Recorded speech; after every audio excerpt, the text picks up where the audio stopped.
Hello and welcome to Forever Rugby on Forever Sports. For today's guide, how to watch South Africa versus Argentina. This is the last time the Springboks will play on home soil before the World Cup. After this game, they will jet off to Argentina for the first of three warm-up games. They'll then come back and there'll be a big sort of send-off. And then they will depart to Europe where they will take on the All Blacks as well as Wales in two more warm-up games. And then Scotland.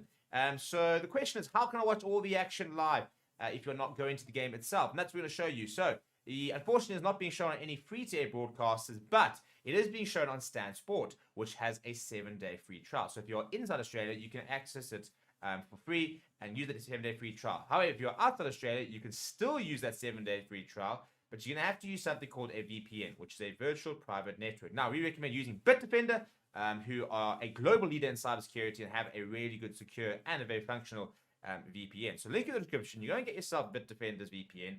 As you can see over there, we are currently connected. We are connected to Australia. So basically, you go to and choose your country, and that is now basically making it look seem as if my computer is currently in Australia.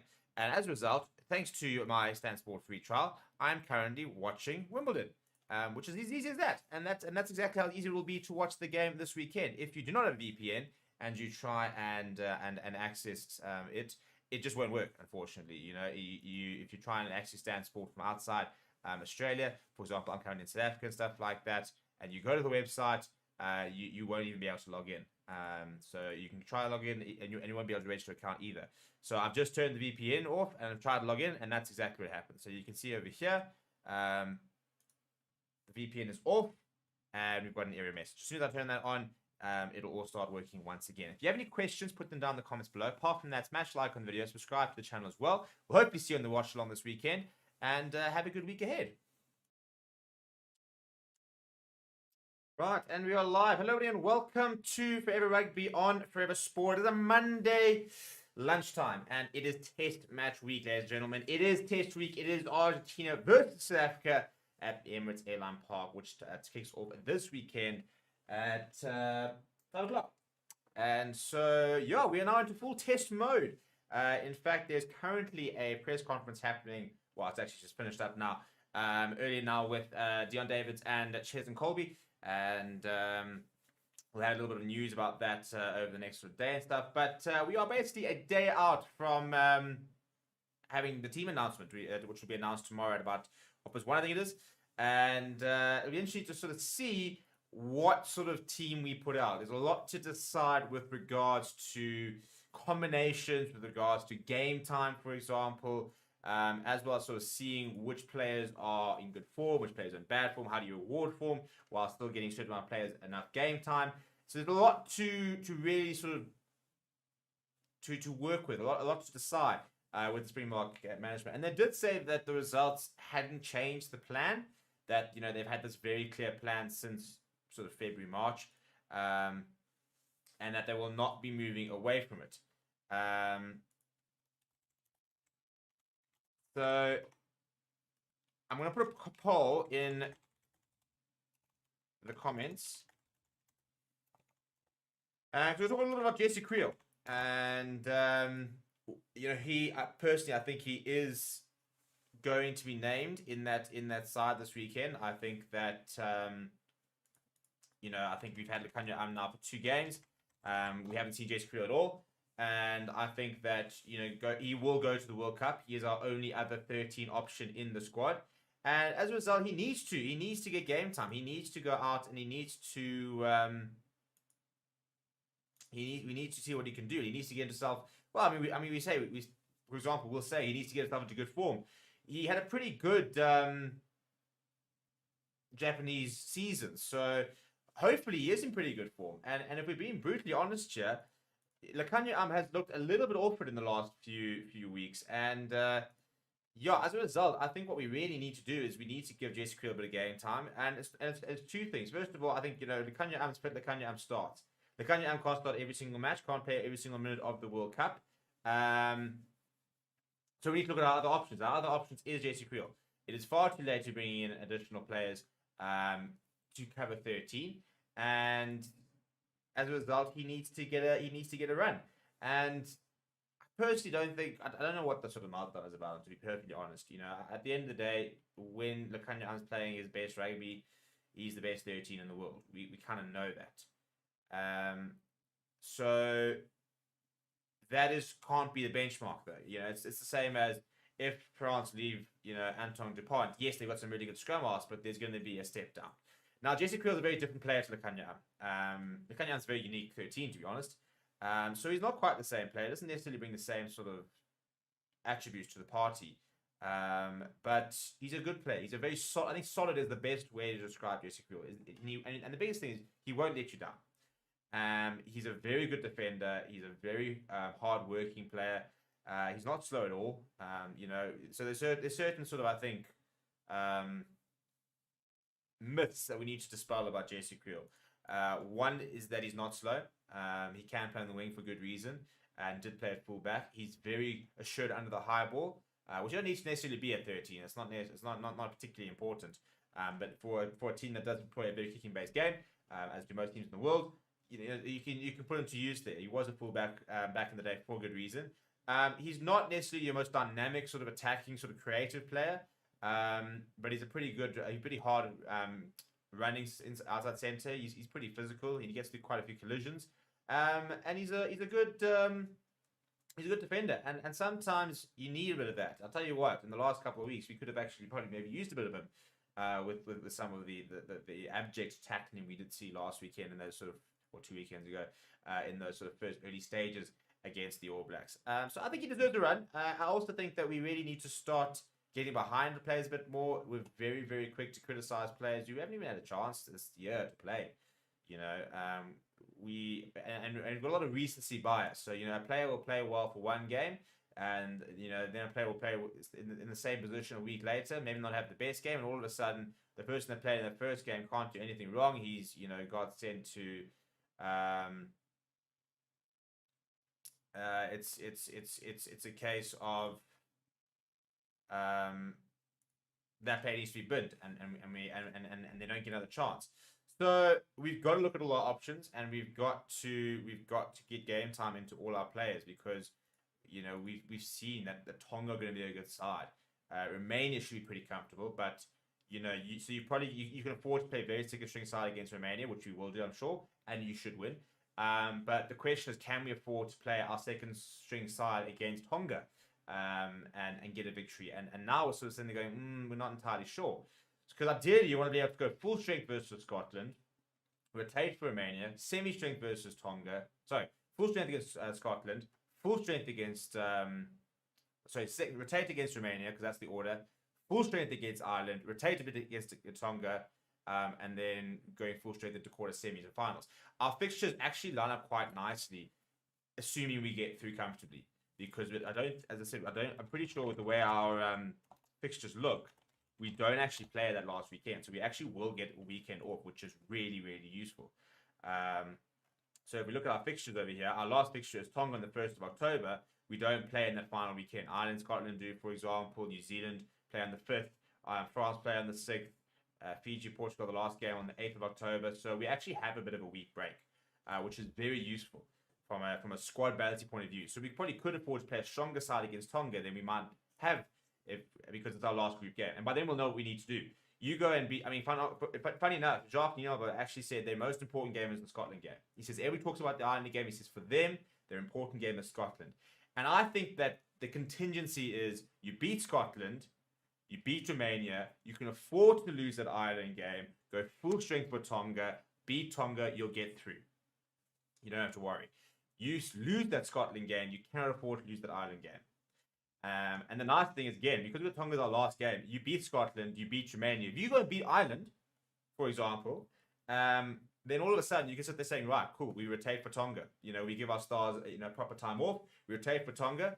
If we win that, we can top the group. If we don't, we don't. But at the end of the day, if you're playing either New Zealand or France in the quarterfinals, it's not. I don't think there's that much difference between them. I don't think we'd probably really mind who we play. I'd be interested to know who we'd actually prefer to play. Probably actually, I don't know. I'd say, I think from a team, if we were playing in South Africa, for example, I'd take France. Honestly, I'd rather play France right now than New Zealand. France at home are going to be so good. And I'm not saying that just because they're at home, they're a good side. They are a world-class side. But I feel like we are a team that can nullify France. But playing against that extra sort of on the crowd is going to be very difficult. I think the All Blacks are a side which play rugby that can counteract what we try and do. And we have to get things very right. Hi Steve, hope you're having a good week. Yeah, busy to start of the morning, but yeah, we move. Jesse Creel, good as neutralized Islands attack last autumn. SA fans have woefully short memories, 100%. I'm curious if we could take one of Estes and Creel to the World Cup. I understand they play different roles, but it is not even a contest. Creel does not make it. You 100% take Jesse Creel before you take Andre Estes. That's not even a consideration. You 100% will be taking Jesse Creel, not Andre Estes. You can't go to the World Cup with 113.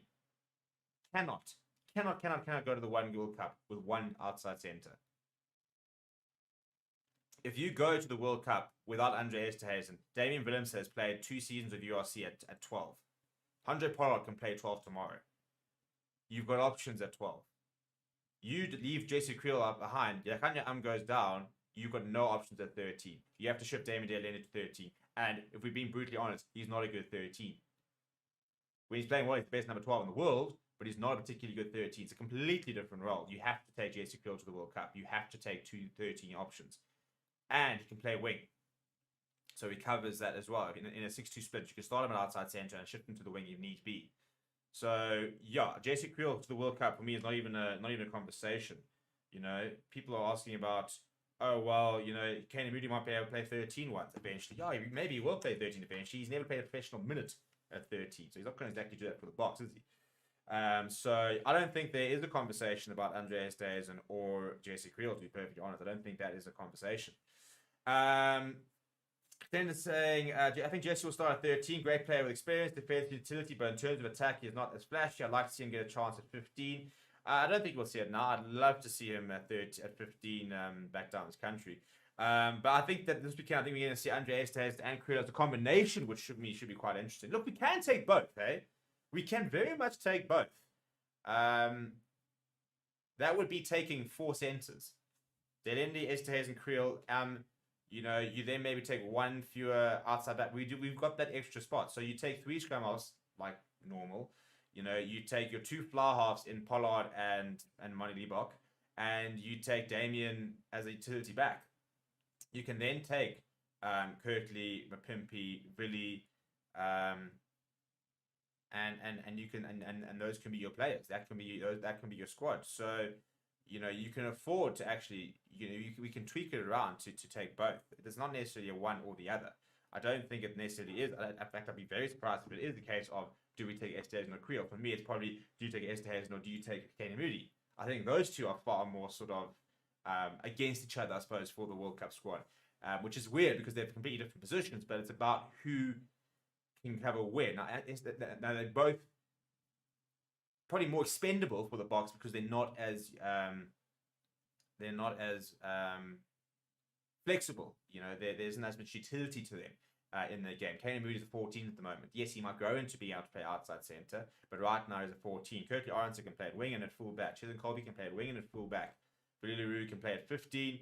And can play at 10 if he needs to, but obviously can play on the wing as well. Jesse Creel can play 13, 14, and 11 if he needed to. But yeah, he can play on the wing as well. So yeah, I think for me, we're looking at, you know, I think we had that 36-man squad. For me, it's a scrum half drops out and probably Kane Moody drops out. I like Kane Moody. I think Kane Moody's really good. He's looking really good at international level. But, you know, we're not going to take 4 wings. We're not going to take Kirkley Aronson, Chisholm Colby, Michael Pimpi, and Kane Moody. 4 wings is ridiculous. You'll take 3 wings. You know, because Billy can play on the wing if need be. Jesse Creel can play on the wing. So, yeah, I don't think Kane Moody goes. I think Esterhuizen goes, and I think Creel also goes. I don't think one has got anything to do with the other, to be honest. Double says, Tonga's exciting backs, but set piece and pack is poor. Yeah, that's always kind of the issue, isn't it? If you don't have that front foot, then can you really get into the game? Matey Bennett says, as long as we don't face All Blacks or Ireland in the finals, the World Cup is coming home. I say, why would it be Jesse or Andre to go to World Cup? Andre basically replaces France as Damien Delende backup. Both go. A contender saying, for the sake of redemption, I'll play Herschel at 9, Elton at 10 to give them a chance to stay playing for the Rugby World Cup. If they play bad, they'll watch their matches on TV for props. It's Thomas Toy versus Inyakani. Yeah, I'm really hoping to see Trevor go this weekend. I'd actually like to see Trevor and Thomas both start this weekend and get given a go to sort of see who's where. I'm very surprised that we haven't seen more of Trevor. And in fact, I'm quite disappointed we haven't seen more of Trevor. I thought at one stage he was one within our top 3 best props. So it's weird that we haven't seen him in the last 2 weeks. I don't know if there's fitness issues there. The fact he didn't get as much game time as we would have liked to have seen him get maybe in France. I don't know if there's a system issue. But when Jacques was asked last week Thursday about Trevor and why he's playing, he said no, he's in the mix. So yeah, it's not like he's injured, for example, or there's been a specific reason why he hasn't been playing. So it's very, very strange. But yeah, I think those two need some game time this weekend. I think you can afford not to go with Steven Kitsoff. I think you can afford to, if you want to, you can probably give Gerard Steenekamp a go off the bench. I wouldn't. I would probably go Thomas Totoy and Frans Mahurba to start. I would then go Vincent Koch and Trevor off the bench. And I'd send Gerard Steenekamp to Argentina. So that's what I would do. Again, I'm not the one making the calls, and we'll kind of find out exactly how that's all going to work out tomorrow when it is announced. In terms of other predictions, apparently, Martin Liebach is set to start again as at 10. The rumors are that Esterhuizen will start, so I think it could be a Esterhuizen Creel center combination. I think Martin Liebach starts at 10. I think Billy will continue to start. Maybe Willem will get around at 15. I think your wings will be Kirkley, Orange, Sanchez, and Colby. And I think your scrum off will probably be Faf de Klerk, which I think I would go as well. I also think that we then need to give a couple of players some more game time. I think Franco Mossa needs to play this weekend. I think Jasper Wiese needs to play this weekend. I think that I don't think Malcolm Marks necessarily needs to play this weekend. So I think I'd play Joseph Dweber. I'd actually start Joseph Dweber and bring on Bongi. I think Bongi needs game time more than Marks does. I think he needs 4 more than Marks does. I think Luat Diaga needs to play this weekend. I think Dion Perry needs to play this weekend. So I'm very interested to see the sort of type of team we go this weekend. I don't think that, like, for example, Kwak Smith, I don't think he needs to necessarily play. I wouldn't mind getting more minutes, but I think I was pretty happy with what I saw. I don't think it was his best game, but he wasn't off the pace, for example. I don't think we sat there going, oh, he's not in good form. I just think that he struggled a little bit with the loose chair he was in. So I think a lot of this weekend needs to be a couple of the players who need some more game time and maybe look at testing a few combinations. So yeah, that is the current sort of squad situation. Contenders say I take Williams ahead of Hendricks. Hendricks is younger and has more time to grow. Harsh but facts, both great players. I think Jaden will play this weekend, and I think then we'll sort of understand where he's at. Ninja saying either way, Billy needs to step aside for younger players. We will miss his world-class playmaking abilities. He was going to cover Billy in the next few years. Yeah, but like not now. Like, are we really talking about him stepping aside like 46 days before the World Cup starts? We'll talk about time after Billy when we get to time after Billy. When is the squad announcement? I'm worried about players like Inyakani, Ruiz, Dion, who do not have a good proper minutes stake they claim. The squad is being announced on the 8th of August. It's a Tuesday, and we play our first game overseas against the All Blacks on the 18th, or it's Wales on the 19th, and the All Blacks on the 25th, one of the two. But yes, we're going over for those two warm-up games. We play against Argentina on the 5th, and then fly back, and the squad is announced on the 8th, and I imagine they'll leave at the end of that week. We haven't got an announcement on when they're going to leave. I'm sure there'll be a send-off of some sort, but the squad will be announced on the 8th of August. That has been confirmed. So obviously, we'll be live on that day, and we'll be sort of taking you through the squad announcement. And until then, we get speculate. So yeah, I've got a poll running in the comments, which I'm going to actually end now. It's going to be a bit of a short show because I'm having a few difficulties with the start. And we will have the press conference up a bit later, and hopefully that'll also give us a bit of idea of what's plotting. But yeah, I think again the poll's going yes, 75% saying he deserves chance. He's not going to bench Lekanya but I am a bit worried about Lekanya He doesn't look like he's playing his best rugby. He doesn't look like he's in the best physical condition at the moment. So you're going to give him as much time as possible, aren't you? I mean, he's one of the best centers in the world. So you are going to make sure and give him every single opportunity to get back to his best. And even when he's not at his best, he can, he's still often better than other sort of options. But if it's an injury issue, for example, and then that happens again and something else happens, we need to be in a position where we can afford to either leave him out for a game, or if we need to, if he does pick up an injury or whatever, we obviously need to be in a position where we can replace him. And as a result, you need your other 13 option, who is JC Creel, to have game time. And I think this weekend is a very good weekend. It's interesting though, because I think the Kanya does also need game time. So I think you maybe go, I don't know if you go JC Creel now and then you send the Kanya to Argentina, which sounds weird because generally you'd be doing it the other way around. I don't think there is the right answer, to be honest. I don't. But one thing for sure is we've got to make sure that everyone gets an opportunity within the squad for before the squad announcement, and we go to the World Cup. And yeah, this weekend is probably as good a weekend as ever to start that sort of process. So yeah, we'll wait exactly. As I said, we have to wait and see what the final squad announcement will be tomorrow. As I said, I'm pretty sure it's going to be announced at about 2 o'clock. So you'll see when we schedule the stream. We will be live then, and yeah, we'll obviously have the press conference up tomorrow. We'll have the press conference up this afternoon. We'll have an Argentina press conference for you on Thursday. We'll chat to Michael Checo a bit. We'll be live for Thursday for Fan Forum. We'll be live tomorrow, obviously, for the announcement. And we will have previews and breaking news videos throughout the week. We'll also be starting our World Cup coverage plan at the moment. So there's a lot of behind the scenes things going. As I said, if you have missed the announcement, we are going across to France. We are going to take you guys with us on a bit of a backstage tour, which is going to be a lot of fun.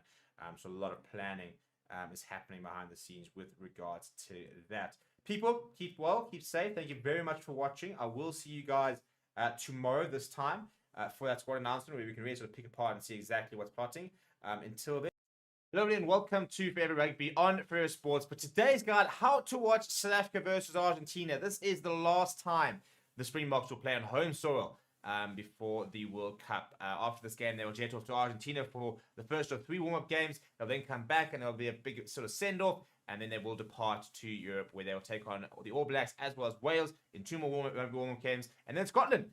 So the question is, how can I watch all the action live if you're not going to the game itself? And that's what we're going to show you. So unfortunately, it's not being shown on any free-to-air broadcasters, but it is being shown on Stan Sport, which has a 7-day free trial. So if you're inside Australia, you can access it for free and use that 7-day free trial. However, if you're outside Australia, you can still use that 7-day free trial, but you're going to have to use something called a VPN, which is a virtual private network. Now, we recommend using Bitdefender, who are a global leader in cybersecurity and have a really good, secure, and a very functional VPN. So link in the description. You're going to get yourself Bitdefender's VPN. As you can see over there, we are currently connected. We're connected to Australia. So basically, you go to and choose your country, and that is now basically making it look seem as if my computer is currently in Australia. And as a result, thanks to my Stan Sport free trial, I'm currently watching Wimbledon, which is as easy as that. And that's exactly how easy it will be to watch the game this weekend. If you do not have a VPN and you try and access it just won't work, unfortunately. If you try and access Stan Sport from outside Australia, for example, I'm currently in South Africa and stuff like that, and you go to the website, you won't even be able to log in. So you can try to log in and you won't be able to register an account either. So I've just turned the VPN off and I've tried to log in, and that's exactly what happened. So you can see over here, the VPN is off and we've got an error message. As soon as I turn that on, it'll all start working once again. If you have any questions, put them down in the comments below. Apart from that, smash like on the video, subscribe to the channel as well. We'll hope you see you on the watch along this weekend, and have a good week ahead. Hi, Dion. Any new injuries or niggles going into this week that we need to know? No, unfortunately not. We've still Sia and Andre, obviously they are monitored, go through their protocols. So we're waiting for the doctors just to keep us up to date in terms of the progress, and when they will be ready to return. Fiona, I can imagine after the performance against the All Blacks, it will be one of the goals to make a huge step up. No, definitely we've had a thorough look in terms of our performance. We've been quite honest in terms of our performance. I think across the board in the various departments, and I think as individuals, as coaches, and as a team, we obviously acknowledge that we could have been better, and that would be our drive going into this game, building up towards the rest of the year. It's just to have an improved performance.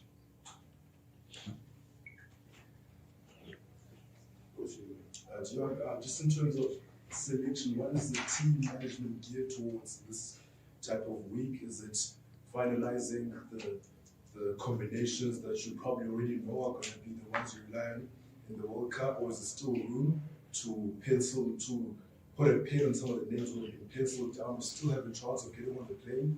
How do you guys balance that as a team of management to selection wise? Now, obviously, our main aim is to put a team on the field this week that we believe can give us a positive result. And every time we select a team, we select a team that we believe have the best opportunity to get the best rewards. But obviously, we also look at building match fitness combinations going into the World Cup. So that will stay part of our strategy in the background as we prepare for this game, playing Argentina next week, and then building into those two friendlies against Wales and France. So yes, obviously everyone knows that they have to put their hand up and they have to improve their performance and take their chances. And if there's someone that still wants to knock the door down, if he gets an opportunity, that will also be looked at. Question for Cheslin. Just how is the competition amongst you guys to attack that, and how is it again just for you guys to just explore high level? No, 100%. I think, as you said, the competition across the whole team is phenomenal. I think at the end of the day, we're not individuals that's pushing for one position. We also try and make sure that we learn from each other as well, and we bring out the best out of each and every one. So there's quite a lot of competition in a lot of positions, and it's only for the benefit of the team. And it's always good to have, because it keeps yourself on your toes as well. And also at the same time, as I said, you just get to know somebody else better, and they might be pushing you to be better as well. If I could just ask France and Cheslin, I know you guys wouldn't want to dwell too much on the All Blacks game, but I just want to know how you guys feel about your individual performances in that game and where your mind's been between now and then. Hello everyone, I'll go first. As Coach Dion said, that was not the performance we wanted. So you asked individually, obviously there's a few things that we reviewed after the game, and a few points and aspects and part of the game where I need to be better, and I think that counts for everyone. And worked on it last week and still continue to work on it. Yeah, maybe from my side, I think, as Frans said as well, I think not one of us that played on that evening was up to par from what is expected from us, and we obviously need to look at ourselves and make sure that we pitch up on game day. And yes, there's a lot obviously that we can work on and take from that game in terms of learning and going forward as well. So from an individual point of view, there's always room for improvement, and we weren't close to playing at our best, and we were obviously just being dominated that first 20 minutes of the game. Good afternoon, everyone. Dion, just talk us through the fine balance now, because one would feel that there is an idea of who is going for the Cup, but there's also the getting the mileage in the players, with also having hope, harboring some hope of winning the Rugby Championship, depending on what happens between Australia and New Zealand and Melbourne. But just talk us through how you coaches managing that fine line of performances, but also keeping an eye in front with the warm-up games and the World Cup in mind. I think I think the players have got a clear indication in terms of what we want to achieve and how we approach stuff. Obviously, we also look at game time. We look at our win-loss with players involved, how many games did he play, what is the current performance of the team, what is the current performance of the players, what are the areas where we can improve. And there's honest and open feedback in terms of that. And I think everyone has a clear plan in terms of when he gets selected, that's an opportunity for him to stake his claim going forward. Every player also understand, and the team understand in terms of what is needed in order to improve from the one game to the next game. And with all those different variables in mind, you understand, we try to find a balance between ensuring that everyone has an opportunity, that the team performs, but that we also, with those opportunities, build towards the right, if I can name it, framework in terms of getting the right mix together when we hit the World Cup. So yeah, different variables. Sometimes it gets influenced with injuries.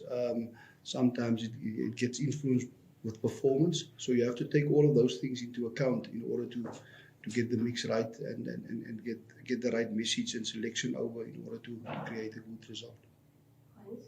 Cheers, and just in terms of Ellis Park, I know you have quite extensive experience playing on that hard, fast field, in Super Rugby. I don't think you've actually played at Ellis Park as a Springbok yet. Is that a potential prospect that you would look forward to if you get selected, particularly given how it sort of like seems conducive to guys of your fleet-footedness? Yeah, no, 100%. I haven't had the opportunity to play at Ellis Park, so definitely if the opportunity comes for the weekend to play, it will definitely be fantastic. Obviously, a massive capacity within the stadium, and obviously to get that opportunity to represent the country and play one massive game will be special. And just for the supporters that from the outside and the games that I've watched from the side, the atmosphere looks fantastic, and just for them to come out in the numbers and support the team, because it is our last home game as well before we leave, hopefully to Wales, New Zealand, and the World Cup as well. So yeah, definitely looking forward to it, and if that opportunity comes, we'll be excited. And just to follow up, sorry, just as a player, did you enjoy when you did play Super Rugby and stuff? Did you enjoy the surface and the conditions in general, for wingers? Yeah, I think it's definitely a good pitch, and for the type of rugby that I like to play, obviously running definitely plays a big part. But the pitcher conditions, the stadium is really fantastic, and I've had a lot of good memories there and a lot of tough ones as well. So yeah, I look forward to it when that opportunity does come. Brilliant. Dion, I know obviously jobs at the plan stays the same this week going into that. But after New Zealand, do you feel like there's a little bit more pressure or a little bit more, just to get things back on track for you guys? And obviously, as I said, Brendan, we last week we had a really in-depth look in terms of our performance, and we feel that we are better than that. And for us going into this week, it's going to be to focus on the things that we can control, right? And I think if we do that, taking accountability, as I said, as individuals and as a team and as coaches in terms of what we want to achieve, I think that will be the only pressure that we will put on ourselves in order to be better. And I think we, as I said this morning, also we have a clear idea in terms of what is expected. I do believe the players do have it. I think we have a quality squad with quality of players. I don't think you can become a poor team after one performance. So I think we still believe we've got a good mix of experience and quality players, and we've got the right plans going forward. And it's just a matter of us just putting the stamp of it and executing it better. And I think we will turn things around.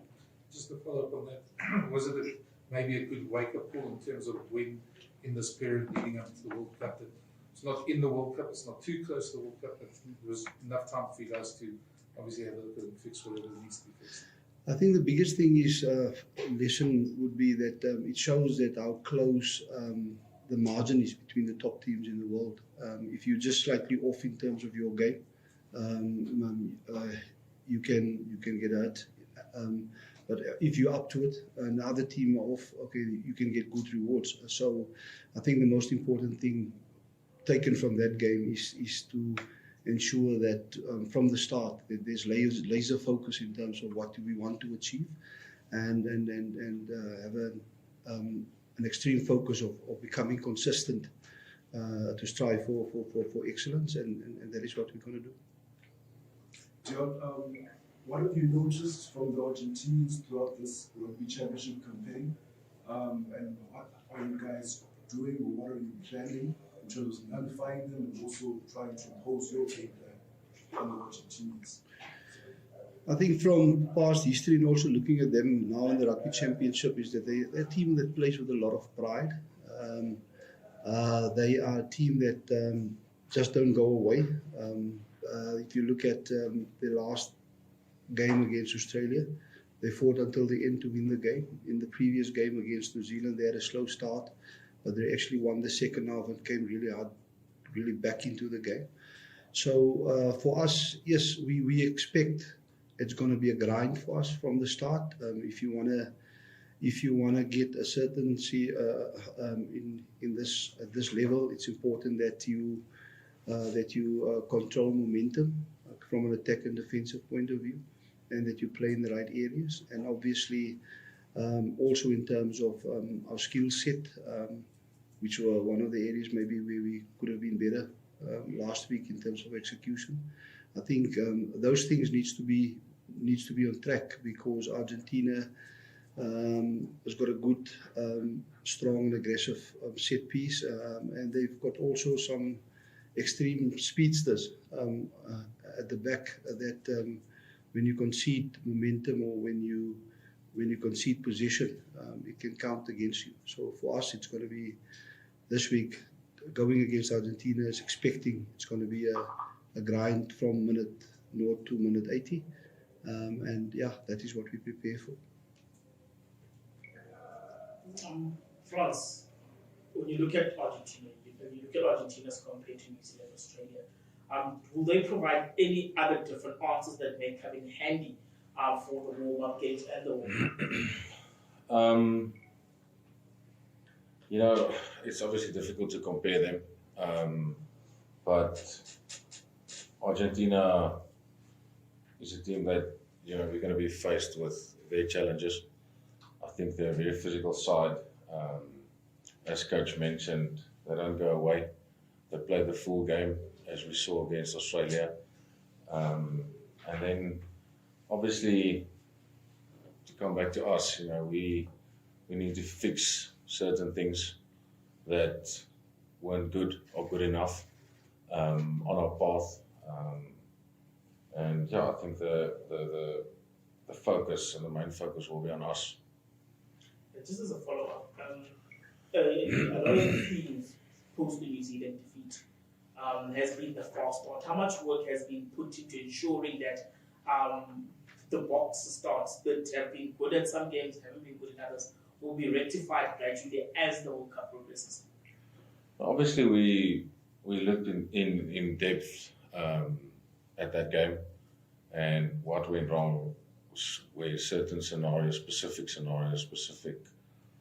tactics or aspects of the game, as I said earlier. And you know, we were honest with each other, and we focused on exactly that certain part that went wrong to fix that, and not, yeah, that's probably my answer to that. France, New Zealand obviously got away with milking a couple of penalties. One or two against you, one against Kitsi as well. You guys were obviously lazy runners.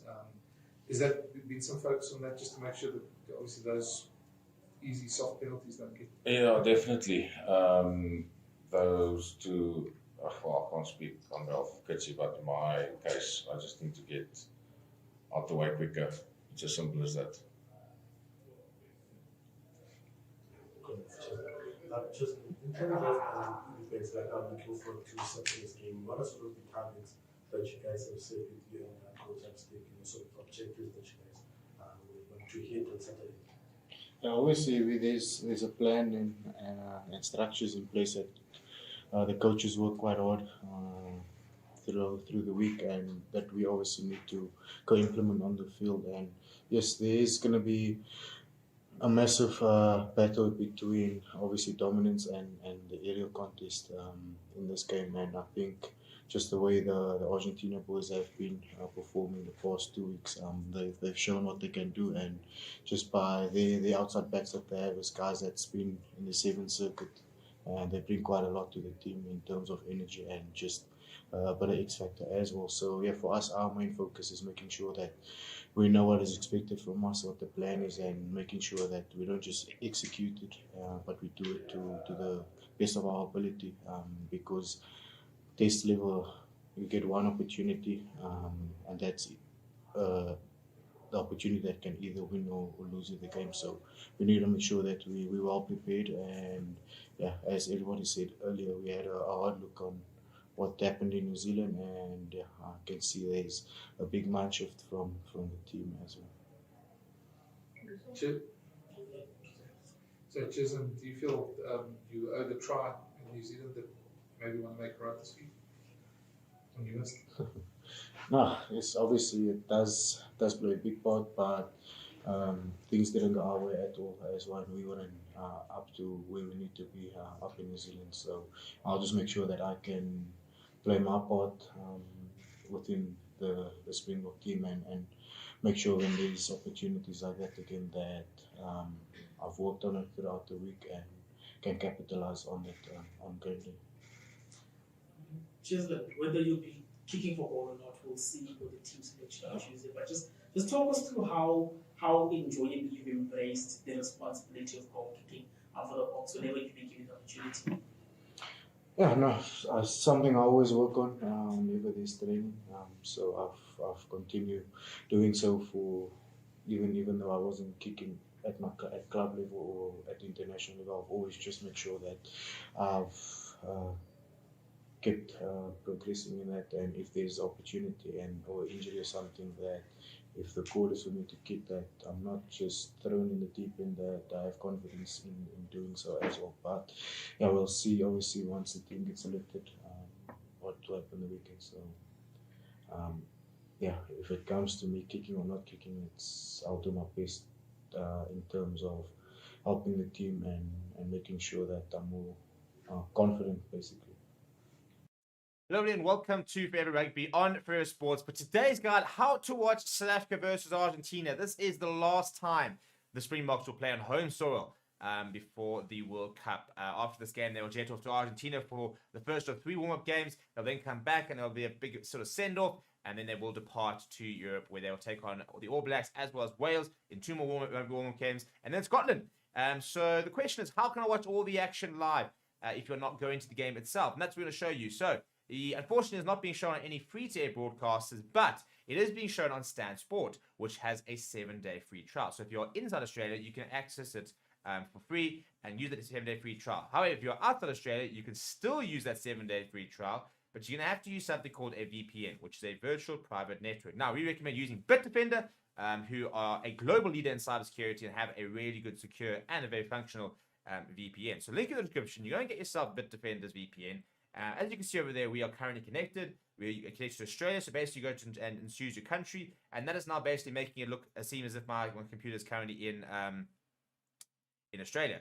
And as a result, thanks to my Stan Sport free trial, I'm currently watching Wimbledon, which is as easy as that. And that's exactly how easy it will be to watch the game this weekend. If you do not have a VPN and you try and access it just won't work, unfortunately. You know, if you try and access Stan Sport from outside Australia, for example, I'm currently in South Africa and stuff like that, and you go to the website, you won't even be able to log in.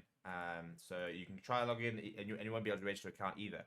So I've just turned the VPN off and I've tried to log in, and that's exactly what happened. So you can see over here, the VPN is off and we've got an error message. As soon as I turn that on, it'll all start working once again. If you have any questions, put them down in the comments below. Apart from that, smash like on the video, subscribe to the channel as well. We'll hopefully see you on the watch along this weekend, and have a good week ahead.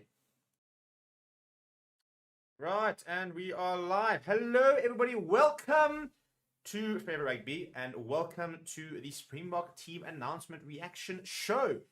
That is the team, if you have missed it. That is the lineup, the 23, the 15, and 8 players that will be taking on Argentina this weekend at Emirates Airline Park. Very, very interesting side, and I really like it. I really, really do. I think that it's the perfect mix of giving players an opportunity as well as a seriously, seriously strong side. What I've just said now in my announcement video is I think that this is genuinely can be considered a Form 15, which everybody keeps asking. Everybody keeps asking, to pick on form, to leave players behind. And I think with maybe the exception of Damien Delendi, who I think copped a lot of unfair criticism, to be honest, against New Zealand, I think all the other sort of selections and the players are all coming off very good matches. In fact, I think there's very few players here who have not played well so far this year, except for maybe a quiet performance from Eben Etzebeth last weekend and a quiet performance from Damon Dillon. I don't even think it was that quiet, to be honest. I don't think he managed to have the impact he usually has. But again, I think that I don't think he was nearly as bad as everybody was making him out to be.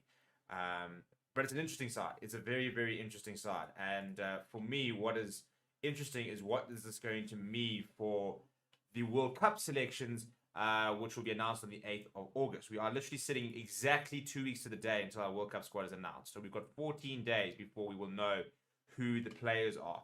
I think that also there are certain players who will definitely start next weekend, and I'm going to talk about those players. So, for example, Andre Esterhuizen is going to be a big absentee that people will look at the team and go, well, where is he? He will 100% I think play 80 minutes next weekend. I think that's not even a question. I think he will 100% start in Argentina next weekend and he'll play for 80. So I don't think we need to panic about that, to be honest. I think, that Delendi had an 80, Esterhuizen had an 80. They're both going to get another 80. I think they're both going to go to the World Cup. Well, they are both going to go to the World Cup, in my opinion. I think Esterhuizen will go, and I think Ezekiel will go as well. So, yeah, it's an interesting side. There are a couple of players who are sort of notable absentees. A lot of people will talk about no Dion Ferree, for example, who hasn't featured yet so far. No Herschel Yankees, who hasn't featured yet so far. Jean-Luc Dupré was brought into the squad, hasn't featured. So there are a couple of players will be interesting to see if they feature next weekend. Because personally, for example, a player like Jean Clay, who I don't think is going to the World Cup, do you play him next weekend? My gut says you probably do. Just because if there's an injury, you can call him up for the World Cup. But I think next weekend you'll probably look at starting maybe Narkis Naming. Although I do think that going into the World Cup, he will be an impact player. Interesting to see, though, we've also moved away from the bomb squad. We're going with a 5-3 split this weekend, which I think is also probably a good idea, given the fact that the expectation is to beat Argentina, and I think we will beat Argentina, but we've also, and they keep saying it, we always pick a side that, are good enough to win, but we also want to give players minutes. And that's, for me, is going to be interesting to see for next weekend who will play. So, there are certain players who need minutes and aren't in this team, and I think they'll have to play against Argentina next week. The nice thing is after Argentina, we come back and then we go over to the UK. Then you're probably playing your 2 stronger sides against the All Blacks and Wales, maybe a couple of changes. So there's still lots of time to get minutes into players before the World Cup. So let's talk about it, shall we? First of all, we've got a poll running in the comments, and as usual, there's a 20% of people that aren't happy. And if you don't like the team, what don't you like about it? Don't be that quiet assassin who just hates the team but won't sort of explain why. What changes would you like to see? Do you hate the team, or are you just not entirely happy with it? Because that in itself is a bit different. So I'm going to go through the team. I'm going to do this in the comments as well. So let me know what you think. So let's look at it, shall we? Right. So if we're looking at this lineup, so first things first, it is a very good front row. It's our 3 best front rowers, if we're being perfectly honest. It's Stephen Kittel, Malcolm Marx, and Frans Mahirba. It's our best loose head, our best hooker, and our best tight head. So that is our best front row. We do try to play in combinations, that whole Oxenchair, Bongi, Frans Mahirba, and then Kittel, Marx, Vincent Koch as combinations. So that has often been the case, and I don't think this necessarily means that won't be the case. But it is a bit of a different way of doing it this weekend. But that is, for me, our strongest 3 front rows. It's about getting another opportunity. I think it's a good thing. I don't think he needs to go to Argentina next week, so I think I'll play him another 80 minutes, pull him off, and then we'll see him again against New Zealand. I think Marvin already deserves it, to be honest. I think Luat de Jager needs game time. I think there's no doubt about that. But Marvin always going to the World Cup. I think we kind of know that. If you don't know that, I think you're either in denial or you just haven't been paying attention. Jean Klein is a very good player. I don't think they were ever going to bring him in, let him play one test, and then take him ahead of Marvin Ori, who's been in the setup for the last 2 years. So I think I'd be very surprised if that was the case. I thought Marvin Ori was actually very good against Australia. I thought it was probably the best game he's had for the Boks, and a very good line operator. And given that we are a set piece team, very important to have someone that is on top of the lineouts, so that we get that sort of front foot ball early on. Marco Verstappen is an interesting player, isn't he? Because a lot of people were asking why is he even in the squad, and then he's not in form, shouldn't be there. Had an absolute cracker against Australia. Now everyone was having an absolute meltdown over the fact that he wasn't picked at all last weekend. He gets another opportunity at 6. Kwagga Smith is on the bench, so I do think that those two. I do think that Marco Verstappen probably drops out when Siya Kolisi comes back, because I think that they will keep the versatility of Kwagga Smith in and around that 23. But if Kolisi doesn't make it, Marco Verstappen I think probably starts, and so I think it's a good combination. Next to PSDF the Toy, next to Anthony Mullen. For me, PSDF the Toy has looked a lot better recently. Again, I think Franco Moss will go to Argentina and play a full 80 next weekend. And I don't think Dwayne Familia necessarily needs to go over next weekend. I think once again we'll probably see Jasper Wiese start, maybe Evan Roos off the bench. For me, the biggest surprise selection is Grant Williams. I really like Grant Williams. I think he's a very, very talented player. I have my reservations about whether he is ready for test match rugby in the really sort of the tightness of it. I think that he's a really good player with regards to upping the ante, trying to hit back. If we're chasing game, for example, would I feel 100% confident with Grant Williams coming on in the last 20 minutes of a Rugby World Cup final to see off the game? Probably not, is my honest answer. I think he can get there. I think he's got the talent to get there.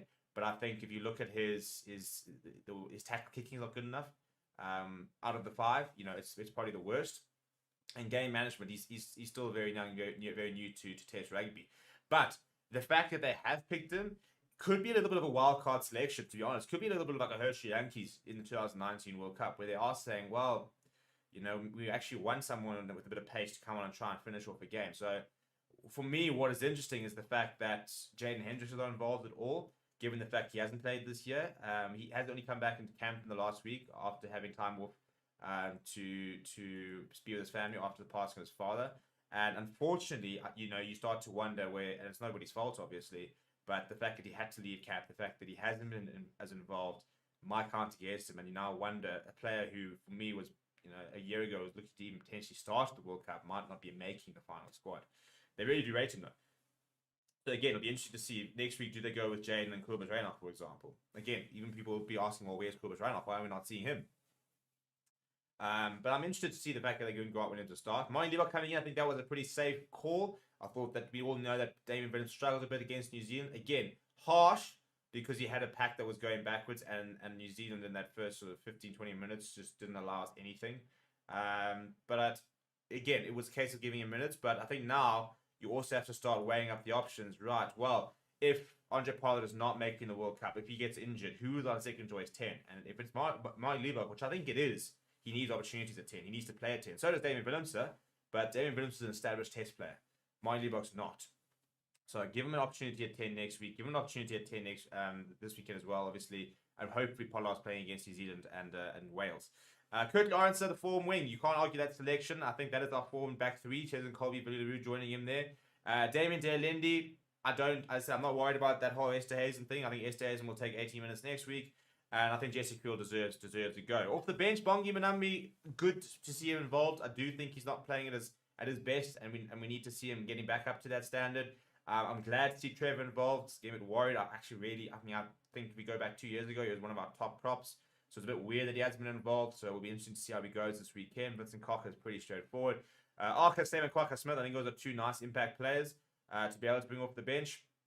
Faf de Klerk, I think needs more game time. He's a nice player to bring on if things are going badly. I think we would have gone with a 6-2 split, and I think Franco Master would have been on the bench, or a Jasper Wiese, for example. Had if Lekanya was busy playing his best rugby, but I think they've recognised he needs some more game time. They recognise that he's not playing to his full capabilities. So, they're now thinking, well, we can give him 20 minutes this weekend, and then Damien Willemse off the bench is pretty standard. So, kind of my assessment on the team. Let's go through some of the comments and see what everybody has to say. Just scrolling up very quickly. Nick is saying, people complaining about the team but don't realize the coaching staff must continue to test combinations and rotate. Tim van Berg says, also like the 5-3 on the bench to give both our 13s more game time, 100%. Nicholas says, only players that I'd like to play are Dweber, Dion, Jane Hendrickson, Esther Hayes. Yeah, so I think all four of them will play next weekend. I am a bit surprised that we're not seeing Dion Fourie. I think he would have been a nice addition to this side, but I think he'll play next weekend. I don't know if he's going to go to the World Cup. I'm a bit hesitant to make that call. Dweber will go to the World Cup, so he'll play next weekend, and we'll probably send Bongi over as well. I also think Esther Hayes, I said, will play 80 minutes, and I think Jane Hemster will play. Albert says, happy but lured Master Beast need test game time. Nice to see Trevor back in. Yeah, so I think everybody we're talking about that aren't playing this weekend, and we say need game time, I think we'll all play next weekend. Would you say that this looks like Grant Williams will go to the World Cup? Yeah, I think he's suddenly on the radar, which I don't think he was 3 months ago. Michelle saying, Marlon Nevin saying, if they take Oreo over Clay and Essien deserve to get smacked around at Rugby World Cup. One's played one test for the Box, the other's played what? Yeah, making his 13th appearance, been in the setup for 2 years, and I don't think they're necessarily challenging for the same spot either, to be honest.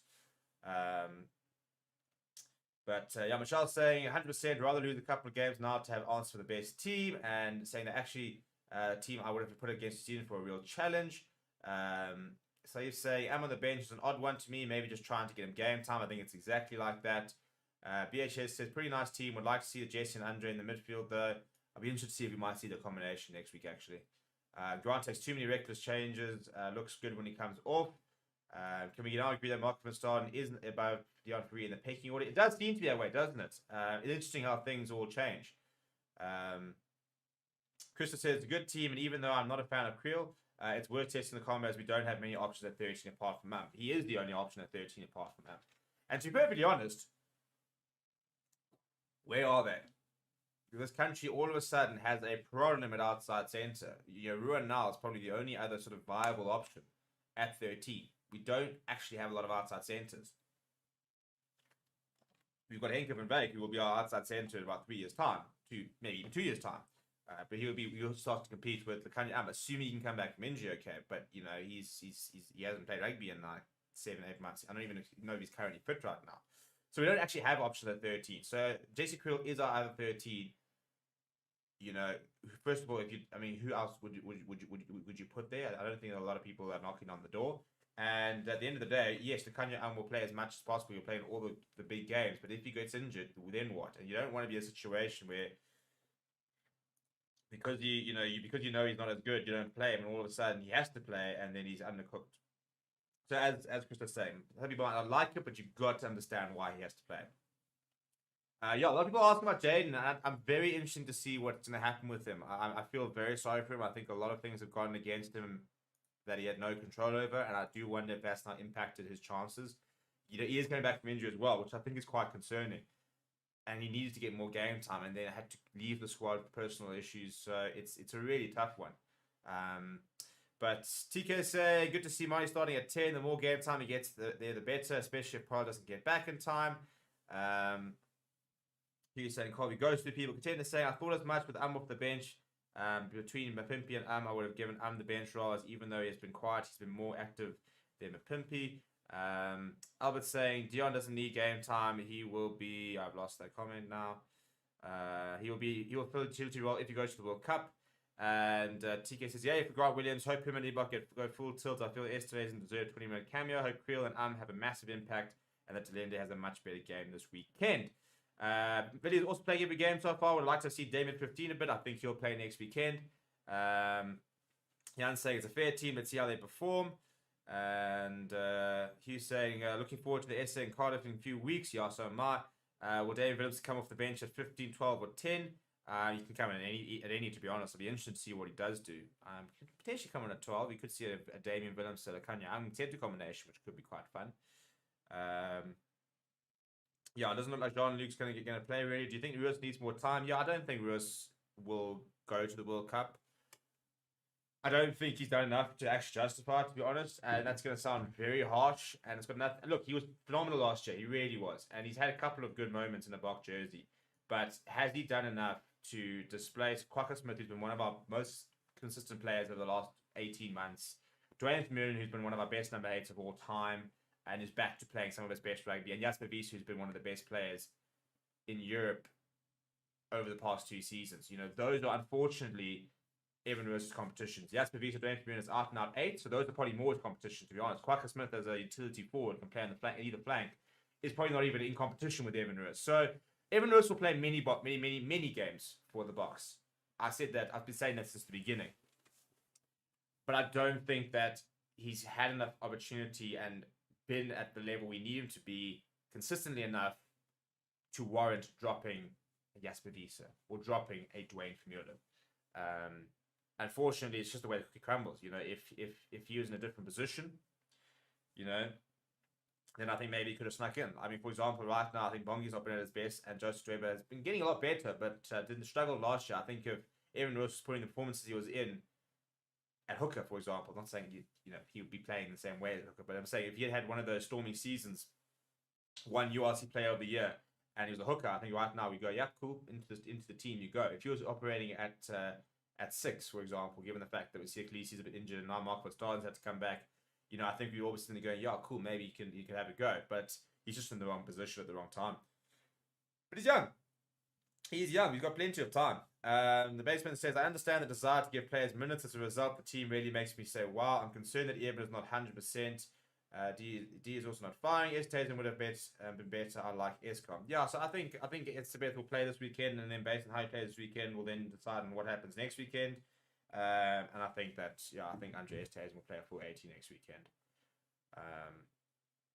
Centre saying, I hope to see a centre combo of Willemson. I won't be surprised if Boks go to Clark on for back 3 play and Grant goes to wing. Speech saying the Boks are littered with talent. Let's start in the high pace, boys. Put pressure early, outscrum them early, show them early domination. By the time bomb squad comes, we will finish them. Well, I suppose it's technically not a bomb squad from a 6-2 split point of view. Would like to see Damien Willemson at 12. Yeah, I'll tell you, it wouldn't be opposed to that. I do think that's his best position. I do think that inside centre is where he plays his best rugby, and I think he'll be there for the Stormers again next season. So I'm very excited about that. Yeah, as I said, I'm a big fan of David Williams at 12. I think he complements everything. I think his defense is second to none. I think that he gets over the advantage line. He's got fantastic footwork. He can kick, and he can be a bit of a playmaker, but sometimes struggle as the sole playmaker in the 10 role. So I think 12 really complements him in a lot of ways. 12 and 15. I mean, said, why are they still calling another backup fly off? Like, why aren't they still calling backup fly like Rob Dupree or someone else? You need to give your opinions. You give options. You need to have your options. Alston is not good enough. Yeah, Alston's played 49 tests for the Boks. Robert Dupree has played about 49 seconds. If we're going to be brutally honest, they're never going to bring in someone. I mean, the fact is that if Alton hadn't had issues last year, I think that Moy Nebok wouldn't be going to the World Cup, to be honest. Because I think that Alton would have been playing. He would have been playing Japan Top League. He wouldn't have had his contract cancelled, which I think was actually pretty stupid and pretty ridiculous, to be honest, in the first place. And he could have had a very good season, and they would have backed him as second choice fly. I don't think Moy Nebok would have even featured. Maybe now because of Pollard's injury, but what we're seeing between Alton and Moy Nebok, had Alton not had the Hall of Fame situation, the roles would have been swapped. Nebok would be the fourth choice fly half right now. Alton would be our first choice fly half right now. Well, second choice after Andre Pollard. That's the reality, and you're not going to bring in a Rob Dupree who, as I said, unfortunately had about 2 minutes of rugby in for SA, conceded that try and hasn't touched the Springboks setup since. Taylor saying, I wonder what Mapimpi will be thinking, seeing Arons leapfrog ahead of him. Could we go to the same strategy as Wales? North or New Zealand, Awani's put experience being an outside centre, so 13 crisis. No, I don't think so. I think our defensive system is far too complicated to let a wing all of a sudden who hasn't played outside centre a lot or ever move to 13. Hello, Cammy. Hope you're well. Saying happy with the team choice. Albert saying interesting that coach John Earbar pointed out that Billy LaRue played all his games at 10 in Japan. Michelle says they must underestimate the Argentines. They've been getting better every week, even in the second half against New Zealand. So I'm sure this is going to be a good test. I think it's going to be a great test, to be honest. I think it's going to be a really good. Excuse the pun. I think it will be a good test for the Boks. I think that Argentina are playing good rugby. I think they are only getting better, and I think that they'll really push us this weekend, and that's what we want, isn't it? At the end of the day, you obviously want to win this weekend. But you actually don't really want it to be a walkover, and if it is, you want it to be because we played that well. We don't want a an Argentina team to rock up and just be poor. We want an Argentina team to really to really have a go at us and make us really fight for our win this weekend. And if we can get that, I'll be a very happy man. Because we do need to be stretched, and these players do need to be tested. The other thing, I think Mani fits in more situations than Alton does, and Rob for that matter. Yeah, look, Mani these days is an out 10, can play potentially at fullback if really needed be, but he hasn't played there in a long time. Could we see Amon for Villiers and Creel at 15? No, I don't think so. Hugh said, my young neighbour Tom Rogers is back from the Switzerland Welsh training camp, going to Turkey soon. It looks like I put a good psychological word into the Gats. Kevin said, I think they're going to fight hard. We must be prepared. Well, they always do, don't they? They're an Argentinian side which will never die wondering, and they'll never stop fighting. They'll really give it a go for a full 80 minutes. That is the one thing you are pretty assured when it comes to Argentina. And you know that they're going to be very confrontational. You know they're going to be very in your face, which is good. Again, it's a very good thing. Gone are the days where Argentina were a walkover team. I think they played their worst 40 minutes of rugby I've seen in about the last 10 years against New Zealand. And then even from then, we've got substantially better in that second half and beat Australia pretty soundly, to be honest. I mean, apart from that, no longer need to ask the try towards the end, which almost suddenly sort of burgled victory for Australia. I thought Argentina looking pretty comfortable, actually, away in Australia.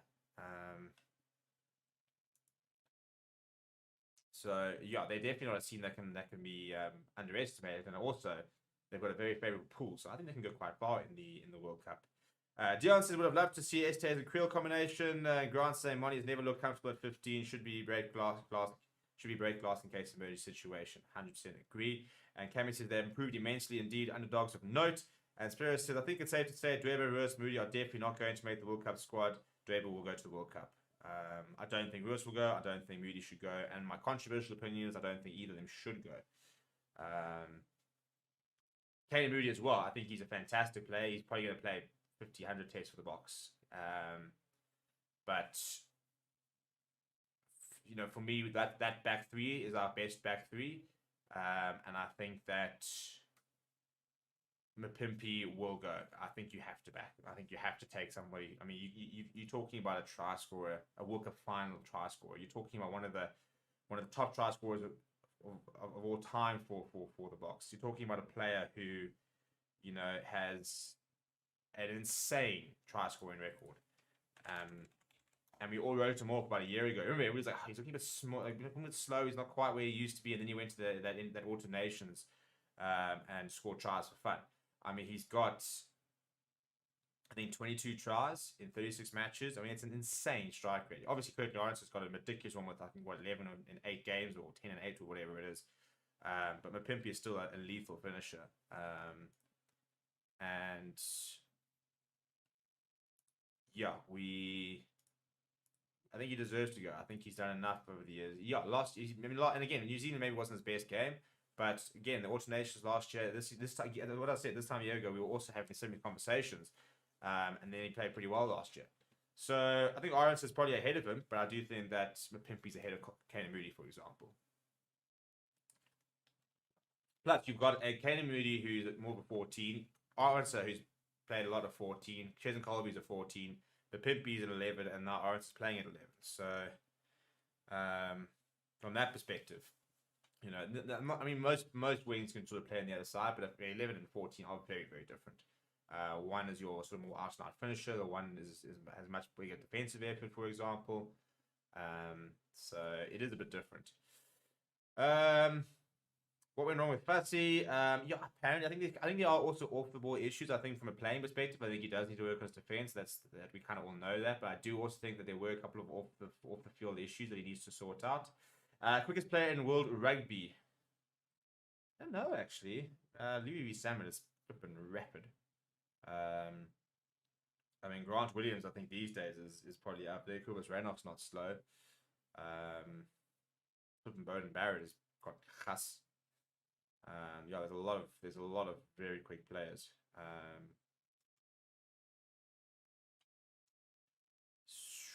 What surprise selection we see in the Rugby World Cup 2023? I don't think we'll see much, to be honest. I think I won't say boring, but I think we're a very settled side, so I don't think we'll see too many strange decisions. Tians, I think the rise of Dan du Plessis at the Stormers has basically kicked David Williams out of his preferred position. Don't think he looks as comfortable at 10-15 as he does at 12. Yeah, it's basically what we're going to do to solve the situation is the Stormers are going to give Dan du Plessis to the Lions, and then Williams can play at 12. We don't have to worry, and then we can still have du Plessis doing the things he's doing, but except in a nicer jersey. I think that'll be a very good opportunity for us to spread the resources for the good of the game.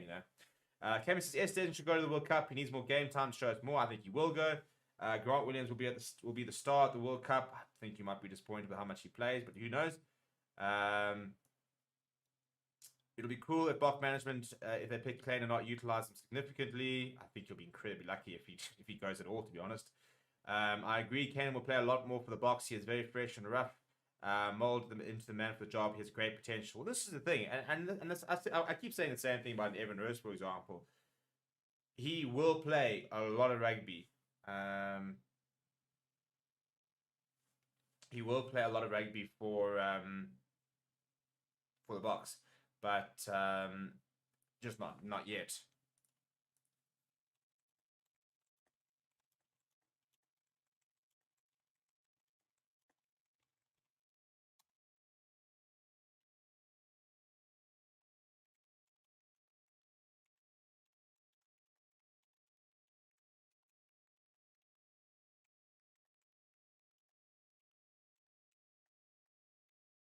I'm just really sorting out something here.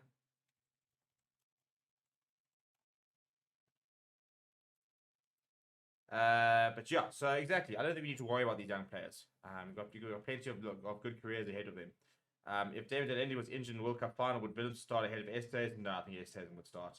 If you were the coach, who would you have put in the team for the weekend? I would have probably played. I would have liked to have seen Jaden Hendrickson. Yeah, I probably would have started him, to be honest, and sent Grant to Argentina. I would have.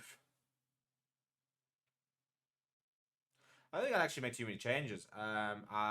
Maybe Lewitt in for Marvin, just to sort of get that combination going with Etzebeth again, but I think Marvin deserves an opportunity. I don't think I'd make too many changes, to be honest. Yeah, I think it's a very good side. Again, I'm not worried about the Estes and David Delaney things. I think Estes plays next weekend. So I think that's going to be fine anyway.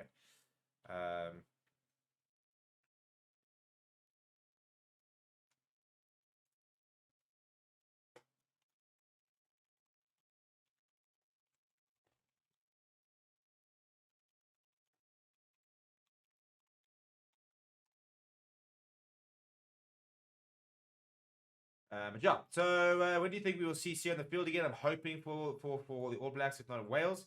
TS says, hey Steve, hope you're well. Manchester of Grant 9, Money at 10, Williams on 12. Be attacking crazy speed-wise and creativity-wise. Keep well. Thank you very much. You're saying, if I remember correctly, they said last year Grant Williams was the fastest in the entire box squad. Yeah, there's a lot of, he reckons Mapimpi's faster in the Sharks, for example. I think he is the fastest. Ahmed said, I think we can't always go with experienced tested players who worked very well in 2019, but you need the X factor this time. They should try new things. Well, I think Orange is a bit of an ace up the sleeve. I think that Leibach could be a bit of an ace up the sleeve. I think that's what they're looking at for Grant Williams. I think Quacker Smith is also somebody who's a bit different. Arke Sneeman getting back to full fitness will be a bit of a point of difference. Hansi say, I think Moody will ultimately end up at 1 or the box. He has played there at junior level, and I've seen him in the same role as Joffrey at 13, I think, yeah. Look, he's spoken about the fact that he might play at 13. On the box, yeah, I'm not sure he'll be a great loose hit, but you never know. On the box, sending another squad to Argentina, or they're leaving on Sunday. Look, I don't think they'll do a complete split squad, but I don't think all the players will travel over, to be honest. But yeah, so we are going to wrap up there. So people, thank you very much, and we will see you guys on Thursday for the fan forum. I might try to do a live show tomorrow, but it depends. It's a bit difficult because I've got to go to Victoria for the press conference stuff. But we will have the Jacques and Alba press conference up within the next few hours. So yeah, keep an eye out for that. And then yeah, we will have press conference up for you tomorrow and Thursday and Friday. We'll also have an Argentina press conference up for you on Thursday, which will be quite cool. So yeah, we will have everything up there over the next few days, and then we'll see you guys there. Please do smash like on the video, subscribe to the channel as well as we head towards 34,000 subscribers. Maybe try and get past 35,000 this weekend, which would be quite cool. But yeah, people, keep well, and we will see you guys. Hello and welcome to Forever Rugby on Forever Sports. But today's guide, how to watch South Africa versus Argentina. This is the last time the Springboks will play on home soil before the World Cup. After this game, they will jet off to Argentina for the first of 3 warm-up games. They'll then come back and there'll be a big sort of send-off, and then they will depart to Europe, where they will take on the All Blacks as well as Wales in 2 more warm-up games, and then Scotland. So the question is, how can I watch all the action live if you're not going to the game itself? And that's what we're going to show you. So unfortunately, it's not being shown on any free-to-air broadcasters, but it is being shown on Stan Sport, which has a 7-day free trial. So if you're inside Australia, you can access it for free and use it as a 7-day free trial. However, if you're outside Australia, you can still use that 7-day free trial, but you're going to have to use something called a VPN, which is a virtual private network. Now, we recommend using Bitdefender, who are a global leader in cybersecurity and have a really good, secure, and a very functional VPN. So link in the description. You go and get yourself Bitdefender's VPN. As you can see over there, we are currently connected. We're connected to Australia, so basically you go to and choose your country, and that is now basically making it look seem as if my computer is currently in Australia. And as a result, thanks to my Stan Sport free trial, I'm currently watching Wimbledon, which is as easy as that. And that's exactly how easy it will be to watch the game this weekend. If you do not have a VPN and you try and access it just won't work, unfortunately. You know, if you try and access Stan Sport from outside Australia, for example, I'm currently in South Africa and stuff like that, and you go to the website, you won't even be able to log in. So you can try to log in, and you won't be able to register an account either. So I've just turned the VPN off, and I've tried to log in, and that's exactly what happened. So you can see over here, the VPN is off, and we've got an error message. As soon as I turn that on, it'll all start working once again. If you have any questions, put them down in the comments below. Apart from that, smash like on the video, subscribe to the channel as well. We'll hopefully see you on the watch along this weekend, and have a good week ahead. Jacques, maybe start with just your thinking behind the squad. It looks like a squad that's going to try and run the ball quite a bit. I don't know if it's a squad that will run the ball. That will probably be determined by what Argentina gives us in terms of defense. But no, I think, like we've mentioned last week, the key for us is obviously to balance performance and building and getting momentum within the squad on the field, but also balancing that with the fact that we want to get as much or spread as much minutes across the squad that we have as much as possible.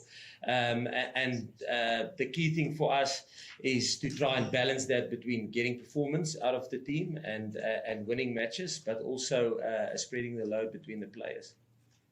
Your back three there, some people might say you're going with 2 very short wingers, and that the aerial game's going to be quite important there. What's your thoughts on that?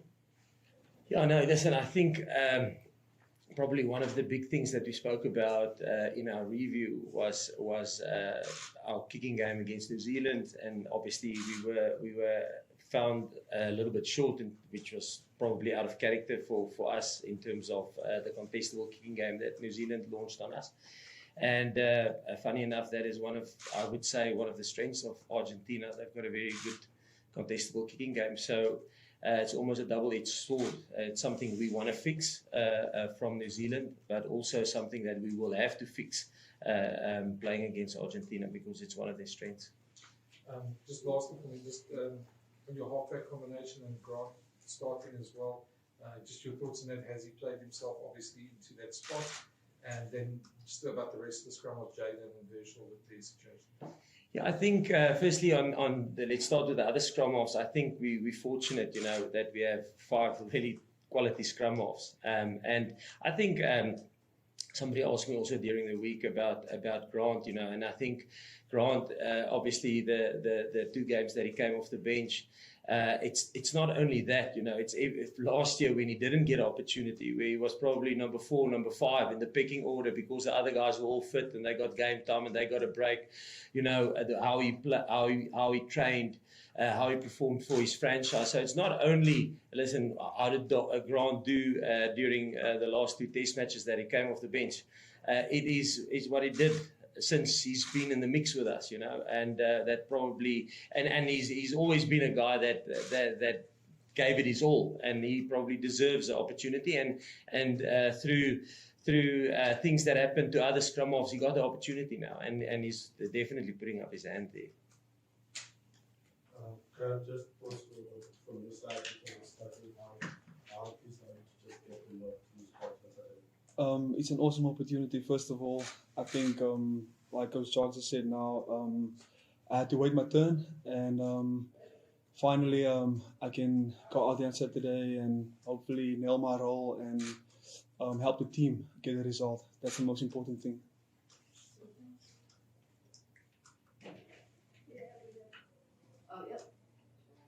Questions? Coach, just on the Luca situation, you've now swapped them around again, but is there a growing sense that perhaps you're going to have to, for the World Cup, with that in mind, that you're going to have to settle on one as you're starting Luca, and that is going to be the person who takes the team forward in that position? No, I think in terms of hooker, other positions, bomb squad, I think obviously if you look at the amount of game minutes that Bongi had, he's probably had a little bit more minutes test match exposure than Malcolm, obviously, because he was playing in the 2 games. So, and again, it comes back to the thing. I think if we as a group know that defending the World Cup will take a squad effort, and our challenge is to make sure that we spread that load between the squad. We don't want to go in cold against Scotland in that first game of the World Cup, and with 1 or 2 guys having the majority of the match minutes, and then if you pick up an injury or 2, you're bringing a guy in who's cold, who hasn't been part of you. So I think that's the balance that we would like to have. You don't want one guy taking 80% of the minutes and the other guy not getting a lot of opportunity. So we're trying to balance that. And again, sometimes it does come at a bit of a risk, but we believe that the team that we selected for Australia was good enough to beat Australia. We believe that the team that we selected for New Zealand was good enough to beat New Zealand. And I think we knew they're going to be probably a little bit cold going into that game because a lot of them haven't played rugby for a long time. And I thought they got a little bit stronger as the game went on. And now we've got a game, the team that we selected to play against Argentina, we believe is good enough to play against Argentina. That just does also, that brings up the question of Joseph and possibly even Dion. Where did they then fit into that? Getting game time. Where did they fit into that plan? Yeah, no, listen, obviously the guys that haven't had exposure yet, it would be nice to give them a little bit, to give them a go in the next couple of games that we have left, which will be Argentina away and then Wales and New Zealand. It would be great if that can be, but there's a lot of things that will determine that, momentum, form, injuries and stuff like that. Coach, firstly, good afternoon. Good afternoon. Coach, just take us through Marco Wacha, the Marco Wacha selection. Marco started against Australia, played well. Wacha also had his up, but just take us through that particular selection. Yeah, again, and I know it's probably going to sound like a broken record, but again, it's exactly what I said now. If you think, I think Kwacha was one of the guys. I think he probably played rugby 12 weeks before last Saturday. He left Japan with an injury prematurely. So again, it's getting him exposed to rugby, but also Marco. Marco had probably a little bit a game time a little bit longer or deeper into the season than a guy like Kwacha. That's probably the one thing. If you look at Super Rugby, Super Rugby have played up to, let's say, 2 weeks or a week before we started in the Rugby Championship, which is because we play our rugby in the Northern Hemisphere. We actually end our competitions are finishing the end of May, I think. So there's quite some time before we go into Rugby Championship, and that's what we're trying to explain by saying, listen, we know the players are going to go into the competition a little bit colder because of us applying our trade in the Northern Hemisphere, which is a little bit different than the Southern Hemisphere guys. So I think, and that's the key thing for us, to use these games. Yes, to try and get performances, and yes, to win Rugby Championship. And who knows, maybe Australia will do us a favour on the weekend. But yeah, that's the key thing that we're trying to get right. Just to follow up, has the early end of the Japan season either messed up or actually helped the preparation? Because you've now, as explained on Thursday and explaining today, you've now had to weigh up whether the guys who played in Japan need a bit more game time as compared to the guys where they're late into the season. No, they finish the same time as the URC. Their competition finishes exactly the same time as the URC. It's only the top 14 in the Northern Hemisphere that continued later. So the URC Premiership and the Japan League, they all finished at the same time. I think under correction, I think the top 14 went a week or 2 weeks later than those two, than the other competition in the Northern Hemisphere. So no, they finished at exactly the same time. I'm just saying they're finishing prematurely to Super Rugby. Super Rugby carries on up to 2 weeks before the Rugby Championship, which is just the Southern Hemisphere competition. And we're playing in the Northern Hemisphere competition. Just look, it's got pros and cons. The pros is your players get a little bit of a break of collisions. The cons are they're probably going to be a little bit cold going into a competition. But I think if you look at, I think we got stronger during the game against New Zealand. Same thing happened with us on the end of year tour last year when we went into into Ireland. They played European rugby the weekend before, where a lot of our guys haven't been played any rugby since after Rugby Championship.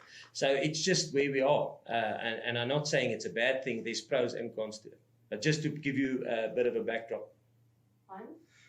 Jock, one of the interesting themes to have emerged in these past few weeks is that you were quite emphatic before the Australian game that you said Dwayne can actually fulfill both roles. You know, you guys are comfortable. You know that you can be a starter, you can play 80, you can come on as an impact. So I'm not saying that you necessarily feel vindicated because you obviously had faith in him, but just how chuffed are you with how he's been basically answering every question essentially that's been asked of him in the past 3 weeks on the field? Dwayne specifically. No, listen, Dwayne, I asked them on Friday, I think I asked them, the players, I think I've been working with Dwayne since 2006, and I think Kanan is 4 years old then. So we've come a long way, as with some of the other players. So yeah, I'm happy for him, and that's the Dwayne I know, and I've learned to know over from 2006 to now. And just a quick follow up. I know it's a difficult and controversial question, but is he another example again that the broader rugby fraternity is still inclined to be a bit too biased against older guys? You know, they tend to write them off a bit quicker than they really should. Yes, I don't think not clean enough from your side. Yeah. No, I don't know. I don't know if I think I don't know. In the Northern Hemisphere, there's players that will play up to 40, and older. I don't know how old Ruan is currently, but I mean, I think it depends. If you look at the professionalism of players now and how they look after their bodies and how they manage themselves, I think it's different than it was when I started in Super Rugby in 1999. And I think it's probably the players are more professional now. They look after their bodies, and that's why I think their careers last a little bit longer. You mentioned the first couple of games of the Rugby Championship was 6-2, 1-5-3. Is that a case of this is specific to Argentina, or is it something you also want to inculcate with the players to get them used to? That doesn't Rugby World Cup comes along, you've got to be flexible like that. No, 100%. I think going with a 6-2 or 5-3 bench. There's a lot of things that we discuss before team selection, and you're 100% right. The opposition plays a big role in terms of what we think we're going to get from them, and also in terms of what our plans are. So that and we have to be flexible as a squad. Our plans won't necessarily be the same week in, week out because of the opposition that we face. So and then there's other roles, medical roles. If you sit with a player that maybe carries a little bit of a bump of the previous weekend, and you want to have injury cover for him, you're not 100% sure that he might finish the game. Or you doubt something like that, then it might affect your decision. So I'm just using it as an example. It's not just it's team, the opposition we play. It's what we want to achieve as a team. But there's also other external factors that have an influence. Are we going to go 5-3 or 6-2?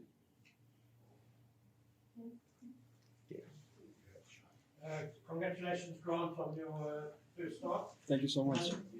You've obviously made a big impact as a guy coming off the bench when the game has opened up a bit. Your pace and your eye for the gap.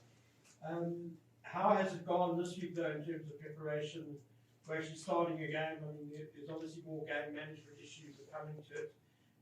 Obviously, kicking game, that sort of thing. I think it's been awesome. We had our kicking game session yesterday, so I think going forward we still have a couple more sessions left. But like I said, it's been awesome. I think the biggest thing for us or for myself is to nail my role. Like I said before, I just need to nail my role on Saturday and make sure that the team goes forward. So adding to that, are you confident that there's enough experience around Grant and Monty on Saturday? Yeah, I think if you look at it, that's probably one of the strengths of our squad. I mean, there's strengths and weaknesses, but one of the strengths I would say is probably if you look at the team, if you look at the pack, there's some good experience there. Even with the guys coming off the bench, there's a lot of experience. And again, experience. Yes, I think Grant probably on 3 tests now in his first start, but experience is something that our job is to give him during the week, to give him as much exposure of what he's going to get on Saturday, so that he's happy and comfortable in the role that he has to fulfill, so that he doesn't have to think about that. He can just bring out his natural given talent and the thing that makes him special. Yes, there's a role that he has to fulfill, but there's also something that Grant brings to the table that makes him special. That's a Grant Williams thing. And so nail your role, experience what you're going to get on Saturday from the opposition and from your teammates, and then bring out your thing that you bring to the game. Sorry, Grant, just to go back to you. I'm not sure how long ago it was, but it was maybe 2 or 3 years ago, where I think you were just playing club rugby. So, can you just reflect on what's actually been quite an incredible journey, especially over the last couple of years? Yeah, I've played club rugby after school, 2014. So I ended up at College Rovers in Durban. I think perseverance will probably be the biggest thing that I'll say that's installed in me. And it got me to this point, and I'm extremely grateful. So yeah. Hi, Coach. Just looking at your, I'm sure you obviously had a lot of thought process to go through the centre clearing, especially. Someone like Jesse Creole is in play. Yes. Was talking about how he wants to get his run in this weekend, just so he's worth into the World Cup. But someone like Andre Season, for example, had a good game against Australia. Are you then perhaps saying that you're satisfied with where he is and what you've seen? Now you just your thought process just giving other guys a chance to ensure that everybody gets equal game time? Yeah, that's the big thing. And the thing is about Jesse, I don't know how many people know, but he actually, unfortunately, in Japan, he got suspended. So he wasn't up for selection for the first couple of games. So obviously, we had to wait for his suspension to be lifted before we could consider him for selection. And between Andre and Damien D'Alenda, I think, it's just managing the game time with the two. Andre have had a go with Marnie before, and Damien will have a go with Marnie now. So just getting combinations, different combinations, and spreading, like I've mentioned now, spreading trying to spread the game load amongst the squad. Because I think, if you think about it, we probably 39 fit players here currently in this group. And if you think the World Cup squad is going to be 33, so there's actually only 6 guys that's operating here that will not go to the World Cup. So the guys who's here, and as we know, if you think back in 2019, within the first game, there was 2 injuries. So of that 6 guys that's currently training here, that's fit, that let's say won't make the World Cup squad, probably 2 of them, a third, is going to go to the World Cup in anyway. So it is important for us to make sure that we get everybody, if it's possible, and that's in a plastic perfect world. If it's possible, you would like to get everybody experience in game minutes as much as you can. Sorry, Zina. Banyana lost their first World Cup match against Sweden. You guys know a thing or two about losing the first World Cup match. What sort of advice or encouragement or message would you like to send to the girls ahead of their second match, which coincidentally happened to be against Japan? I mean, Argentina. Yes. Listen, I think they had a sterling performance. I mean, they lost at the end. You know, so it was a very competitive game. And the thing is just to focus on the. I would say when we lost against New Zealand, you create your own reality in terms of where you are, and just to stay focused and steadfast on your plan at hand, what you had drawn up before, and just to stay steadfast on that. Last English question, Ross. Jacques, how many players are you planning on sending to Argentina next week? And while you say you're trying to spread the load across the squad, are you also now looking at trying to sort of get the core together and giving them as much game time as they can going into the World Cup, or do you think you may make quite a large amount of changes for next week's game? Yeah, next week, I think for us traveling there, we definitely won't take all 40. I mean, it's just you'll fly there with a jet lag, and then you'll spend 3 or 4 days there, and then 2-3 days training, play a test match on Saturday, and then fly back. I think we'll probably go with a squad around about 26, obviously 23 players that we will select, and then you'll have to take an extra prop. You'll have to take an extra hooker, because if somebody gets ill or get an injury, the test match can't happen if you don't have backups for them. And then we'll probably take an extra back. But I don't want to limit it to 26. There might be injuries and injury concerns, so we might be 27 or 28. But it won't be 35 guys going. So yes, that's the plan for going to Argentina. And hopefully we can build good momentum in this test match. And then it would be nice to give guys that haven't had a lot of time yet, or haven't had a game yet, it would be nice to give them a go against Argentina, in Argentina, which will be a very tough game as well. Okay, cool guys. We can switch back to English. Hello and welcome to Forever Rugby on Forever Sports. But today's guide, how to watch South Africa versus Argentina. This is the last time the Springboks will play on home soil before the World Cup. After this game, they will jet off to Argentina for the first of 3 warm-up games. They'll then come back, and there'll be a big sort of send-off. and then they will depart to Europe, where they will take on the All Blacks as well as Wales in 2 more warm-up games, and then Scotland.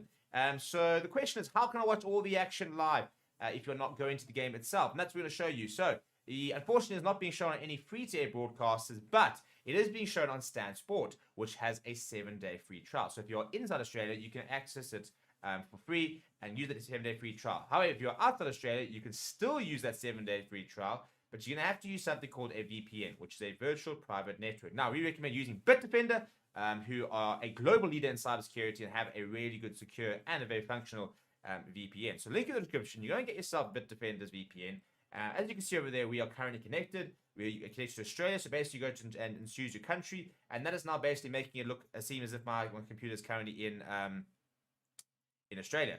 And as a result, thanks to my Stan Sport free trial, I'm currently watching Wimbledon, which is as easy as that. And that's exactly how easy it will be to watch the game this weekend. If you do not have a VPN and you try and access it just won't work, unfortunately. You know, if you try and access Stan Sport from outside Australia, for example, I'm currently in South Africa and stuff like that, and you go to the website, you won't even be able to log in.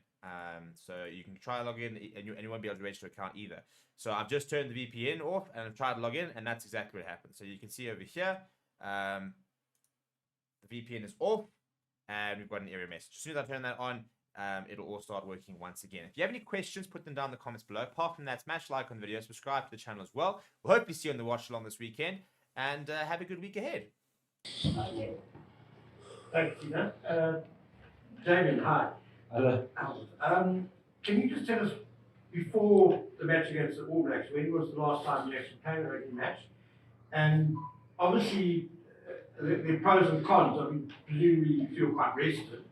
But then how hard is it to get back into that sort of full match sharpness after a long break? I think the last game was on the 20th of May in the Japanese top league, if I'm correct. But yeah, our training has been very intense in the 6-week block that we had before even the first match against Australia, which most of us didn't play before we played the All Blacks. But yeah, to play a match again, it's a different intensity. We obviously train very intense, but I think with the contact involved and hitting rucks and scrumming and lineouts, and always being on the move, I think you can only get match fitness from playing matches. And that was always the challenge. And I think in the first 20 minutes against All Blacks, it really stood out. I felt we were quite strong starting the second half. So yeah, hopefully, well, not hopefully, I know we'll have a much better start this weekend, and we'll bring a lot more energy than what we did in those first 20 minutes against All Blacks. Trevor, it's been a while since you've been in the match 23, I think since Argentina last year in Argentina. Stoked to be back in the mix and fired up to get on the park this weekend. Yes, definitely. Yeah, it's been a while since I've won the jersey again, but yeah, very much stoked. It's very excited. It's gonna be a tough challenge, and in all fairness, in this environment and squad, there's so many great players, and the competition is really at a high level. So you need to bring your best every time. So when you're not in the match 23, you just work as hard as you can, and when eventually you get your chance, you try and use the opportunity. So yeah, very much excited. I know it's gonna be a very tough game, and yeah, when playing against Argentina is very physical, scrum wise and line out, and it's a game where you need to man up. So I'm excited to get a chance and to be able to represent the country again.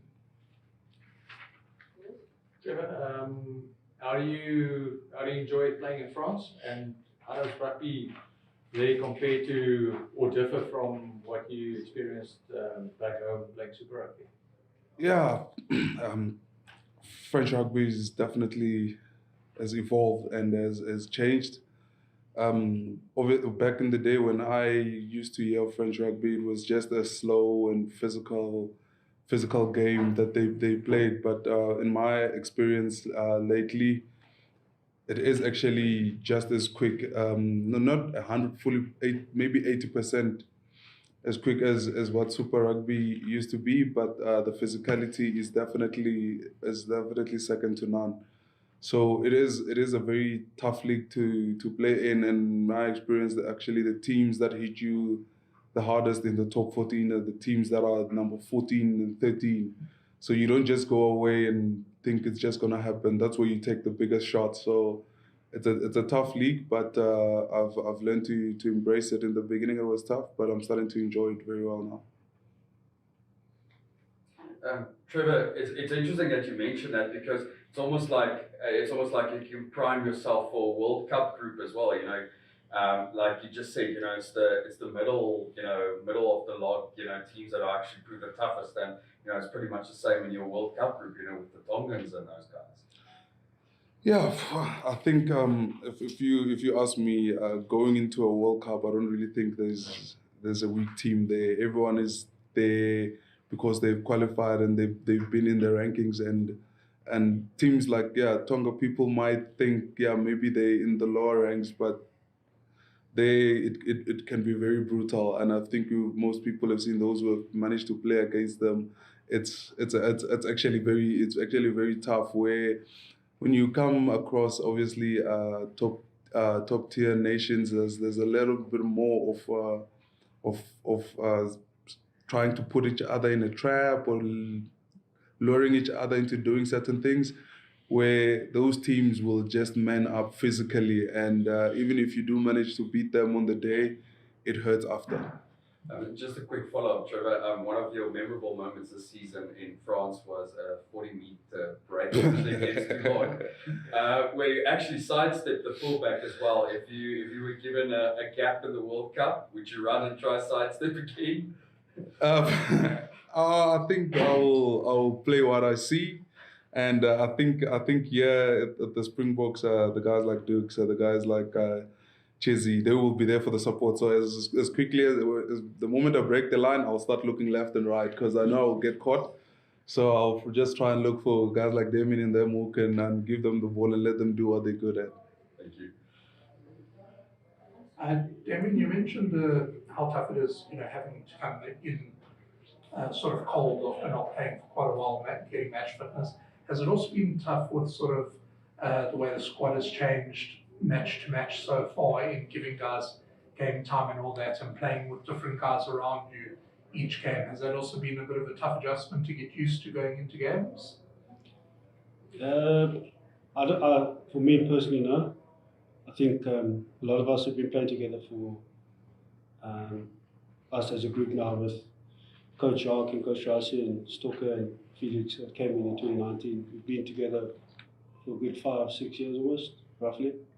And a lot of the playing group has been quite similar. Obviously, there's been guys that have retired, and unfortunately guys miss out along the way as well. But us as a playing group, I know we do play a lot of games at certain combinations, but even in training we do tend to swap around and get a good feel for each other, and I think that goes a long way in training. So when we get to a game, we're very comfortable, and we know what more space for the guy inside and outside.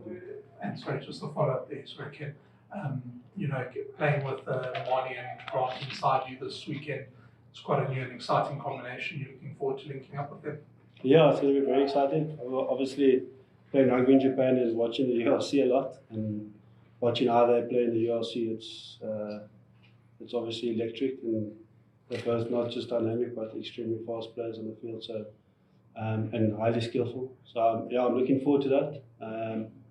I can't wait for the challenge. I can't wait to feel the game, how the game will be with them taking control of things. So yeah, I think it's going to be very exciting, and I think they're also both looking forward to the challenge, and I'm sure they will stick both hands up and have outstanding performance. We asked Jesse last week as well. We also didn't feature in one of the previous tests this season. Are you desperate to put in a strong performance on Saturday?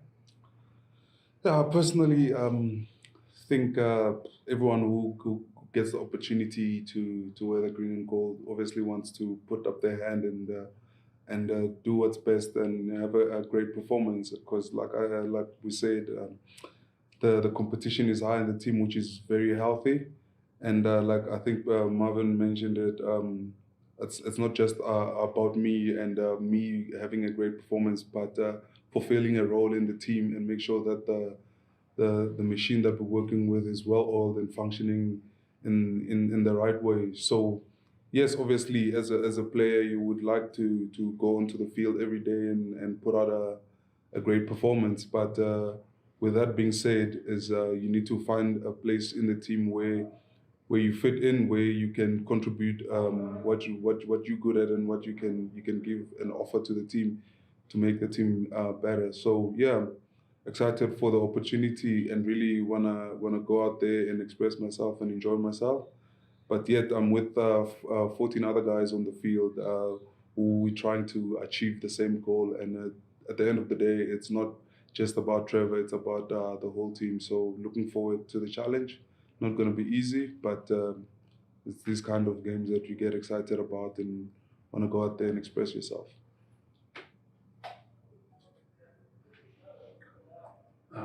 Damien, can you just take us through the process that the management is putting you guys under? Because we spoke to Jock and he said that they are trying to get you guys as much on peak form for the World Cup as possible. So will you take us through the process? How is the management managing that process, and what are you guys actually doing to be sure that you are at peak performance and peak form for that first game against Scotland, with these warm-up games and the last Argentinian game now coming up in mind?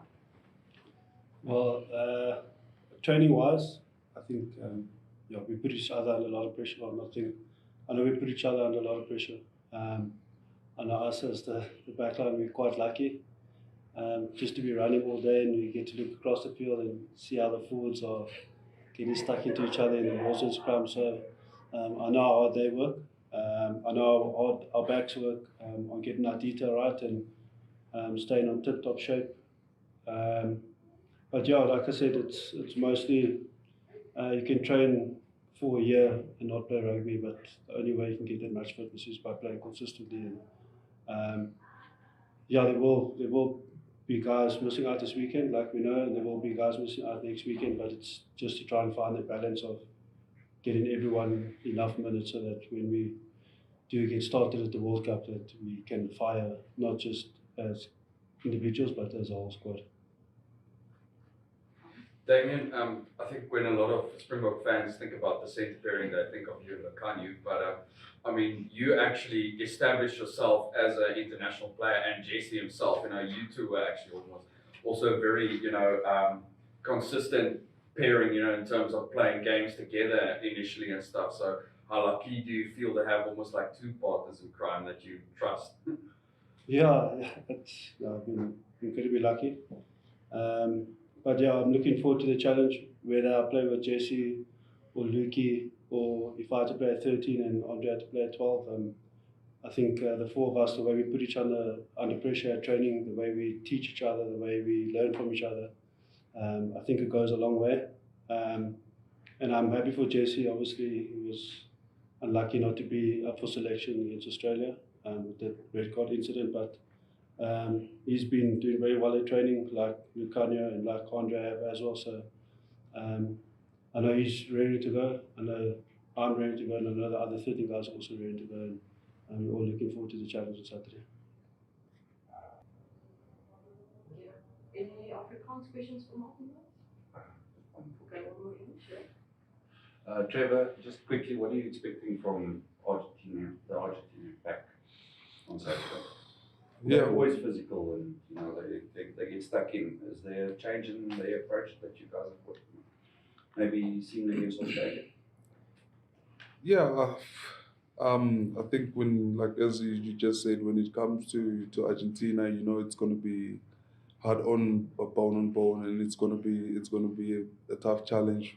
But I think they've come a long way from just being Argentina that just wants to go physical, and they've got a few moves that they have now in the lineouts that keep you thinking, and the way they scrummage it, and we all know that they've always it was always one aspect of the game that they actually really enjoy, and they can, if you're not aware or not ready, they can put you under immense pressure. And yeah, so for us as well, we definitely know that you can't, they are no slouch. They're not just gonna go away. They're gonna keep coming the whole day. It doesn't matter how much you dominate them. They don't give up. They don't go away.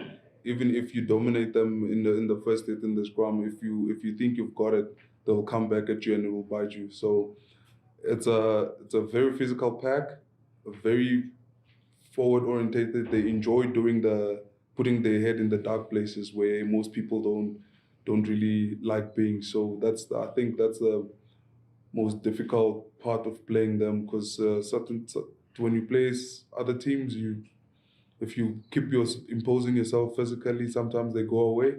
But a team like Argentina, especially in the pack, they've got some real inspirational players. Some players who played many caps, the big dogs who knows the dark arts of the game. So that's going to be the big challenge for us, and to make sure that we try and apply as much pressure as possible, whether it's scrum time or mauling or.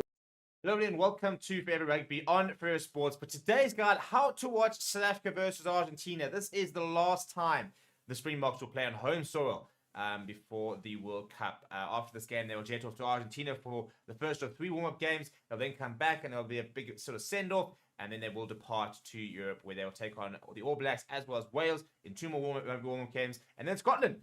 So the question is, how can I watch all the action live if you're not going to the game itself? And that's what we're going to show you. So unfortunately, it's not being shown on any free-to-air broadcasters, but it is being shown on Stan Sport, which has a 7-day free trial. So if you're inside Australia, you can access it for free and use that 7-day free trial. However, if you're outside Australia, you can still use that 7-day free trial, but you're going to have to use something called a VPN, which is a virtual private network. Now, we recommend using Bitdefender, who are a global leader in cybersecurity and have a really good, secure, and a very functional VPN. So link in the description. You go and get yourself Bitdefender's VPN.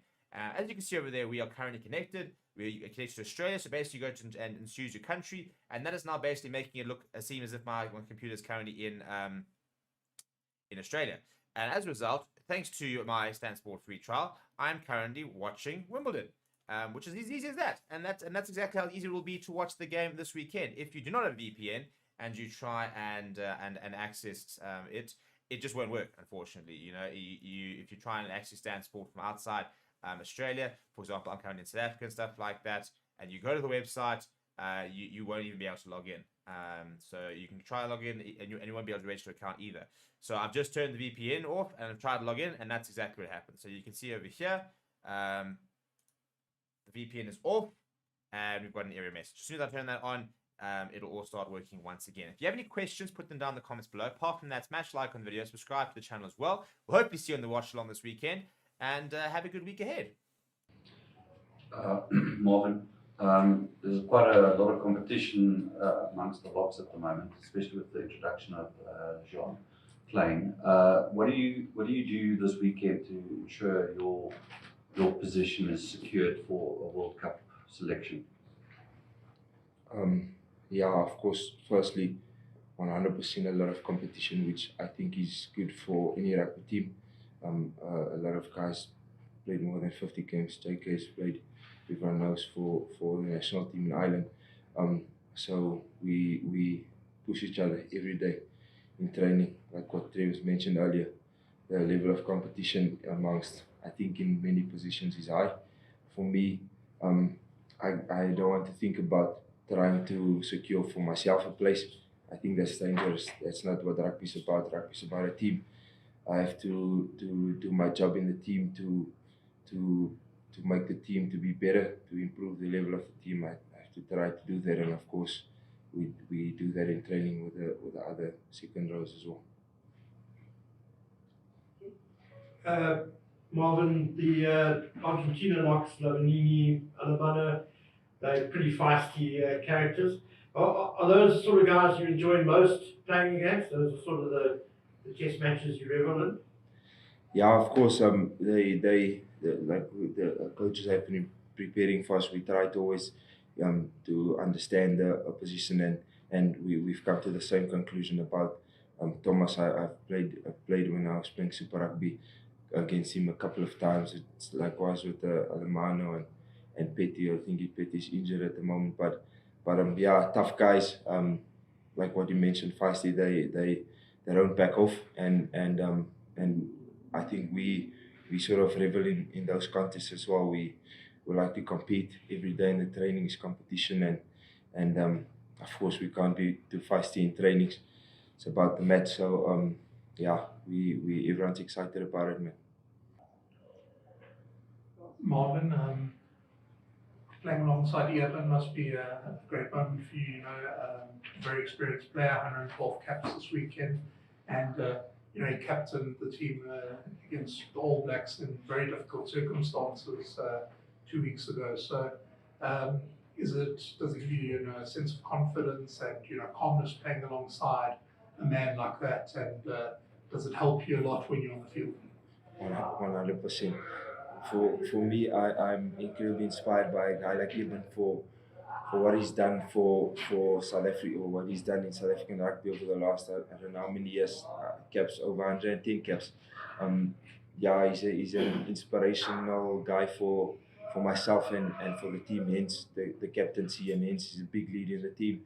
And yeah, I think for what he helps for me also in the match is the calmness. I'm sure if you can, some people probably when there's a bit of a scuffle, he doesn't look calm, but in other stuff, he's incredibly calm, and I guess it comes with experience. He's done it for over so many matches, and maybe sometimes there's a bit of pressure or hastiness, and he just brings a calmness, and of course it helps for me as well.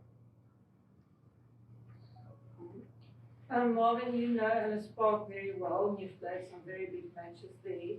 What is it about Ellis Park that is an ally to the Springboks?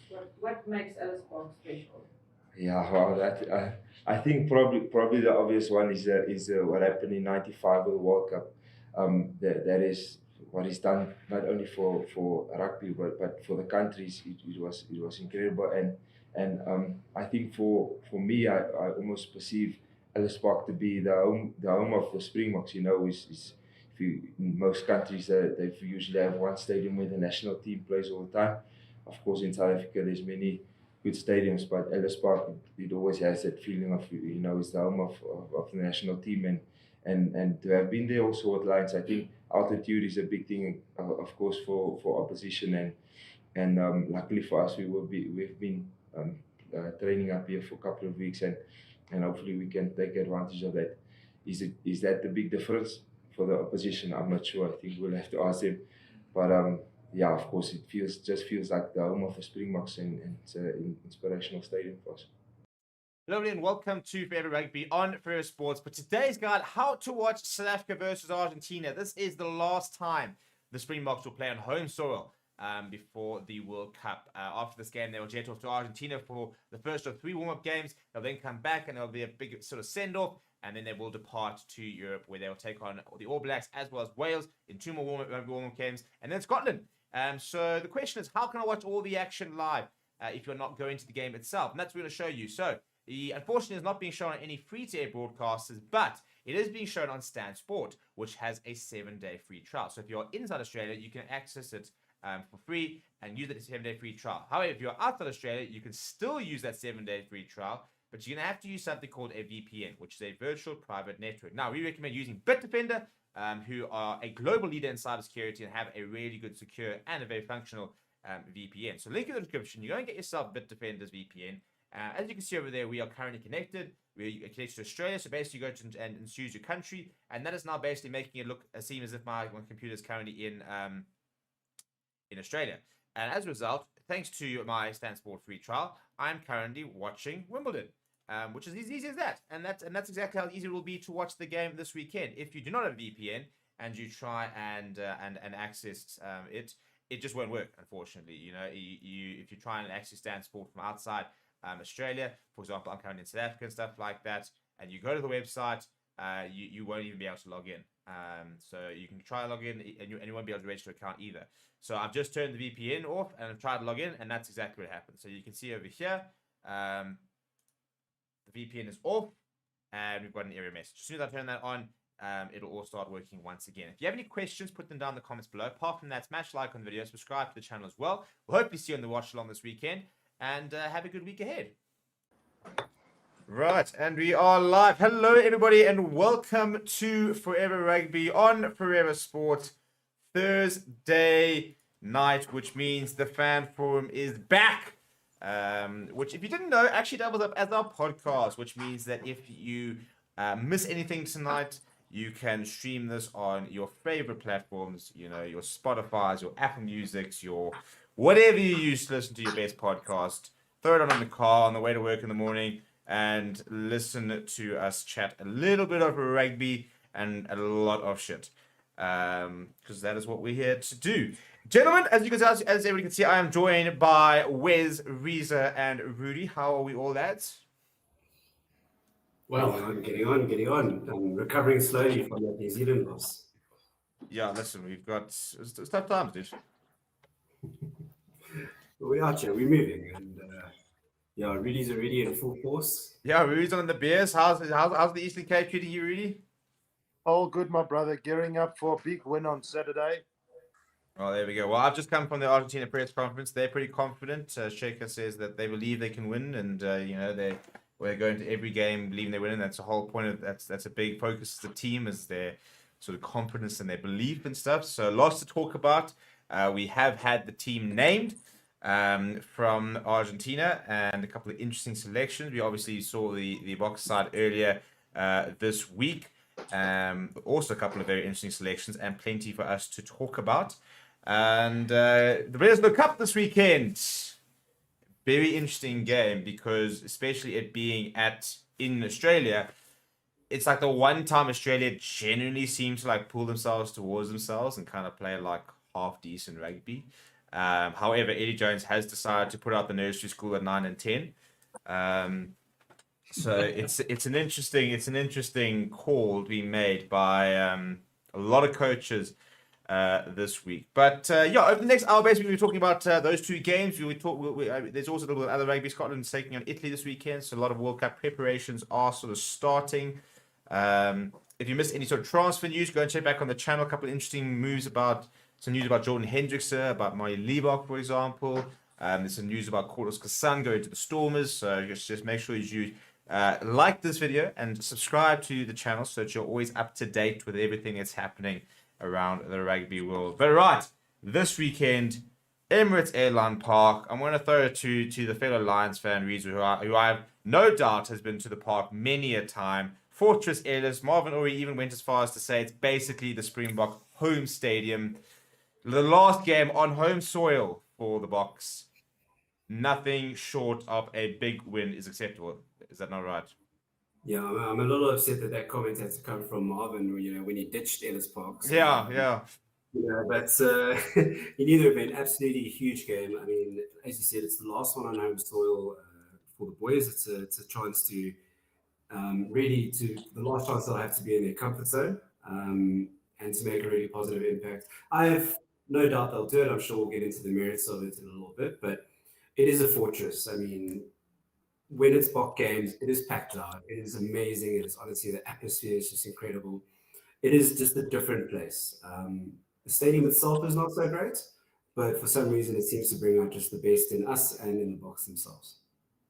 Yeah, fair enough. And yeah, I mean, look, not sold out yet, so it's a bit frustrating from that point of view. Hopefully, a couple of the fans will start to buy some tickets, and we can make sure it's a bit of a sellout.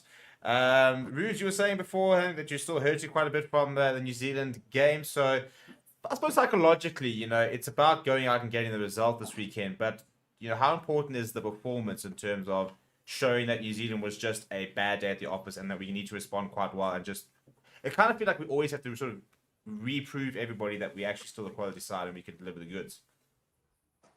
Yeah, I think for the South African game against the All Blacks, I was listening to Jacques Nienaber, one of his press conferences, and he was talking about maybe the players in New Zealand that started that game were a little bit cold, a little bit undercooked. I think for this game against Argentina, it will be important for the players to really cook and fire and looking at the combinations, whether it be the back row that looks, more balanced than the All Black game. They need to come out firing, get the result, and really put a marker on the fact that we're not just here to be in the top 4, perhaps, of winning the World Cup. That we're actually very serious, and our name is the first name they think of when that final comes around. Yeah, and it's interesting because I think a lot of people, I think a lot of the South African public, it's interesting, and Wes, maybe we'll talk to you about the sort of psychological sort of part of it. South African fans love to think that we are always the underdogs. They love to think that we always perform well when we're the underdogs. We like to have the narrative. We like to have they don't believe we can do it. Jacques Nielba is throwing out do it for the load shedding. Rassie Erasmus is talking about doing it for the earthquakes. It's all the sort of different motivators. But at the end of the day, I think we've asked this question to Eddie. The question been asked to Michael Cheika. The question been asked to Ian Foster. Everybody's sort of saying, how good are the Springboks? And all the coaches are very quick to say, listen, they're the world champs for a reason. They might not have had the best couple of results in the last sort of 18 months, but they're a quality side. What do you think is the sort of the mental thing? Is it the case that we do thrive with that sort of underdog tag, or do you think it's time for us to start really owning the fact that we're going in as world champions, we're going as British and Irish Lions series winners, and there's no reason we shouldn't be considered within the top at least 4, if not top sort of 2 contenders for the World Cup? Yeah, it's an interesting question, Steve. I think, there's a fine line between being humble and then potentially cocky or arrogant. And the underdog narrative allows us just to maybe play a bit safe. We don't want to go in there swinging things around, this, that, the next. And then if we lose, it's quite embarrassing. So I do wonder how much of it might be just playing a bit safe about like, hey, we are the underdogs, and if we lose, we can just say, well, we said we were the underdogs. So, but I don't know. I think when you get to that level, and as you said, we've got the credentials to back us. We are defending world champs. We have the British and Irish Lions series in our pockets. You mentioned about not having the greatest form over the last couple of months. I'm quite okay with that. We don't need to have our greatest form over the last couple of months. Now we need to start hitting our stride. And we always seem to forget that you don't want to start peaking a couple of months too early and then be on the tail end of the World Cup. So I'm quite excited to see just how we start to fire in the World Cup. Yeah, I think that idea of peaking too early is what I think a lot of people are trying to say about Ireland, to try and sort of write them off. I don't think I think a lot of that's a coping mechanism, because I think I think a lot of people aren't ready to accept that Ireland and France are like a different level to what we've seen them in the past. So I think a lot of people do like to sort of write them off and say, oh no, they peaked too early. But the Boks do tend to come in often not nearly as favourites, and often also there's a bit of a sort of an inferiority complex, because a lot of times people sort of create excuses to why we did win. There was the whole poisoning of the All Blacks thing in '95, and 2019 England played their final in the semi-finals. That's our issue and stuff. So yeah, it's an interesting sort of thing. But let's talk about the team, and we're going to look at the team. There is the team, in case anybody watching has not seen it. Some interesting things here to pick apart. Wes, I'm going to throw it straight back to you first. That front row is probably our 3 best front personnel in each position. I think Kitsov's probably our best Lucian, Malcolm Marx is our best hooker, Frans Behoeven our best tight head. But it's not a combination we often see, because we often see Kitsov and Marx coming off the bench, and even recently Kitsov's been starting. So it's been a long time since we've seen this particular combination start or play together. But our three best front rowers, is this our best front row? Yeah, as you said, from an individual personnel and a performance point of view, yes. I think we've spoken about over the last couple of weeks, Malcolm Marx clearly being in better form than Bongi, and so he deserves that starting position. In terms of, is it our best, front 3? As you said, that combination, we've tried it. I don't know about tested it. So I'm really, really excited to see this, give this combination another go, see how they click together, how do they scrum together. As Reece said, this is going to be our last opportunity in a comfort zone. We're at home, Ellis Park. It's that safe, space, if you can call it that. And if they can click here, then they can have the confidence to go and say, actually, we do work well together. Us 3 starting. Let's take this forward. Yeah, fair enough. I think a lot of this, it's been a bit of a fact-finding mission since that injury to Oxenchair. I think that we planned for a lot of different things. I don't think we had really planned for that injury because all of a sudden we've had to start seeing kids off probably more than they would have liked to, and that's now maybe potentially not had the combos they'd like to and stuff like that. So it's been interesting to sort of see how things have slightly changed. I'll move into the bench a bit later. That second row I think is pretty solid. I don't think I think Marvin Orie. A lot of people are sort of saying that Marvin Orie might not make the 2020 the 33 man squad for the World Cup. I personally think he's already booked a spot. So Ruse, maybe towards you that sort of lock pairing. I mean, Marvin Orie, do you think that he's already going? Do you think he's got a point to prove this weekend? And for Evan Etzebeth, it's a second game back from injury. Maybe less of an emotional sort of game than 2 weeks ago. Not captaining as well, so hopefully also an opportunity for him to sort of start getting his battle back into his best form. I want to say that Marvin Orie, I don't want to single him out as a player who's sort of on the fringes of not making the squad. But I think there are one or two players, in my opinion, that definitely have to have a big game. And if we look at the lock combinations that we have, there are quite a few players that are putting their hand up. If we look at RG Snyman on the bench now, it will be interesting to see in that sort of position of the Rugby Championship now, Marvin Orie, can he deliver at the bigger stage? So I know the emphasis might not be on actually winning it, although the championship is still in the balance pending Australia's result. In a position where he has to perform and the public opinion, just for example, says that he has to perform, can he stand up? I think that's more along the lines of what I want to say. But yeah, he's not the only player, so it'll be hard to just single him out. But yeah. Yeah, fair enough. And then I think something that's causing a lot of debate at the moment is this back three. Now, Reece, I'm going to throw this to you before we start picking apart the back line. Marco Verstappen was a player who was quite divided a bit of opinion if you go back about a month. I think he was a player that a lot of people were saying didn't have his best season for the Bulls. It's been a while since he's played for the Boks, for example, through injury. Then had a very good game against Australia.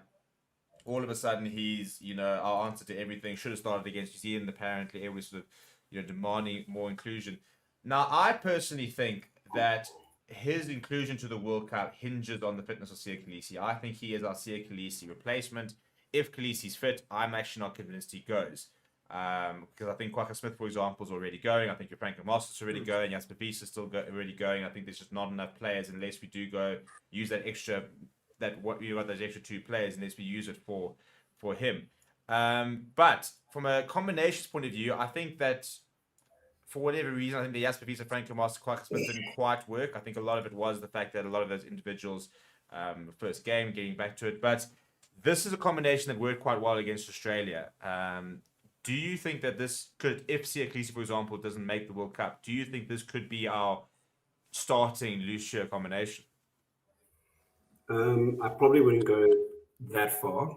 I do think that Marco, and the hype train was quite real. It was very evident after the Australia game. And he did have a storm over game, and maybe people had forgotten that the quality that he actually possesses.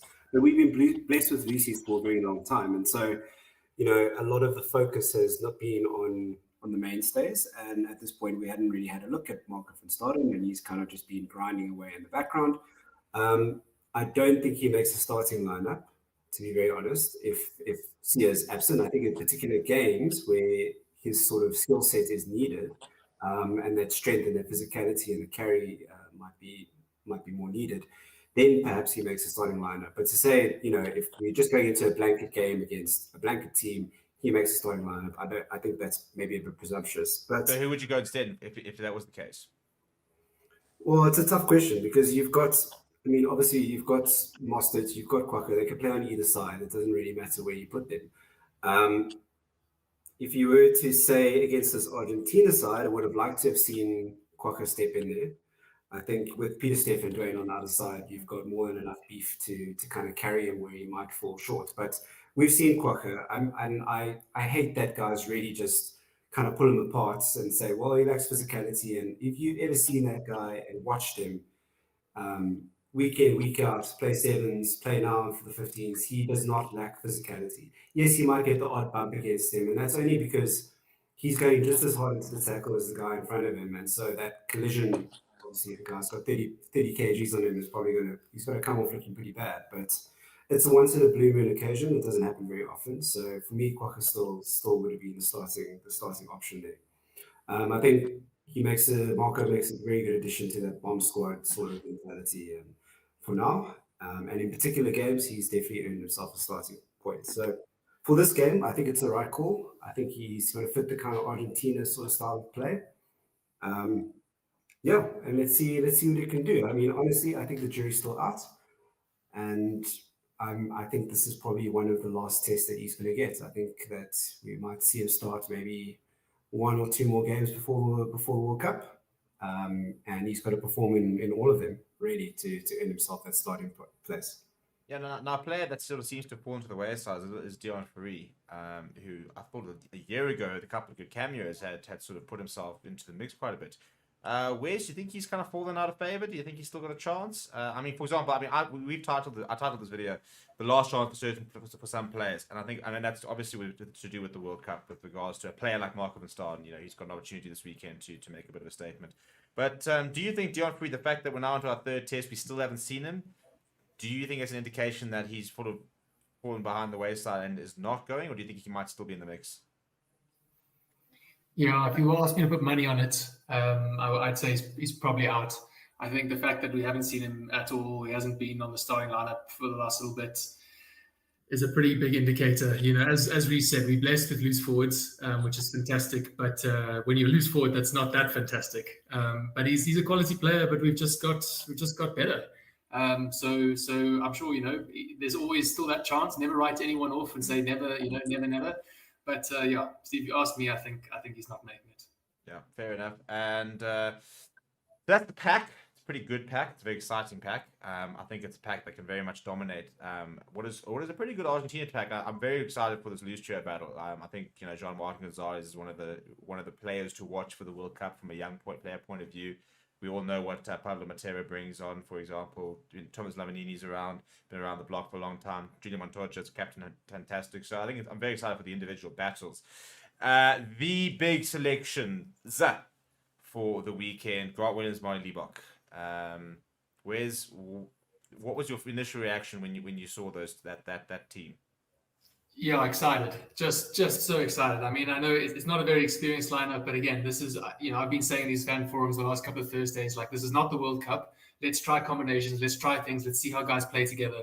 And I think the way, you know, how quick Grant Williams is and Marnie Starr as well, they're just going to feed off each other. So I'm really excited to see what they can bring. You know, potentially it's a shit show. Fingers crossed it's not. But I am genuinely excited. I don't think I've been this excited to see a pairing like this for a while. So I'm if I was watching the game for one reason, it's for that. But it's going to be fantastic. Roots, are you on the Grant Williams hype train as well? 100%. I think he's proven. Obviously, everyone's spoken about his pace, his pace off the mark, his work around the ruck, is quick. But he's so much more than that, and he's matured over time. And like he said, I was listening to him as well. He's waited his chance. He's been waiting in the wings, should I say. And I think it's an opportunity now. The only thing for me, and obviously I'm excited to see him pairing up with Liebach. The only thing for me, more realistically, if we're looking towards the World Cup, if he could get Handré Pollard fit and have that sort of experience to calm that down, that excitement which he might have, the overexcitement, and in the moments where it matters, I think Handré Pollard is going to be crucial. So as much as I'm excited to see Marnie Liebach, and he's definitely our backup 10, in my opinion, I think Williams will do well, or even better, when Handré Pollard comes back, God willing, very soon. Roots, I'd actually just love to jump into that point. I was thinking the exact same thing, is that while this is super exciting, I am a little concerned that this is the pairing that they've chosen to go with. I would have, if I was trying to make Marnie comfortable, honestly, he's very possibly going to be our front runner fly off if something happens to Andre. Surely you try to make him comfortable with who you think is going to be your starting scrum off. Let's be honest, Grant is not going to be our starting scrum off. I'd be very surprised if we get to World Cup and that happens. So why chuck in two guys who aren't so comfortable together or comfortable in their positions, chuck them on together? Surely you start to build that. Look, Mani realistically could be starting a lot of games. Chuck him on with a Faf de Klerk or Kobus, the guys who are realistically going to be the starting scrum halves. And just get him comfortable with a combination. That's my only concern about this pairing. I think we need to push back. Sorry, Steve, to push back on that. I think if it was like our last game before the World Cup, and then we decided to do this, I'd 100% agree with you. But I think because we still have a bit of time, it's like, okay, if not now, let's just try some wild combinations, some wild pairings, and then we can see. Because as I said, maybe it falls apart, maybe it's terrible. But I 100% agree with you that, if Mani is going to be our sort of backup fly half, and as Rui was saying, hopefully Andre is 100% all okay, but he does need to get used to Faf. So I'm with you on that. I think we do need to trial that Mani and Faf combination, but I think this is the last opportunity potentially to sort of trial any experimental combinations and see what do we get from it. I also think if you look at our bench, for example, and I'll put it on the screen there, whilst we have gone with a 5-3 split, I do see Mani Libbok playing the full 80 minutes, to be honest. I'd be very surprised. I mean, maybe they might want to look at more minutes at 10 for Damian Willemse, but it's very strange to sort of go with a... Well, I suppose, yeah, I mean, even if you look at the fact that they listed Kanyama at 22 and Willemse at 23, which I'm sure was pretty disingenuous, but Damian potentially coming on at 15, Kanya coming on at 13. I suppose the nice thing is you could literally play Grant Williams for 40 minutes, Faf de Klerk for 40 minutes, and Mani Libbok for 80 and give himself two different halves with two different scrum halves. So there is that option. And I'll be very interested to see, based on what Reese is saying, the fact that you do want him to, because if we're all being honest, Faf de Klerk's going to start at the first game of the World Cup. I think if Jaden Hendrickson was fit and playing, he seemed to be the only one that the Boks were willing to start ahead of Faf de Klerk with regards to how the Bok game plan works. He hasn't played at all. In fact, I do wonder if he might actually make it, given the fact that he just hasn't played as yet. I'm sure he'll play next weekend, but that's also an interesting one. Before we go to the back three, because I think that the only thing we can really do is wax lyrical about the back three. The centre pairing, Damon Delendi, Jesse Creel. I think everybody's having a bit of a meltdown about the no Andreas Taysen. I do think Andreas Taysen plays the full 80 next weekend in Argentina, so I don't think it really matters. I think Damon Delendi also needs the game time.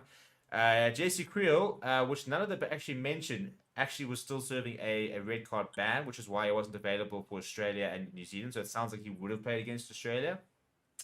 But Rudes, I mean, a lot of people don't like Jesse Creel. He's subject to a lot of abuse. We spoke a little bit about last week. But he is the only other option we have at 13. He will be going to the World Cup. That's not even an option. I mean, sometimes Delendi has played at 13, but he's really struggled. So, given the fact that Jesse Creel is our number 2 13, it's probably just a no-brainer to start getting into game time, isn't it? 100%. So in my opinion, just to touch on the last point about the fly-offs and the bench with Damian Willemse, it'll be interesting to see where the Springboks actually settle with him as an impact player, because if he's also going to be considered at 10, for example, I was listening to Jacques Nienaber throwing around the concept of if we have problems at 10, Willie Leroux is going to come in at 10. So just to close off on that point, I think we need to really settle at the 10 position so that our outside backs can be more comfortable. And again, maybe a Jesse Creel, playing next to a Pollard and a Delende in one of the games against Romania, whoever. That might do him good. But for the sake of this game, I think he's got a lot to prove, because he has been riding the wave, and I'm not singling him out, as I mentioned with Marvin Orie. But in my opinion, he's the other player that, in the public opinion, needs to make an attempt to show them why he warrants that place. It concerns me a little bit in a humorous way how you say he's definitely going. I think he should remove that notion and just get on with a good performance.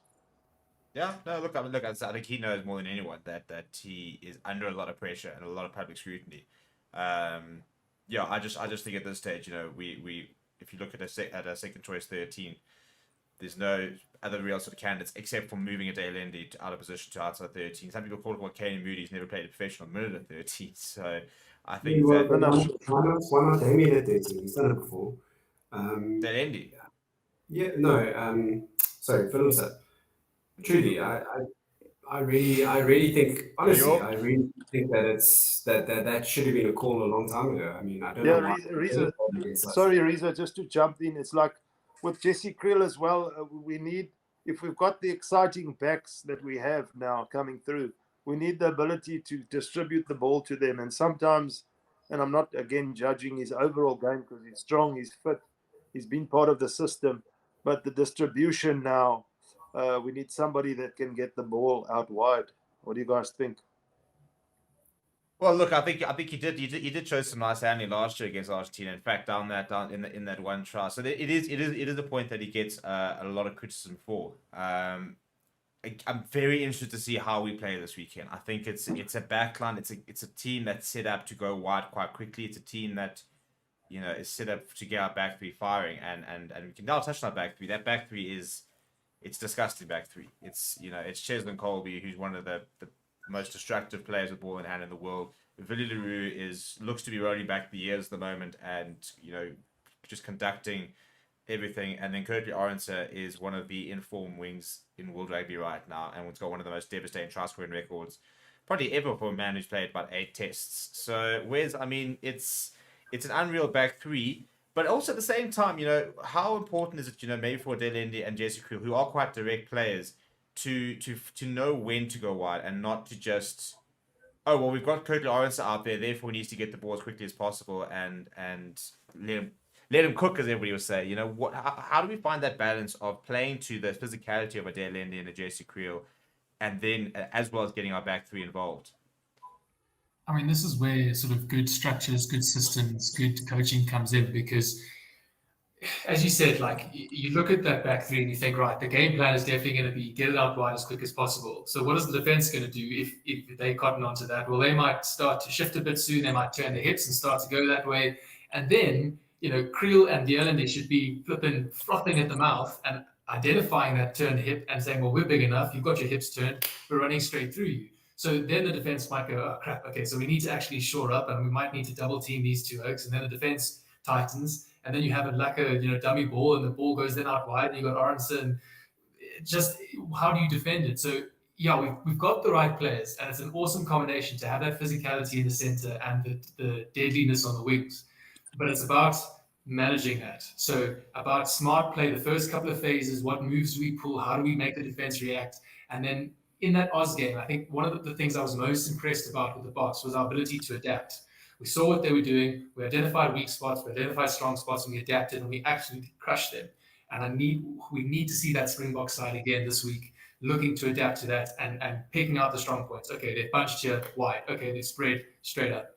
We've got the personnel. Yeah, I like that. I think that, players like ability to remind like Art Williams, that's where they're really going to be tested in terms of being able to identify when it's on, when it's not on. And it's a nice test for all of them. I think it's I'm not surprised they're going with Billy Leroux, given the fact they've gone with Grant Williams, Molly Buck. A lot of people are saying that Williamson needs minutes at 15, and I agree. I think he'll start against Argentina next week. But I think given the fact that in terms of your big decision makers, bar Damien Delendi, they're very inexperienced, having Billy Leroux in the team is probably a very nice sort of calming head. Let's look at that bench, and it's a 5-3 split. I don't think it was going to be a 5-3 split. I think this is a Lekanya Amni's game time 5-3 split. Do you agree? And I mean, the players on the bench are mostly, I think, all pretty much guaranteed to go to the World Cup. But good to see Trevor back. Yeah, and I know you've been calling for Trevor for a while now. So that wish received over there, and we were all a bit concerned that he had been, while he was out of the picture a little bit. I wouldn't be surprised to see that front row replacement come on sort of the 50-minute mark. give a full half an hour to the boys in the back there, and that's kind of been the modus operandi for a while now. So, Ocker Scaven, again, we all know what he can do. He needs minutes as well. Let's make no doubt about it. He needs to be tested. His bones need to be tried. And against a hard Argentina side, it's probably the test that he kind of needs.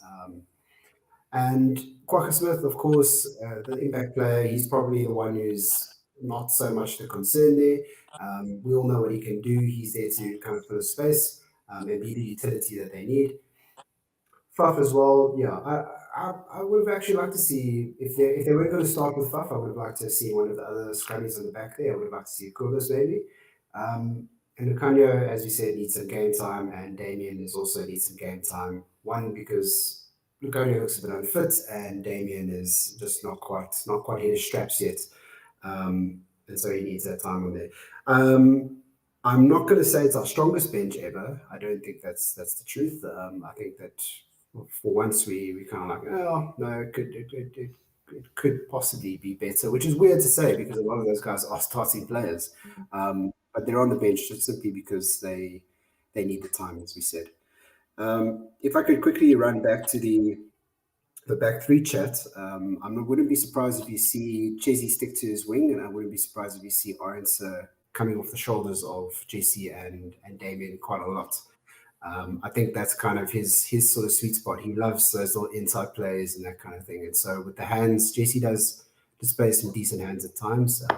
As Damien, if they can simply just turn, as we were saying, turn the mindset of the Argentinians to, okay, they're not actually putting it out wide, and just draw them in, suck them into that game plan of these two are going to run at us for 20, 30 minutes, and then earn the space for your guys out wide, because we've seen it before. As much as Chesy can wriggle out of anything, you can't help it if you've shouldered onto him so quickly that he's really got 4 guys on him that have shifted across. By the time he gets it, and then he's fighting to get back in field, you want them to have the space, just like the New Zealanders did against us, actually. We rushed up on them. They earned space to go out wide. And then they just simply scored in the corner. And it was just too much for us to handle. You know, Will Jordan had so much space to work with. Shannon Frizzell even was on the wing. Earn that space, and then we can start looking at lighting up our scrum cap boys. Oh, there we go. The scrum cap's pretty great. A lot being talked about that. Right, let's have a look at exactly what's in front of us, or rather in front of the box. That is the Argentine 23. With a minor spelling mistake, which we will amend. But yeah, so there are a couple of changes to the side. The big ones are a change in scrum off. Lotoro Bazanvele is getting an opportunity. Bertrand has been dropped down to the bench.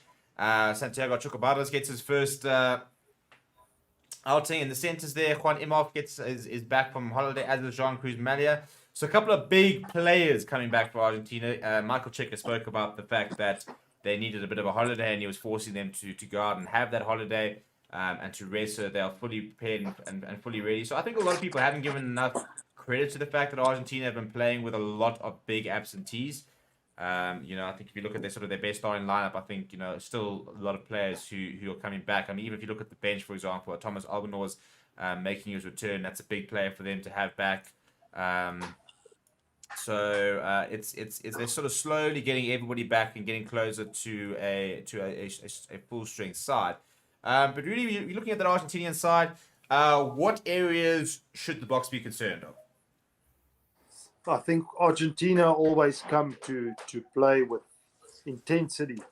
If you just look at their national anthems when they sing, I think for them, obviously they're also preparing for the World Cup, but I think every game is just that little percentage more important to them to prove to the world that they are indeed a tier 1 nation. So I think for the Springboks, the basics of the set pieces, when it comes to the scrums, Argentinians love to scrum and they get up in your face.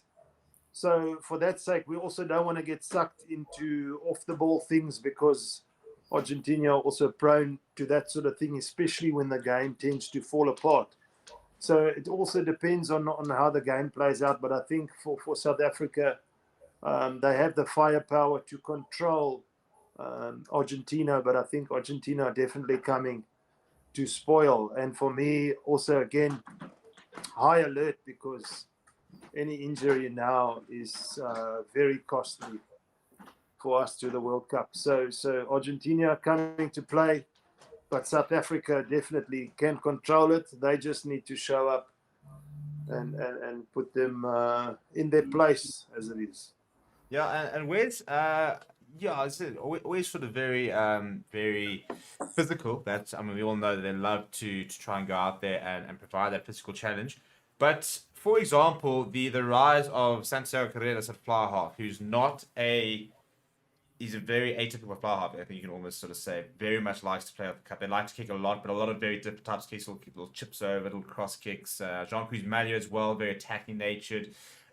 This backline is a backline that can be quite a handful to defend. And Michael Checker today in the press conference alluded to the fact that they've been working on their attacking shapes. They did score quite a few tries against us last year. So how much do you think this is going to be a test for our defense? Not even just so much for physicality, but from the way they play, the patterns they play, and some of the players they have who have genuine X factor.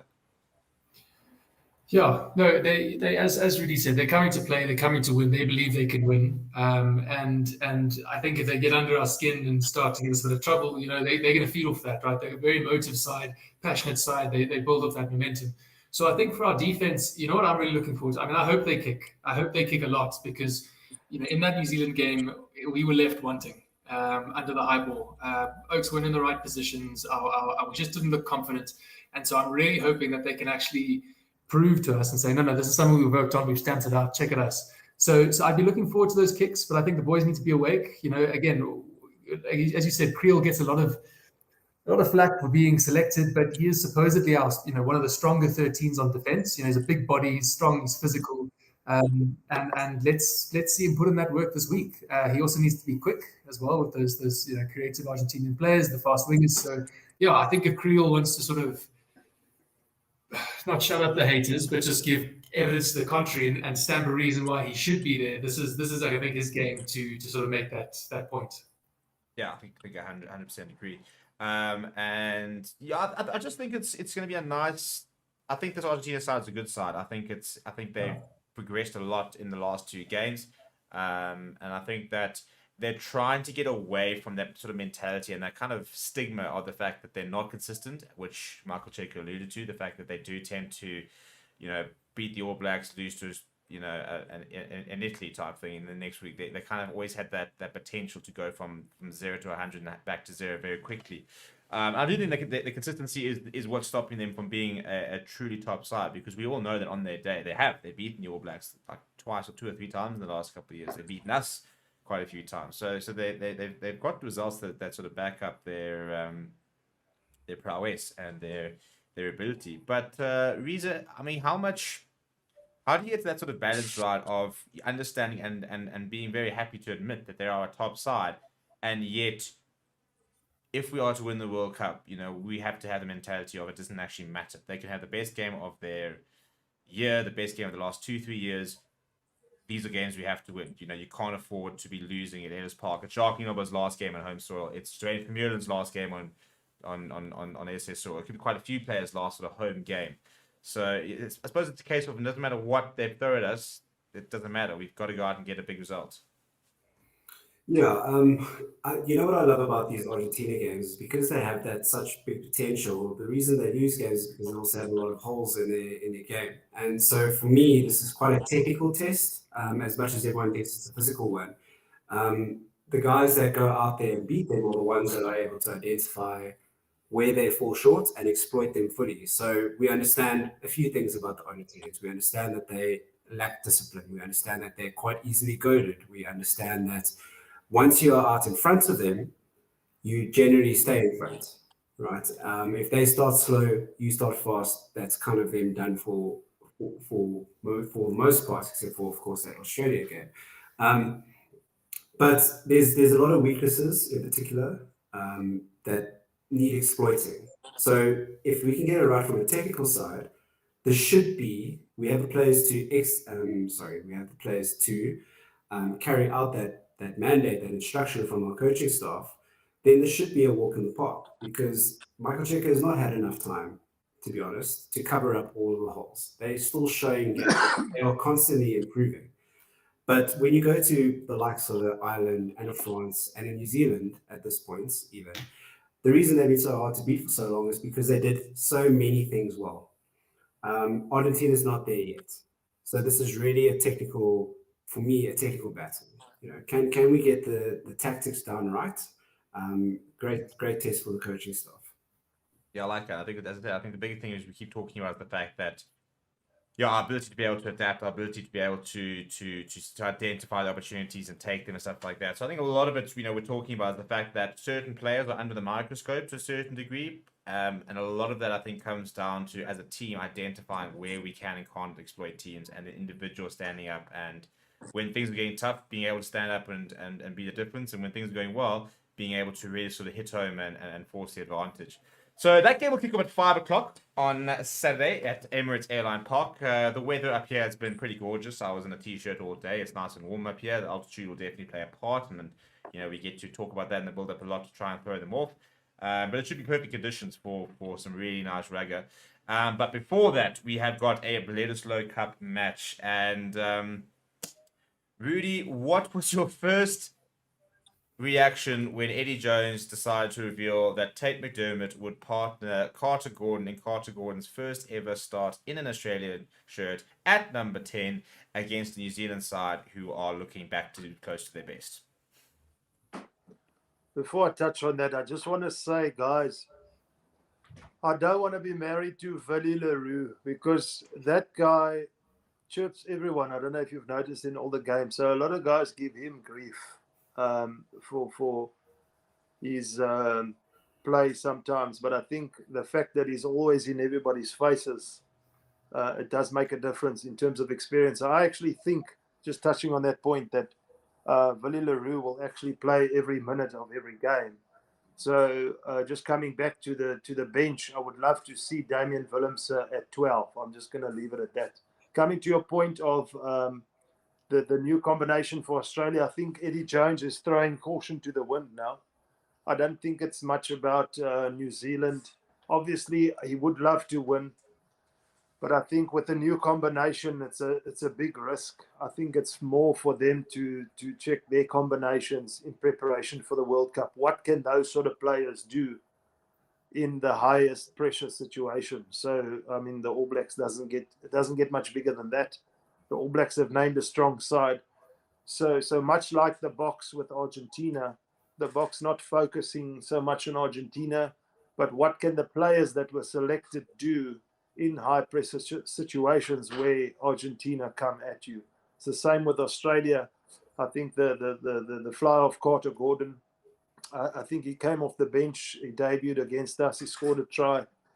There's a lot of talk of him being like a mixture between a Butch James and Stephen Larkham. So it's exciting for them. But Eddie Jones definitely taking some risks and under a little bit of pressure. But as we know with him, he's also got one or two tricks up his sleeve sometimes. Yeah. Yeah, I was quite amused at that analysis. Well, that the comparison between Larkham and Butch James, because I don't think too many people get compared to Butch James, unless they're a massive bulky number 10 who gets around the park and puts in massive hits. Who these days would probably spend 95% of his time in the sin bin. But where's Carter Gordon? I mean, shame. I mean, he came off the bench for his debut against South Africa when they were well beaten. He then had to play at outside centre for about 65 to 70 minutes when Nikitar got that injury against Argentina. So he's not had a particularly easy sort of start to Test rugby. Now he's going to be operating at 10 in front of Aaron Smith and Richie Mwanga, Geordie Barrett. I suppose one of those things, you couldn't ask for a tougher task, but if you are to make a claim and if you are to sort of announce yourself, I suppose you can't ask for much better of a stage. No, yeah, exactly. And what's the saying? It's like tough times breed, tough people or whatever the case is. And so that's it. The classic saying, you want to beat the best, you want to be the best, you got to beat the best. So if this oak's got anything to prove, now's the time to get it out there. It's not going to be easy, but I think, all these guys are obviously professional athletes. And I mean, we all know how competitive we get on the paddle court. with absolutely nothing at stake but pride. No, there are beers and potential tequilas at stake, and there's a lot to play for. Brandies as well. No, you're right. Reece, didn't you double fault serve? Don't you ask Brandies? Anyway, so yeah, no, I think you take that competitive nature and you tenfold that, and that's what these oaks are fighting for. They don't want the easy games. They don't want the walkover. They don't want this. As you said, if he wants a stage to come out and put a stamp on it and say, "This is who I am. This is how I play." Well, here we go. Yeah, here's your Saturday. Yeah, no, I 100% agree. I'm actually very excited to see what he does. I think I really liked what I've seen of him. I've watched a little bit of him in Super Rugby, but I think you saw. I mean, the way he scored that try and the way he came on, and especially at 13. I think if there's one thing he's not short of, it's confidence, and I reckon that's probably gone a long way towards Eddie Jones saying, well, you know what, he's looked comfortable, he's looked confident, he's wanted to try things. Might as well give him a go. What's also been quite interesting is Eddie's been very much. He's been playing the media a lot this week. He had a press conference this morning where he said that they need to grow the game of rugby. Kids are playing far too much basketball and league, and a win against the All Blacks is one of those things. He says, a win against the All Blacks is going to ruin the New Zealand economy, so maybe the Prime Minister needs to get ready for that. So he's once again sort of playing the bit of a pantomime villain. Reece, how much do you think that is a sort of a masterclass in trying to deflect attention away from a team or players who are under pressure and saying, you know what, go after me, and let my team sort of do their own thing? Because I think he's always been willing to take on the heat. Sure. Yeah, I mean, now that you mention it, I hadn't actually realized just how much I've been focused on Eddie and not so much on the team. So, yeah, you're absolutely correct. I mean, I look forward to hearing what Eddie has to say more than I do about, reading the numerous articles there are about the state of Australian rugby at the moment. But, yeah, I mean, if you just go through the surface level of it all, it's Eddie does have a lot to be concerned about. It's great that he takes the heat off his team. That's very lucky of him. I'm sure they all appreciate it. What a good oak, all that and what blah blah black sheep. But at the end of the day, his job is there to be a coach. He's there to win games and he's there to implement a game plan. And yeah, it is early doors, of course, for his tenure. So I won't disparage his coaching too much. I will say that it's just been what a mess up for Rugby Australia, really, to be coaching at this time, even at the caliber of Eddie Jones, and expect results. It's just not going to happen. So I think I was talking to Wes earlier in the week about this, is that I think that Rugby Australia has honestly written off this World Cup by the decisions that they've made and so on. And I do think that, unfortunately for this group of players who have some really talented characters who are really in their prime, they've become collateral damage to them, and you have to feel for them. They probably won't see another World Cup, and if they do see another World Cup, they will probably not be the front runners in those teams. Think about a guy like Simon Karevi, for instance. He's honestly truly in the prime of his career. I love watching him play. I think I don't know how much more he has left in him after this. But yeah, and obviously Quaid's out after this. It's a sad state of affairs, to be very honest, and I feel for them. So yeah, Eddie, good luck. Talk all you want, but got to start showing some results. Yeah, I think there's been a certain amount that whole thing of that. Look, Eddie Jones coming out and saying we're going to win the World Cup. That's what we're doing. We're going there to try and win it. They do have the pool, which could make it a possibility if they were to the stars were to align, and they were to manage to click into gear overnight. I don't think any of us really see it happening.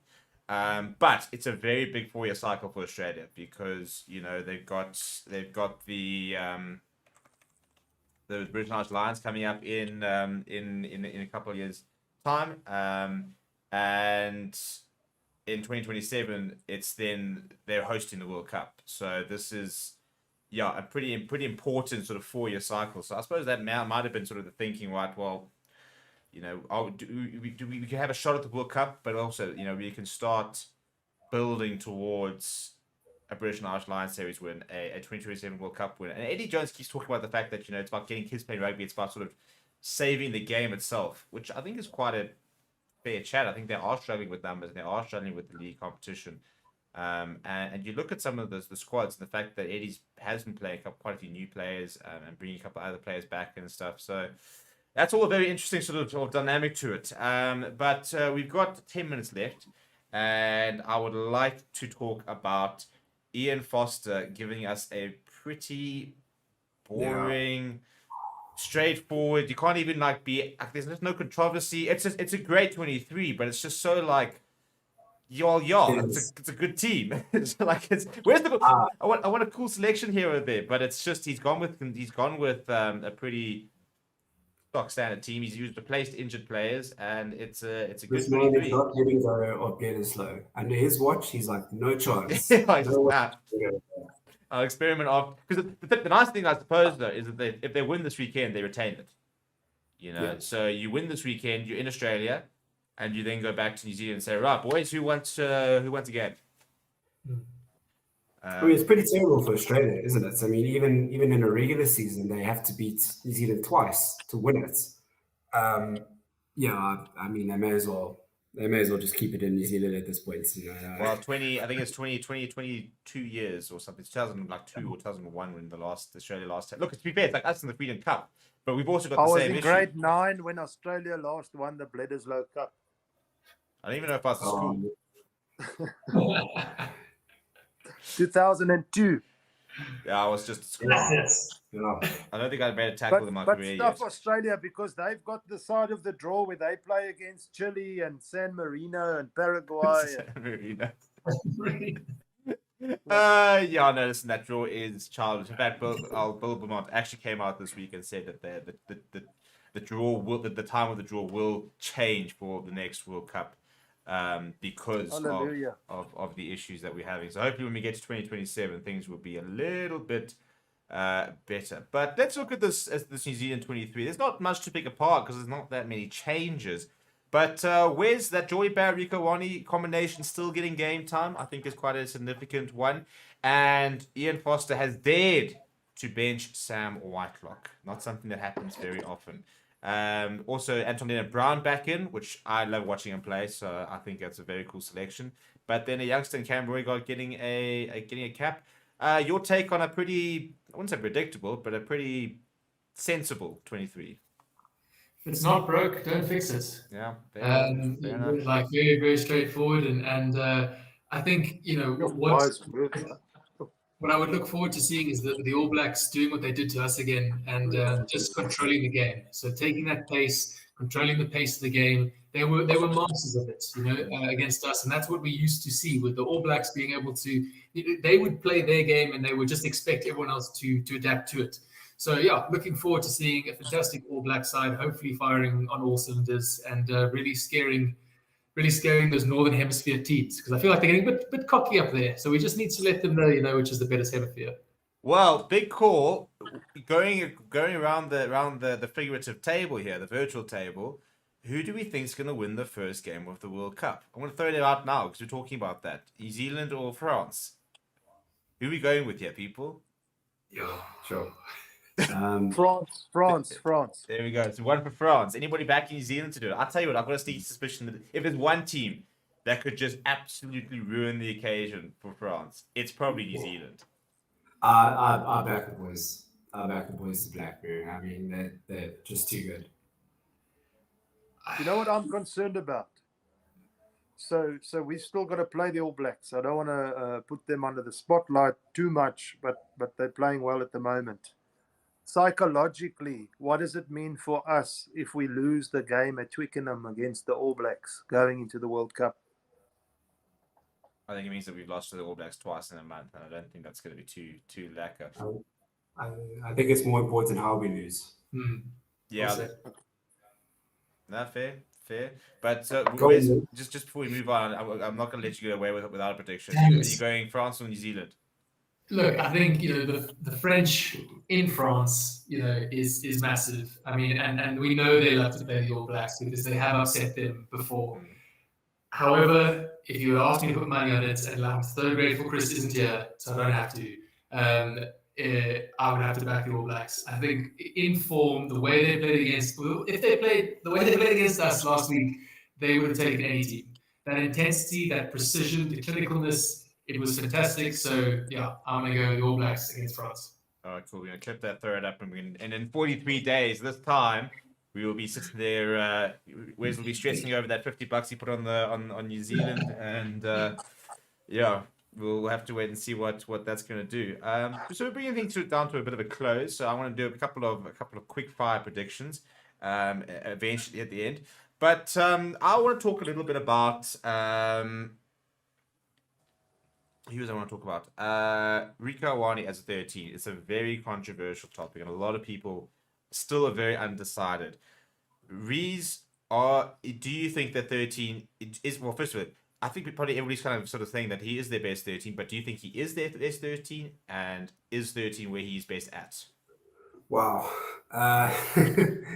I'm not going to go so far as to say that I think he's their best 13, and don't ask me who is. But I will say that I think he does a pretty good job there. I can't really understand the bashing a little bit. I think he's just so good all around. He's kind of our, that's not the same mold, but maybe like our Damian Willemse, the kind of guy who's got the build, the frame, the technique to kind of pull off anywhere. And I think that they've done the right call and settled him into a position. And said to him, right, make it your own. And he's still young. I mean, he's still a lighting, bro. He's got so much time. Like he's honestly, he's going to kill it there. I can guarantee you he's going to be there for a while still. And I personally haven't seen a performance that's made me really doubt him at 13. I have seen performances that I've gone, wow, that's impressive, you know. And yeah, he just needs a little bit of space, you know. Obviously, as a born winger. He prefers it, and it's really not all that different out there at 13. And Roots, do you tend to agree with that, or have you seen anything where you could doubt that he shouldn't be at 13? I think he's definitely proven himself to be settled there. In terms of the outside backs, I think the All Blacks are blessed with far too much talent.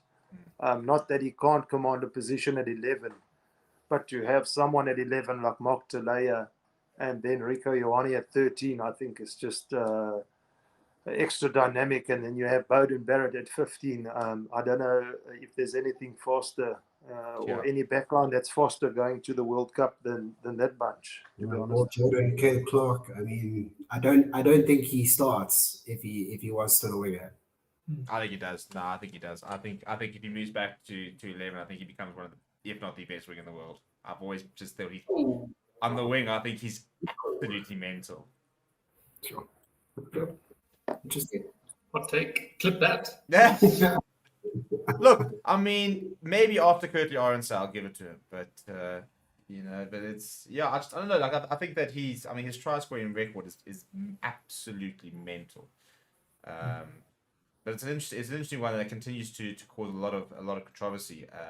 But the centres themselves, actually, I mean, I think a couple of years ago we would have thought that David Havili, Jack Goodhue, Antonina Brown would have been sort of the three centres, and now we've actually got a Geordie Barrett and Rico Awani's partnership. Where's Geordie Barrett? I still thought Lamape was going to be around, but yeah, no, fair. But the Geordie Barrett experiment at 12, where's seems to be working.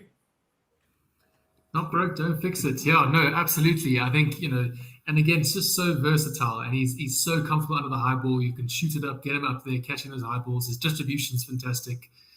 It's dangerous. It's scary, actually. It's disturbing how fast he can adapt.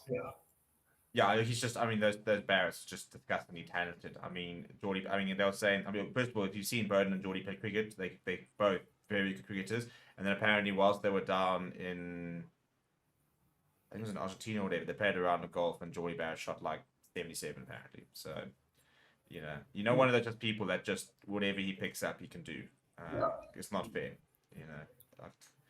you should be allowed to be good at one thing. This whole being like gun at like 3 different sports is bullshit. Where's my one thing? I'm still waiting for my one thing. Yeah, literally, I'm trying everything. I'm trying every sport to find out what my calling is. I still haven't found it. So yeah, maybe we'll find out our calling eventually. But gentlemen, that sort of brings us to a close. So the last thing we're going to do is we're going to do quick fire predictions, and we're going to go. one game at a time, and I don't want reasoning. I don't want excuses. I want a prediction. I want a team who's going to win, and by a points margin. I'm going to work my way left to right. So, and then we'll work right to left. So, Reezy, you get to go away with it both times. But we'll start with the important game that is the Boks versus Argentina. Where's go? Right, so the Boks win by at least 13. By at least 13. Reza? I'm going to go Boks by 11. Actually, sorry, let me change that. Boks by 17. Boks by 17, gone bigger. Then Rudes? Boks by 24. Yes! There we go. I love it. I'm going to go Boks by 10. I'll be conservative. No, don't you stress. Then Argentina versus New Zealand versus Australia. Rudes, start with you. Are we doing the heart or the head thing? Yeah. Just whatever you want to go with. Quick fire prediction. Okay, so my head is telling me New Zealand by 15. New Zealand by 15. Reese? New Zealand by 25. Where's? I was going to say New Zealand by 20. New Zealand by 20. Okay, I'm going to go Australia by 5. Right, boys. Oh. I'm trying to see if the Steve curse can be broken here, because I keep trying to call the upset and it just doesn't work. And I buckled.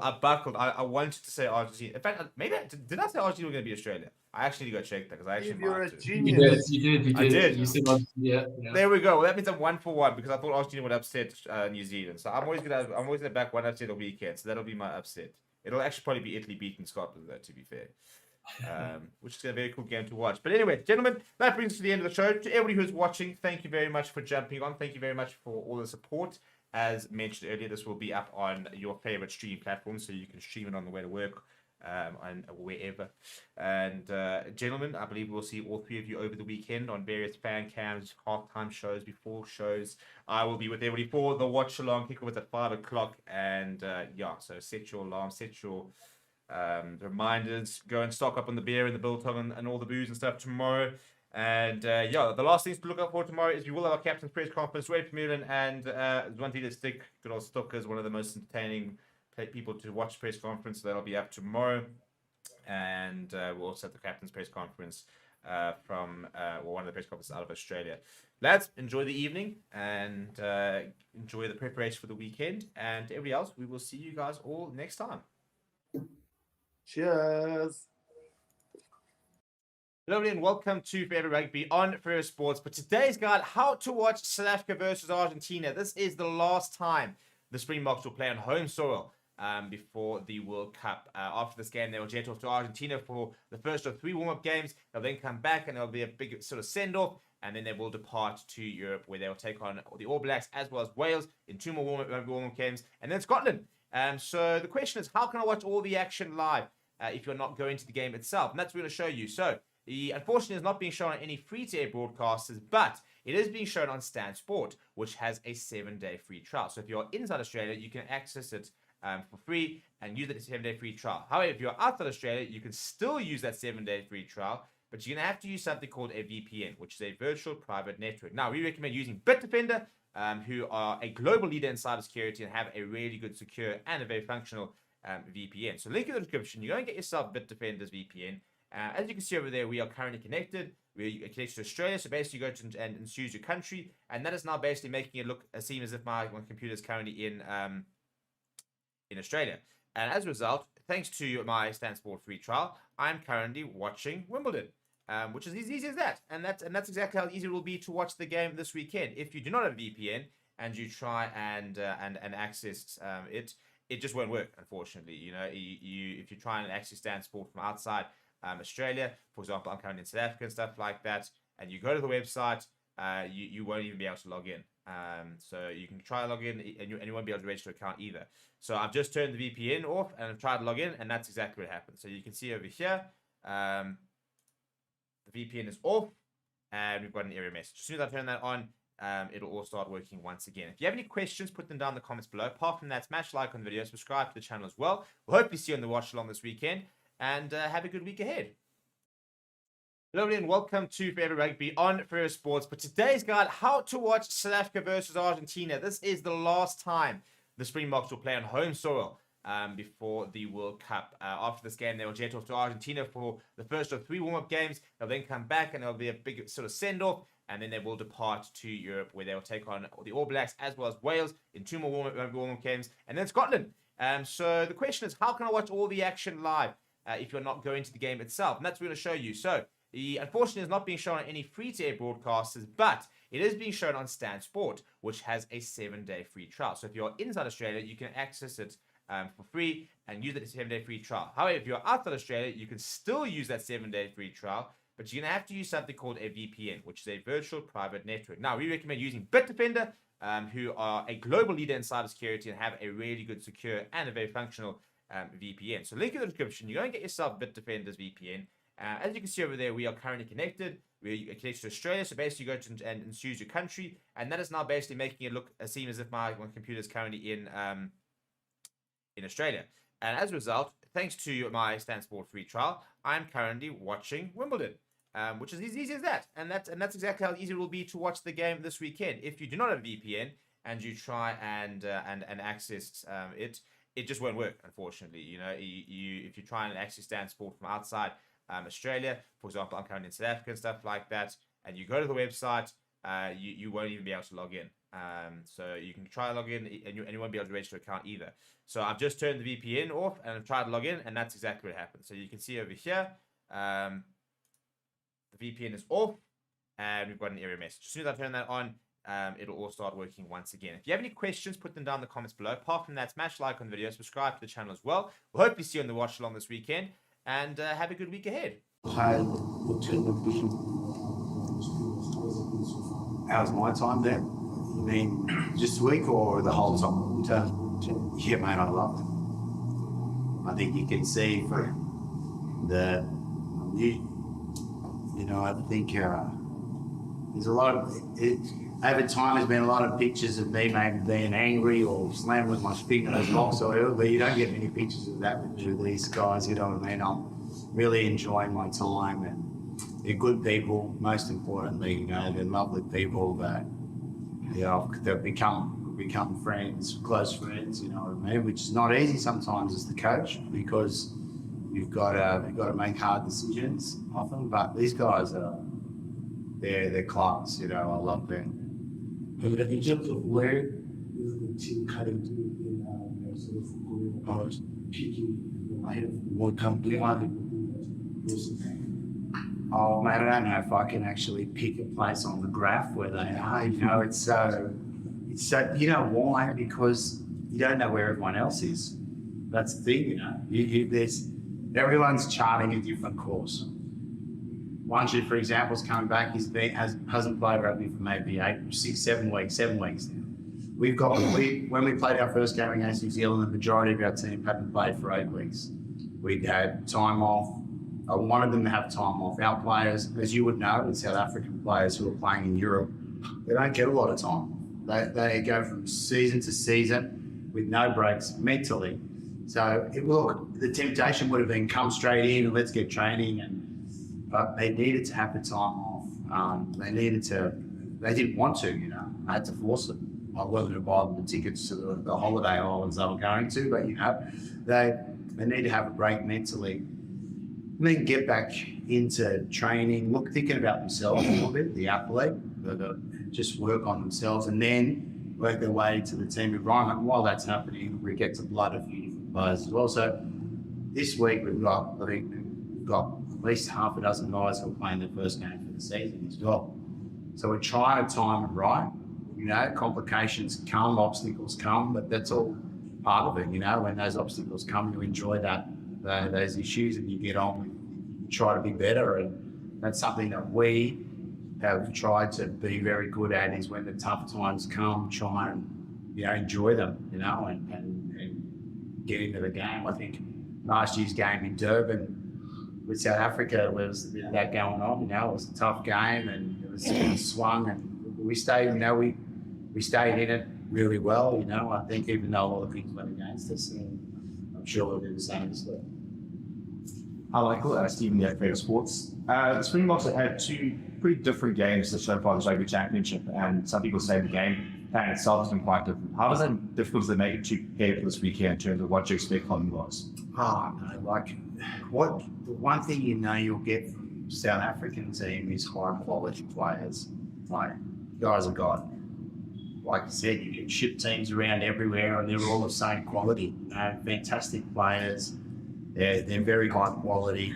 And you know that they're going to come with a high quality game, you know. So I don't think we've really thought about it too much. You know, we're very focused on ourselves, getting some of our basics right and improving our basics. We want to go from week to week, trying to improve those things. You know, our defence, you know, that's something that, yes, there are some nuances according to each team you play against, but it's pretty much, you know, getting the basics of your own, you know, getting everyone reintegrated from the, however many clubs are play with reintegrated tracking to our communication system and our defensive style and what we want to do. And then we're building a little bit more an attack this year as well, trying to keep a little more possession as we go along the way. So that'll be challenging tomorrow, probably Saturday. But yeah, I feel like we're on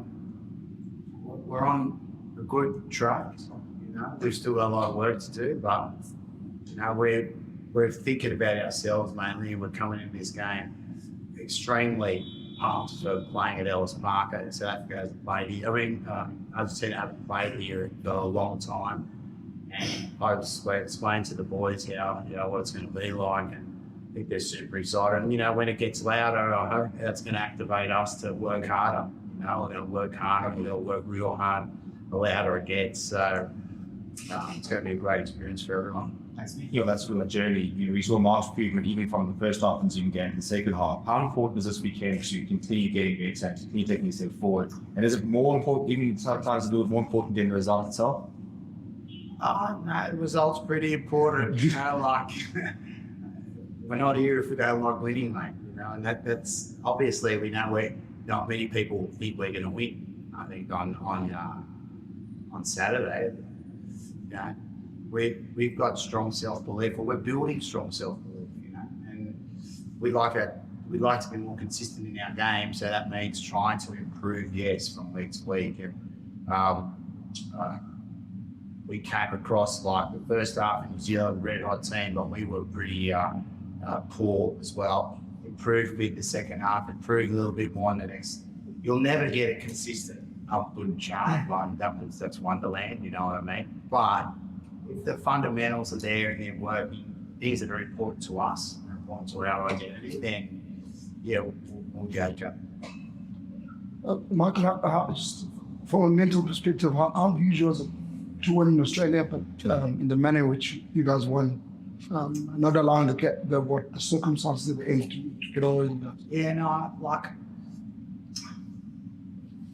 when you talk about mentality, it's not something that just changes from week to week. You know, you've got to believe, even when you take a defeat, as much as you do when you have a victory. You know, otherwise it will go up and down. You know, it's about doing the work, not about the results on the field. The results on the field are the outcome of the work that you do. And we've been really working hard, trying to be very true to the team we want to be and the way we prepare.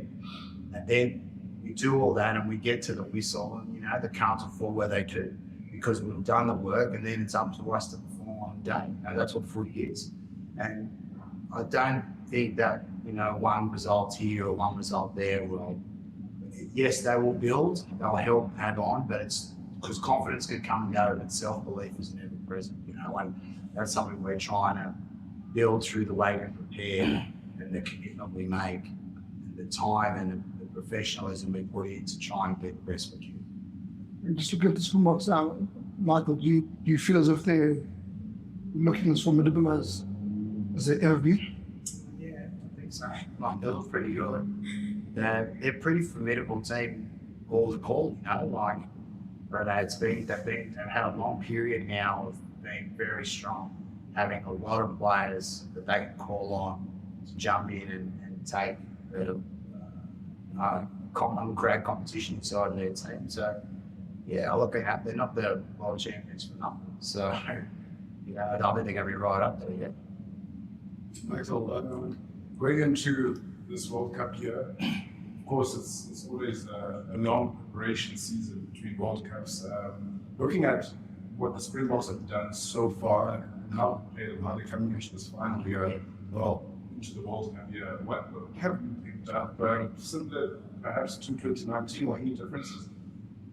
Mate, yeah. Well, mate, I couldn't tell you. Like, honest, I watch the games, obviously, to prepare, but my investment of myself is totally in the other team, you know. So, and my commentary on how South Africa going is irrelevant. You know what I mean? Like, that's a question for the South African judges. I'm focused here, and you know, I know we love playing South Africa because it's a great challenge, and we spent some time with them in 2020, I think it was, or 21 in Goldie, when we had to do the quarantine together, top fellas, right? But no, I'm sorry to say I don't really know too much about it. I'm just trying to focus on it. And just the win against Australia, obviously bouncing back from an opening tough week for you guys.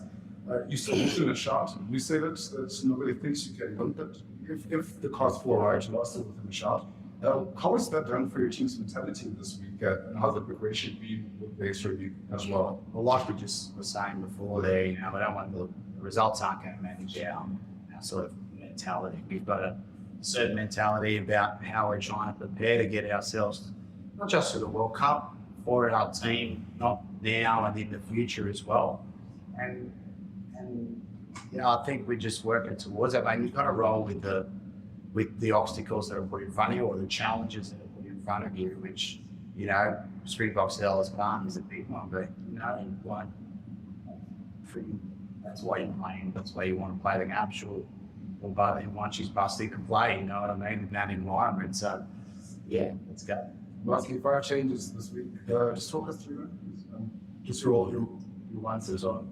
Well, look, obviously, for us, we're bringing our players back into the fold, and they've had time off. We're sort of coming through, I wouldn't call it an off-season, but a mid-season break, you know, and now players are coming back into rugby training hard, all different levels. So guys who are coming back, 3 of them are coming back from layoffs. Well, I think, 4 or 5 of them over the whole team, including the bench. The finishers would be, you know, just guys coming back for their first start for the year, you know. So it's just pretty much about reintegrating the group that we've got, creating competition inside the team, but also bringing players into their opportunities as the season starts. Pachi, probablemente lo del año pasado contra Sudáfrica a nivel disciplina fueron los partidos más flojos de este grupo de jugadores, no solamente los jugadores, bueno, habrá ganado especial de la disciplina para este partido, y además tenerlo también después de bien que ven de Sudáfrica, que bien los players. Sí, no sé si algo particular para este partido, porque la disciplina tiene que estar siempre. Sabemos que también Sudáfrica se nutre de esos, de su campo, y sin duda por eso lo llevando a Lisboa. Entonces, sin duda que eso y el territorio va a ser algo muy importante. Todo el juego en pie también sabemos lo fuerte que son ellos en ese rubro, la manera que parten, que presionan. Así que bueno, creo que sin duda va a ser una de las fases más importantes del juego, la cual ya lo venimos trabajando durante la semana y la semana anterior. Thank you very much. Vamos al Zoom, por favor. Prensa, Zoom, por favor. Prensa, Zoom. Hello and welcome to Forever Rugby on Forever Sports. But today's guide, how to watch South Africa versus Argentina. This is the last time the Springboks will play on home soil before the World Cup. After this game, they will jet off to Argentina for the first of 3 warm-up games. They'll then come back and there'll be a big sort of send-off. And then they will depart to Europe, where they will take on the All Blacks as well as Wales in 2 more warm-up games. And then Scotland.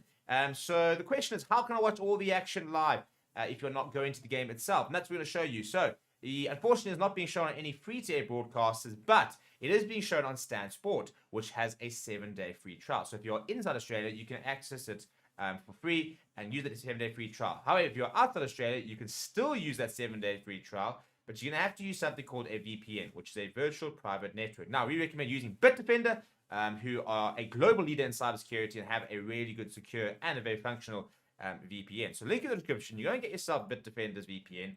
As you can see over there, we are currently connected. We're connected to Australia. So basically, you go to and choose your country, and that is now basically making it look seem as if my computer is currently in Australia.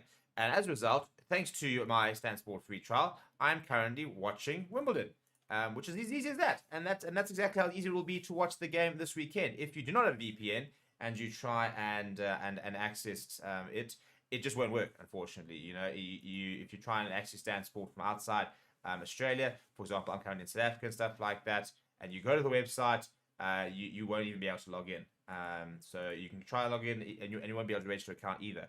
So I've just turned the VPN off and I've tried to log in, and that's exactly what happened. So you can see over here, the VPN is off and we've got an error message. As soon as I turn that on, it'll all start working once again. If you have any questions, put them down in the comments below. Apart from that, smash like on the video, subscribe to the channel as well. We'll hopefully see you on the watch along this weekend, and have a good week ahead. Oh, shit. Okay. That's it. Great. Thank you, guys. I guess I'll start us off with Coach, just a simple one. What are you expecting from the Pumas? There's also this very important match against Australia and New Zealand in the morning. If they win Australia, then you guys have got a chance. Is that also coming into the discussion? We actually didn't touch on what's happening on the other side, because of it's not in our control. Our main focus, especially in the past 2 weeks, was just us getting better in what we do. And Argentina, they are in a good space. They had a good win against Australia away from home. And we know they're a very tough side and a very physical side. So we had to make sure that we give them respect and prepare very well for them. And I think that's what it was. But we really didn't focus much on what's happening on the other side. Unfortunately, it's not in our hands. We hopefully tomorrow we can just rectify the things that we did wrong against All Blacks in Auckland. And then once again, you've mentioned it's a very, very special game for us, more especially playing at home for the last time this year, going to the World Cup. So hopefully we can give our South African followers and supporters a great farewell. And the vibe around Joburg at the moment, there's a good vibe, for the game. But we'll just make sure that we do everything in our powers to keep them proud. Without giving away the keys to the castle now, Ellis Park, I was there this morning, it's looking beautiful. You can play a very fast game if you so choose, but is it rather a case of preparing now for what you want, the game plan you want to play at the World Cup, or is there still experimentation, maybe playing a running game? What is the tactics? I wouldn't put it as experimenting. We've always open about how we want to play the game. We always want to evolve in our game and how we do things. And if you look at the game against Australia, the first game, that the way we played, I think that was close to where we want to go to in the sense of playing a good balanced game where you dominate on the set pieces with a good kicking game. But once again, when there's opportunities like you saw with those outside backs like Kedley Arends scoring a hat-trick, so we always empower our guys to, when it's on for them to take the space outright to go for it, which is, I think that is something we were guilty against New Zealand. I don't think we really, in our set pieces and our kicking game, didn't really function well. So, I think, yes, we still want to get better, but once again, I think if we can do our big rocks, which is the set pieces and the kicking game with the good defensive systems in place, it will give us opportunities to play the way we want to play when it comes to giving our outside backs opportunities to also score tries. Dwayne, just following up on that, I know you guys hate to look too far ahead, and obviously it's a World Cup year, but it being the last game at home, how difficult is it not to start thinking ahead to the World Cup and thinking ahead of what you're going to do there and all the sort of excitement around that? Well, I got to say, our team has not been named yet for the World Cup or the squad. So for every single player, it's still it's still open to to cement yourself into that 33-man squad. So I think if you get an opportunity, you have to use it, because the coaches told us, listen, if you if you don't take your opportunities, you're not going to get selected. So I think the big thing for us is obviously, yes, it's a team sport. You can't play an individual game, but you know, you also need to work on that individual performance, and hopefully all the individual performances together, you know, gives you that perfect game and the perfect game plan and the way we want to play and what we want to achieve. So obviously, yeah, like you said, we can't look too far ahead. So obviously the big challenge is tomorrow against Argentina, and that's what we need to focus on now. Percy? Good afternoon, Jim. I wanted to ask you, your colleague Marvin already refers to Ellisburg as almost like a home for Springbok rugby. Would you regard Ellisburg as a fortress, a place that you guys would want to cement your position? The reality is, while I'm asking this question, I'm just reminded that last year the last match you lost here at Ellisburg. Is this a fortress? Would you guys want to end of this year at home on a high note? Well, we'll definitely want to end on a high. First of all, I think Marvin played for the Lions as well, so he loves Ellis Park. I like every stadium in South Africa. The big thing is not just the stadium. Obviously, it probably gives me memories of '95 and you know where everything all started in South African rugby. But I think for me, playing in South Africa and you have the support and you see all the people out there supporting you, that's the big thing. It doesn't matter where you play. You know, there'll be people in the stands, there'll be people at home and can't get to the game, but they still support you. So for me, playing home is like a fortress, as a good sir can say. But I think the big thing is just possibly just because you know it is where rugby started for South Africa. But yeah, it's a good pitch to play. It's a fantastic stadium, and you know we Springboks had a lot of success here. Obviously, you said our last game here we lost against New Zealand, but obviously we want to end on a high before we hit the road to World Cup. Okay. Zondile, Dwayne's touched on it, the importance of focusing on tomorrow and getting a win tomorrow.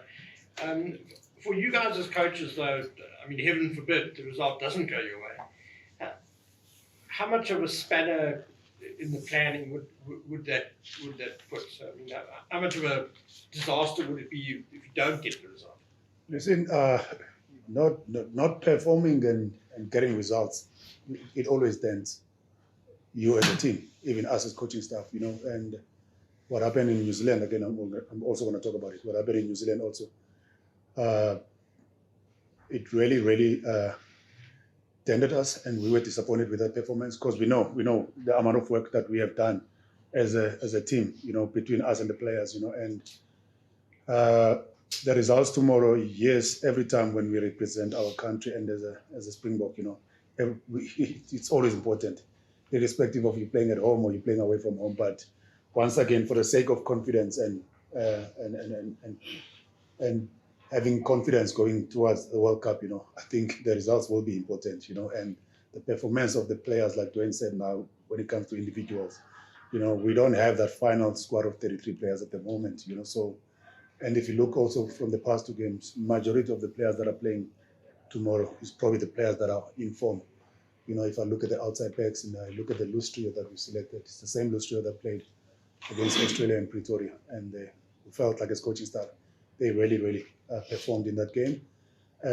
Even off the bench when they played against New Zealand, they really brought some impact. So once again, we don't have the final product at the moment for our World Cup squad, but I think we're getting closer there now. So a good performance, it will actually give us good answers to be able to finalize the squad when we come back in South Africa. Coach Stocker, going into obviously the New Zealand game, there was the split squads and everything, and Australia was the first game of the season. So do you feel like the squad currently is probably the best, or they're best prepared now? Almost everyone has got game time, everyone has had a run, and as you said, it's almost sort of the informed players playing this weekend. So do you think that this is pretty much the best prepared squad you guys have had so far this season? I'll probably say we probably 80-85% close to to where we want to be, because there's still some guys that haven't got an opportunity. And even in the first game, for example, a guy like Andre Stuyven and Jean Klein, guys that really performed in that game, but they haven't got another second opportunity. So I think in the next 2 games, probably some of the guys will kick the toe down to be in that squad. And I wouldn't say we've got a final product, but you're 100% right. I think we're going towards the right direction regarding the players that are on form. So if you look, for example, in our centers, you've got a guy like Jesse Clark who's also getting his first opportunity. So we wouldn't say now Jesse is on form, but he also deserves an opportunity. A couple of guys that also probably I think will need another second chance, and probably in the next 2 games we'll probably target to give everyone a fair opportunity, so that by the time we select the final squad, at least as a coaching staff, we've done the right thing to give everyone a fair chance. Fine. Coach, was it a nice development having your regular captain participate a bit at a captain's run? Just given his his path back to fitness, was that sort of like a nice development for you as team management and the guys in general this morning? You know what? The thing is, with Sia's rehab and the way he's getting back into swing of things, I'm getting surprised every time I see him. The things that he does at the moment and the way he runs and the conditioning that he does, it keeps on surprising me every day. And to be honest with you, is that we trust all the guys that we've got in our team. Dwayne has been around as a leader. Yeben has been around as a leader. We've got guys like Lucanio Arms, But once again, Sia is one of those massive guys in our team regarding his leadership skills. And if we can have him back for the World Cup, it will be a bonus. It will be nice for us as a team, because of, once again, we're not only focusing on just what we can achieve today. This is something that we've been building since 2018 when Razi came back, and we knew that we have got this strong group of leaders, and they've got their own way of doing things on the field, and they've got understanding on each other. So if we can have Sia back on the field, it will be a bonus. It will be nice. But once again, from my side, it's good to see him running. It's good to see even a guy like Hande Pollard who hasn't been doing any runnings. I saw him also today. So Ox was also running a bit there. So if we, as a coaching staff, we can get those players back, it will be a bonus. But once again, hopefully everything will go well for them also and get a chance to come back into the squad. Ross? Dwayne, you mentioned that South Africa as a whole for you is sort of like a stronghold. Do you think that this will be your last game in South Africa? And is that a bit, with the Springboks, and does that bring a bit of emotion to this game for you? Probably. No, I think we handled that subject within the squad. Rassi, and we were talking about obviously our coach, some of our coaches also could also possibly be their last game in South Africa, and then obviously we mentioned my game, and might be possibly the last one in South Africa. So obviously it's just fantastic to get an opportunity, and I'm relishing it. I'm really looking forward to it. So put so much into this game for 19 years, and you think, it'll never come to an end. But obviously, you know when to draw the line and say, listen, there's some guys that's really stepping up, and obviously there's a family back home that you've missed out on all these years. So it's a bit of an emotional thing, but still looking forward to it, and obviously the emotion will be there, but it obviously won't overtake the control and the focus on the game that we have tomorrow. Don't announce the retirement now. No, I'm not announcing it. If I announce it now, then I know I'm done. Coach, maybe just a word on that new halfback pairing with Manny and Grant, and what you guys are expecting from them tomorrow. Yeah, I think 2 players with a bit of an X factor, and if you look around them, I think the secret is not in the 2 of them. The secret is what's around them. having a loose trio like having Dwayne, who's been around, Peter Stepp, who's been around, Marco van Staden, who's very physical and playing very good rugby at the moment, and having a guy like Damien Derlinde, who's one of the most experienced guys outside them. I think that's going to be the key thing for them because of the foundation the forwards will give them. It will allow them to excel and bring the best in them, So I think that's going to be a key thing in that game, because we know Grant Williams off the bench always brings some impact. But I think at the moment, you'll probably need to control the game more. And then later on, maybe when there's opportunities for him to do what he does best, then maybe he can do that. So that's going to be a challenge for them. Manili Bok, we know he's a very, very special player and probably one of the informed fly-ups in South Africa for the past 2 seasons. And for him now to get that trust from us as coaches, and we support him 100%. And the way he's training, he's also at the moment he's standing up as a general in that position. So we're hoping the forwards will give them good foundation, but no doubt at all that they deserve to be where they are at the moment because of the opportunities they got. I'm one of the strong believers of when someone takes the opportunity with both hands, you have to reward that person. So I think those 2 boys, they're on form at the moment, and hopefully they will be able to control the game also for 80 minutes. Mercy. Dwayne, in the past, a journalist like myself, I cannot speak about this, my colleagues, would have written off Argentina saying this should have been a walkover, just a walkover for you guys in a normal test match. But if you do that now, you do it at your own peril. You see what we've seen what Argentina did in Australia. You refer to South Africa as a fortress. Does that mean you guys can rest on your laurels tomorrow, getting to this test match? Oh, definitely not. And also maybe not referring to the whole SA as a fortress. For me, that's my personal thing. I just enjoy playing in South Africa because it's where I grew up, and that is just something special for me. Obviously, we can definitely not, sit back on our laurels. I think they a physical side. They've shown that they can play, probably the complete game. They've got a good attack. They've got strong forwards.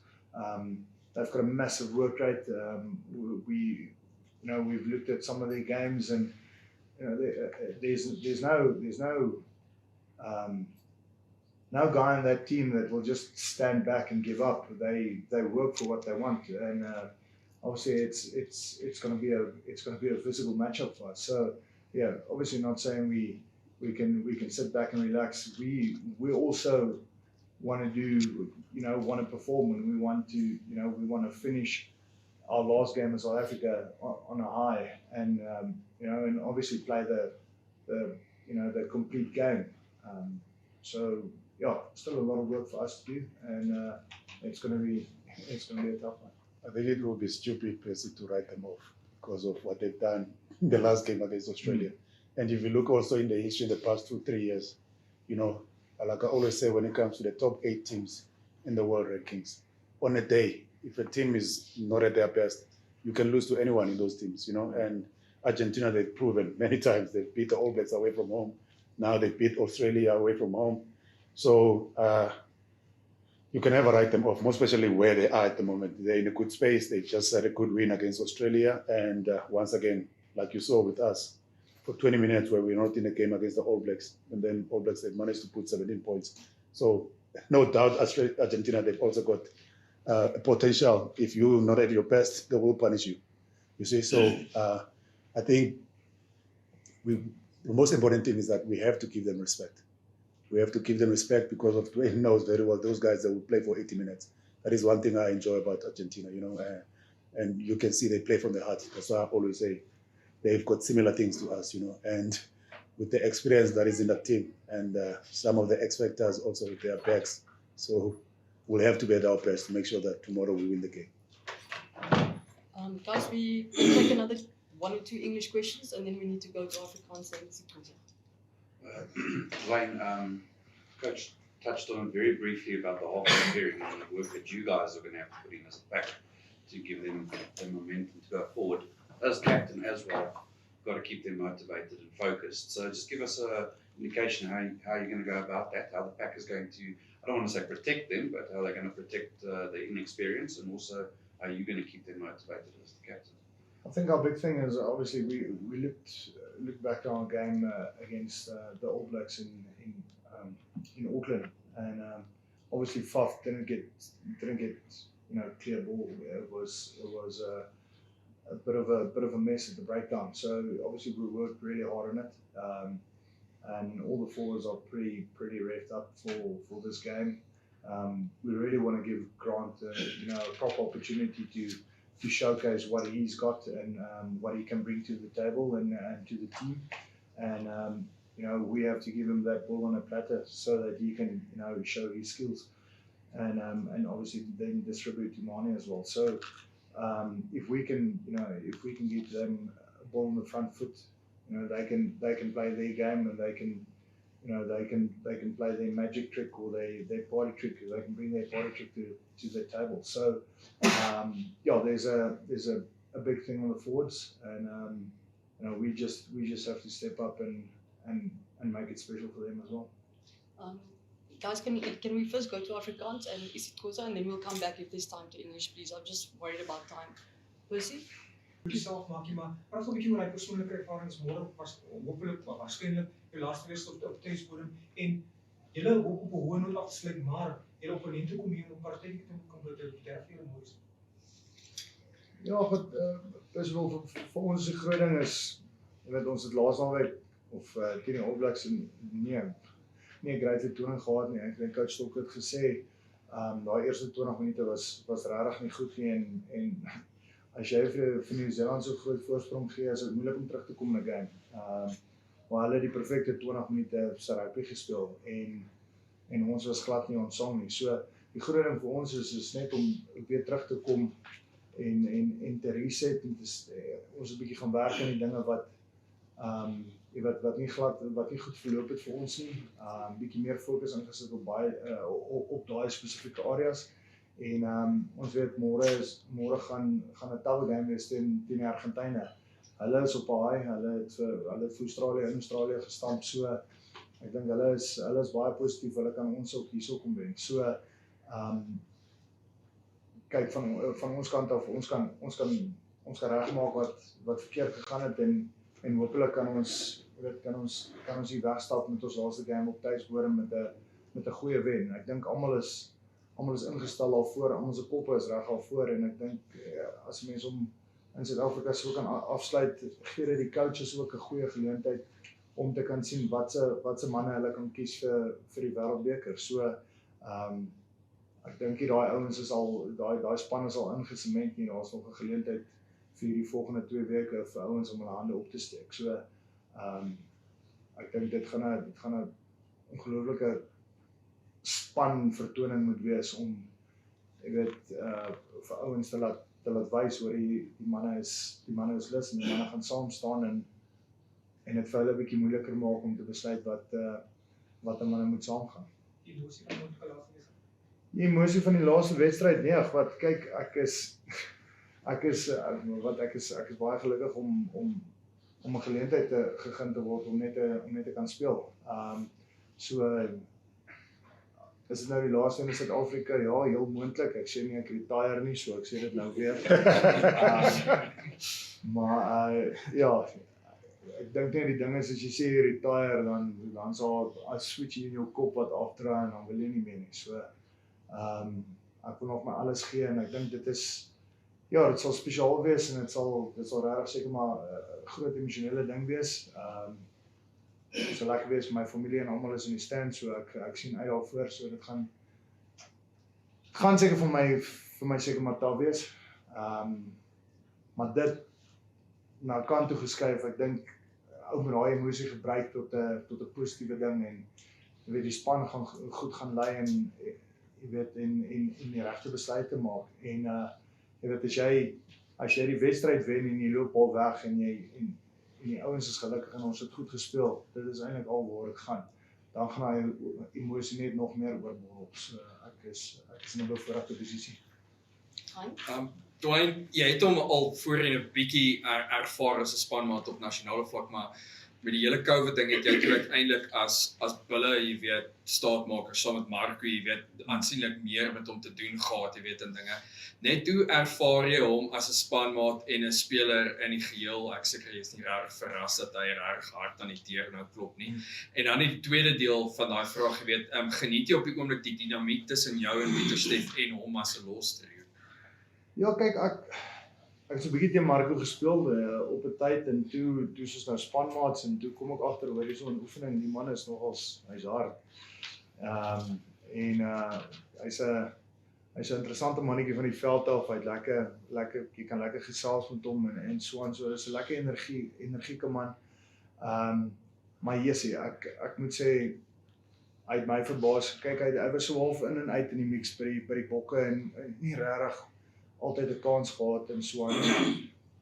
Of dalk net 'n bietjie te min kans gekry op 'n tyd, maar yes, ek dink daai eerste game teen Australië wat hy gespeel het hy fantasties gespeel en ek dink dis 'n man wat regtig hard aan die deur klop en in daai groep van 33 wil wees. So kyk, ou kan nie die ouens afskryf nie. So ek dink hy's 'n fenominale speler. Ek dink hy's hard op die afbreekpunte en hy dra regtig baie goed bal. So ek dink hy sluit lekker in ons lostrio wat jy nou ook gevra het, hoe werk ons saam. En Pieter-Steph gaan vir jou kilometers opruim vir dae. Hy gaan nie ophou hardloop nie. So dit is een van die manne wat ons weet wat die hele tyd gaan hardloop. Marco is weer 'n ander ding en hy doen meer die fisiese kant en ek klim in ons. So ek dink die kombinasie werk lekker.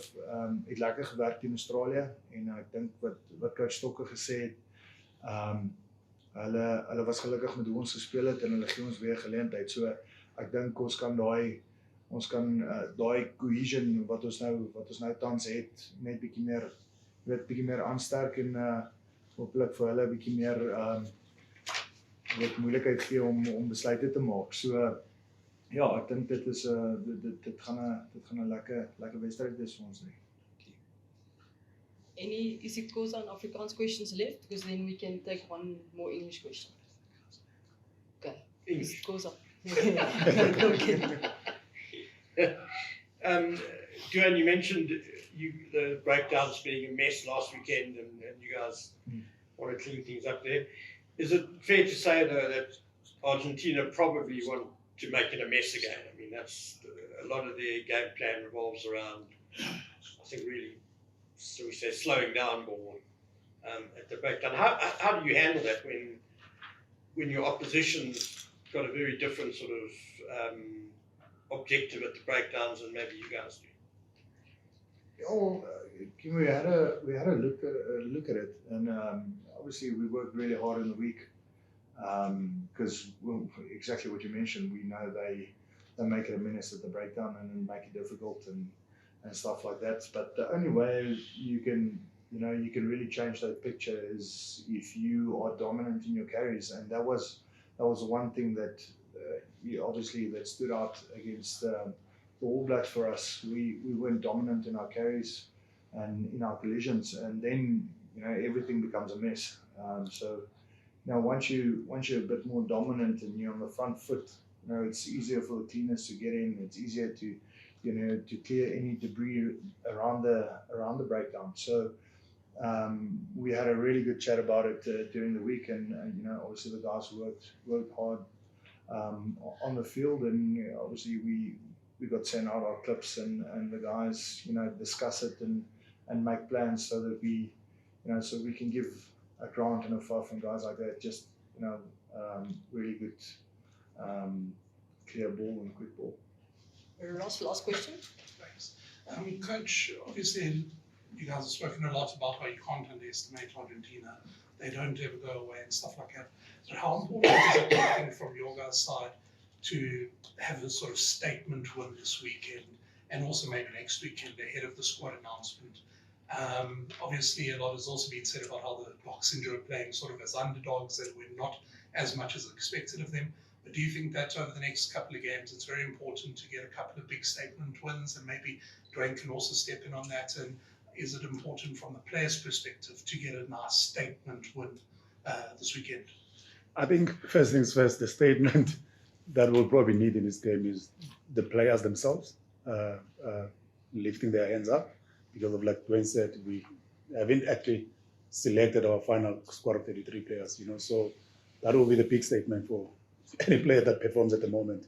They give themselves a chance to be in that on the fly to France, and then secondly, as a team, I think the game tomorrow, it's got a lot of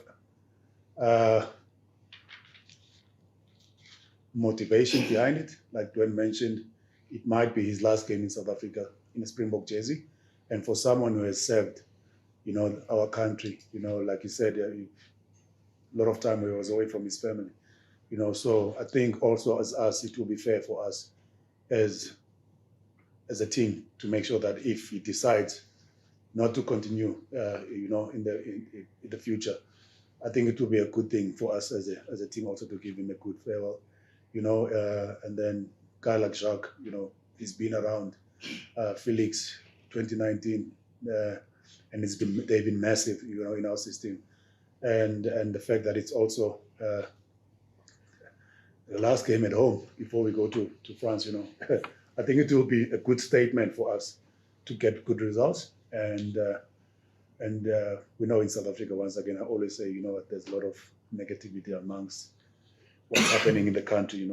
Seen, I think, a week or 2 weeks ago, where there was explosion also on the ground, one of the main streets in Joburg, So now for a change, if we can give them a smile, the people of Joburg, I think that will probably be our focus. And once again, us as coaches, if we can just make sure that whatever we want to achieve to the World Cup, I think good results will put us in a nice space to make sure that we keep improving in our game. And we know sometimes it's not nice to keep on improving when you're losing, because as coaches, you're going to be under pressure.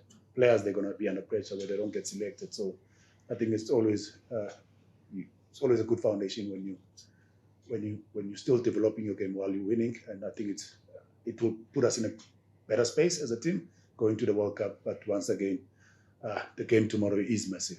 It's massive for people in South Africa. We have to give them a proper farewell.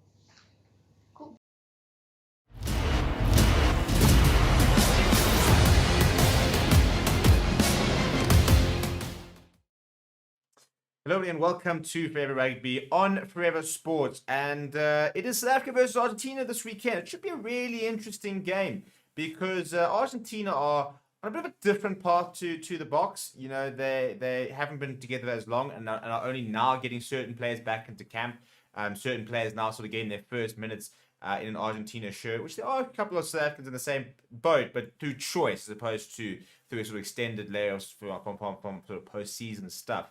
So it's interesting to see where two teams at different sort of stages in their preparation for the World Cup meet and how they sort of go about their business. And for me, I think it's going to be very interesting to see exactly how the Boks play in terms of the game plan and how Argentina sort of look to try and counteract that.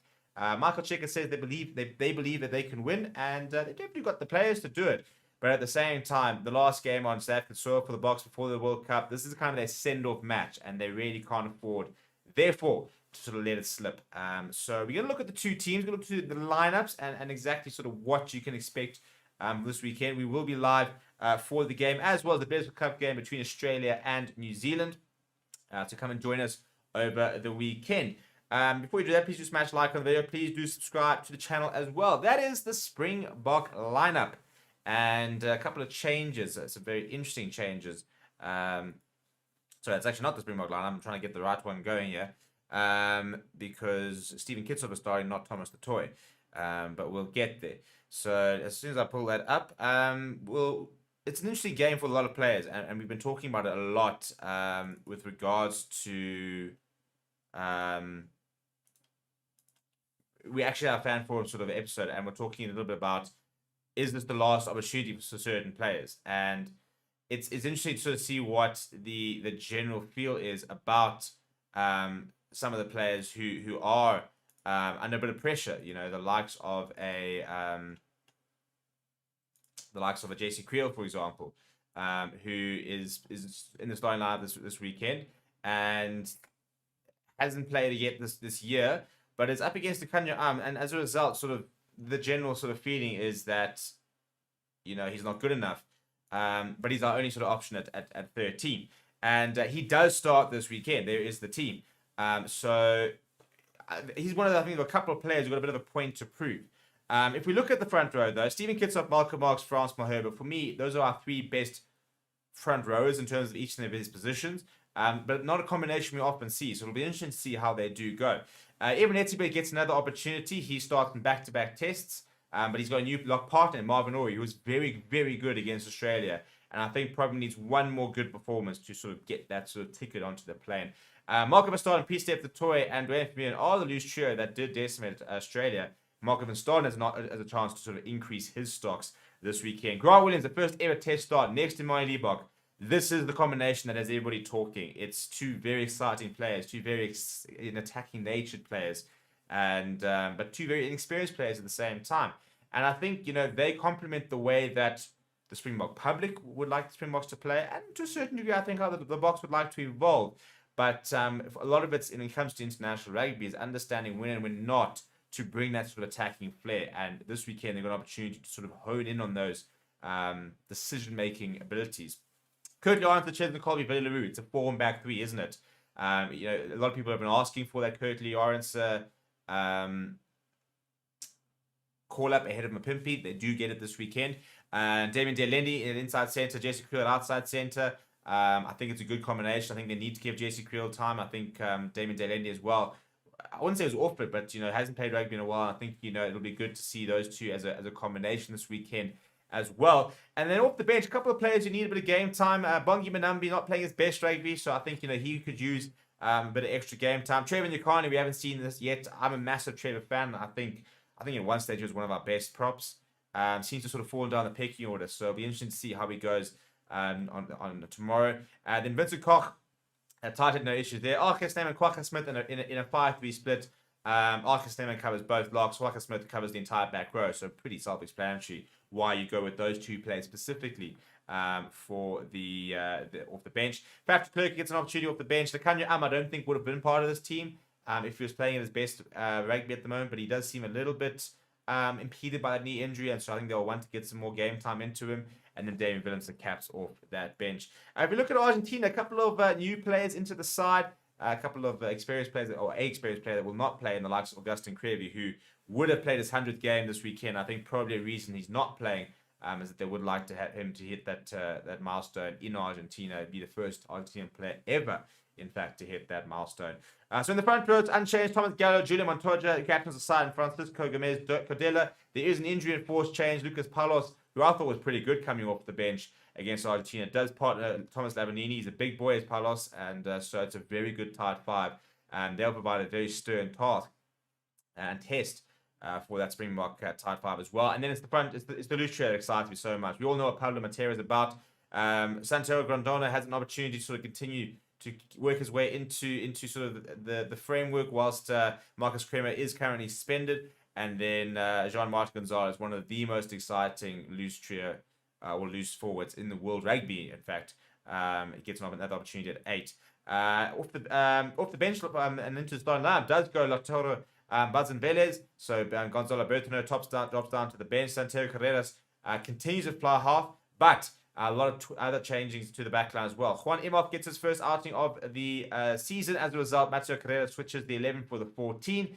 Santiago Chukwubaros is also back. He goes into inside centre. Lucio Cinti continues outside him. And Jean Cruz Malia is back and starts for Argentina. The first time, by the way, ever Michael Cheika has named a side without Emiliano Befeli, who's not in the 23. Off the bench, Ignacio Ruiz, Naul Teta Chaparro, and Joel Slavi will be the reserve front row. Pedro Ribeiro Facunda Uza will be the replacement forwards, and then the likes of Gonzalo Bertrano, Matthias Moroni, who we've seen quite a bit so far in the first 2 weeks. But Thomas Albanese is back after a very impressive URC season, and he will deputize for Santiago Carreras. I think it's a game where Argentina will provide a test, but it's also a game where South Africa have to understand that we need to be able to beat teams like this, no matter what they bring. And I think that we are the favourites, and we need to stop learning how to ride with that favourites tag. And so we need to go out and prove a point. But I think the main thing, I suppose, is a performance, maybe more than a result. It's kind of about us putting our processes together and making sure we play well and not just get a win. We need to tick a lot of boxes. But let me know what your score predictions are down in the comments below. Smash like on the video, subscribe to the channel as well. Thank you very much for watching. My name is Steven, and I'll chat to you soon.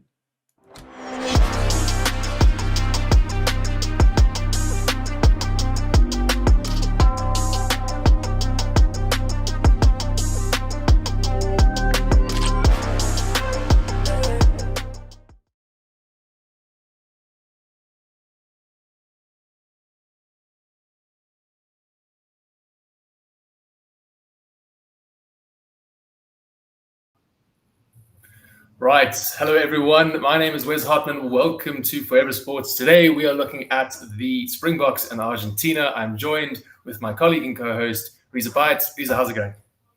Yeah, thanks, Wes. All good. Very exciting. A bit of a warmer day here in Johannesburg. Really looking forward to this one. Unfortunately, it's, the championship is gone, of course, but with New Zealand putting on a not unexpected display versus the Aussies, but still, so plenty to look forward to this game, and I can't wait. Yeah, no, it is absolutely a bit unfortunate about the championship being gone, but that's actually something I wanted to touch on, Reese. What do you think with the championship being gone? Do you feel like there's a bit of pressure that's potentially been relieved off the Boks shoulders now that the boys who can go out there and just play and actually put in a good performance? Or do you think potentially still having the championship on the line might have brought out a better performance? Yeah, I don't think that what's, obviously the pressure of the championship being gone is going to change all too much of what they plan to do for this game. It is a bit unfortunate because I think if there was something on the line, perhaps it's more of a simulator of a pressure situation, and we're not going to have that again until the World Cup. And so this might have been a good prelude to it. But these are all big game players. They've been in rugby championships. They've been in finals before, URC and Super Rugby and the whole lot. So while it would have been nice to get a bit of prep in that stage, they probably won't be missing too much. And maybe a bit more freedom kind of in the last 20. Having said that, but I think up until they've secured the game, you're going to see exactly what they wanted to do, regardless of whether the championship was on the line or not. Yeah, no, absolutely. I think the game plan is going to stay the same. I just wonder about in the players' mindsets potentially if there's maybe a bit more, a bit more being relaxed. They can just throw the ball around and actually have a bit of a good time as opposed to having that pressure. But regardless of the sort of what's on the line, the stakes rather, really excited to see the Boks play their last game on home soil before the World Cup. This is the last stand they have in front of a home crowd before they head over to France to play in the World Cup. They have a couple of warm-up games before that. But what do we think the crowd is going to be like at Ellis Park? It must be absolutely phenomenal.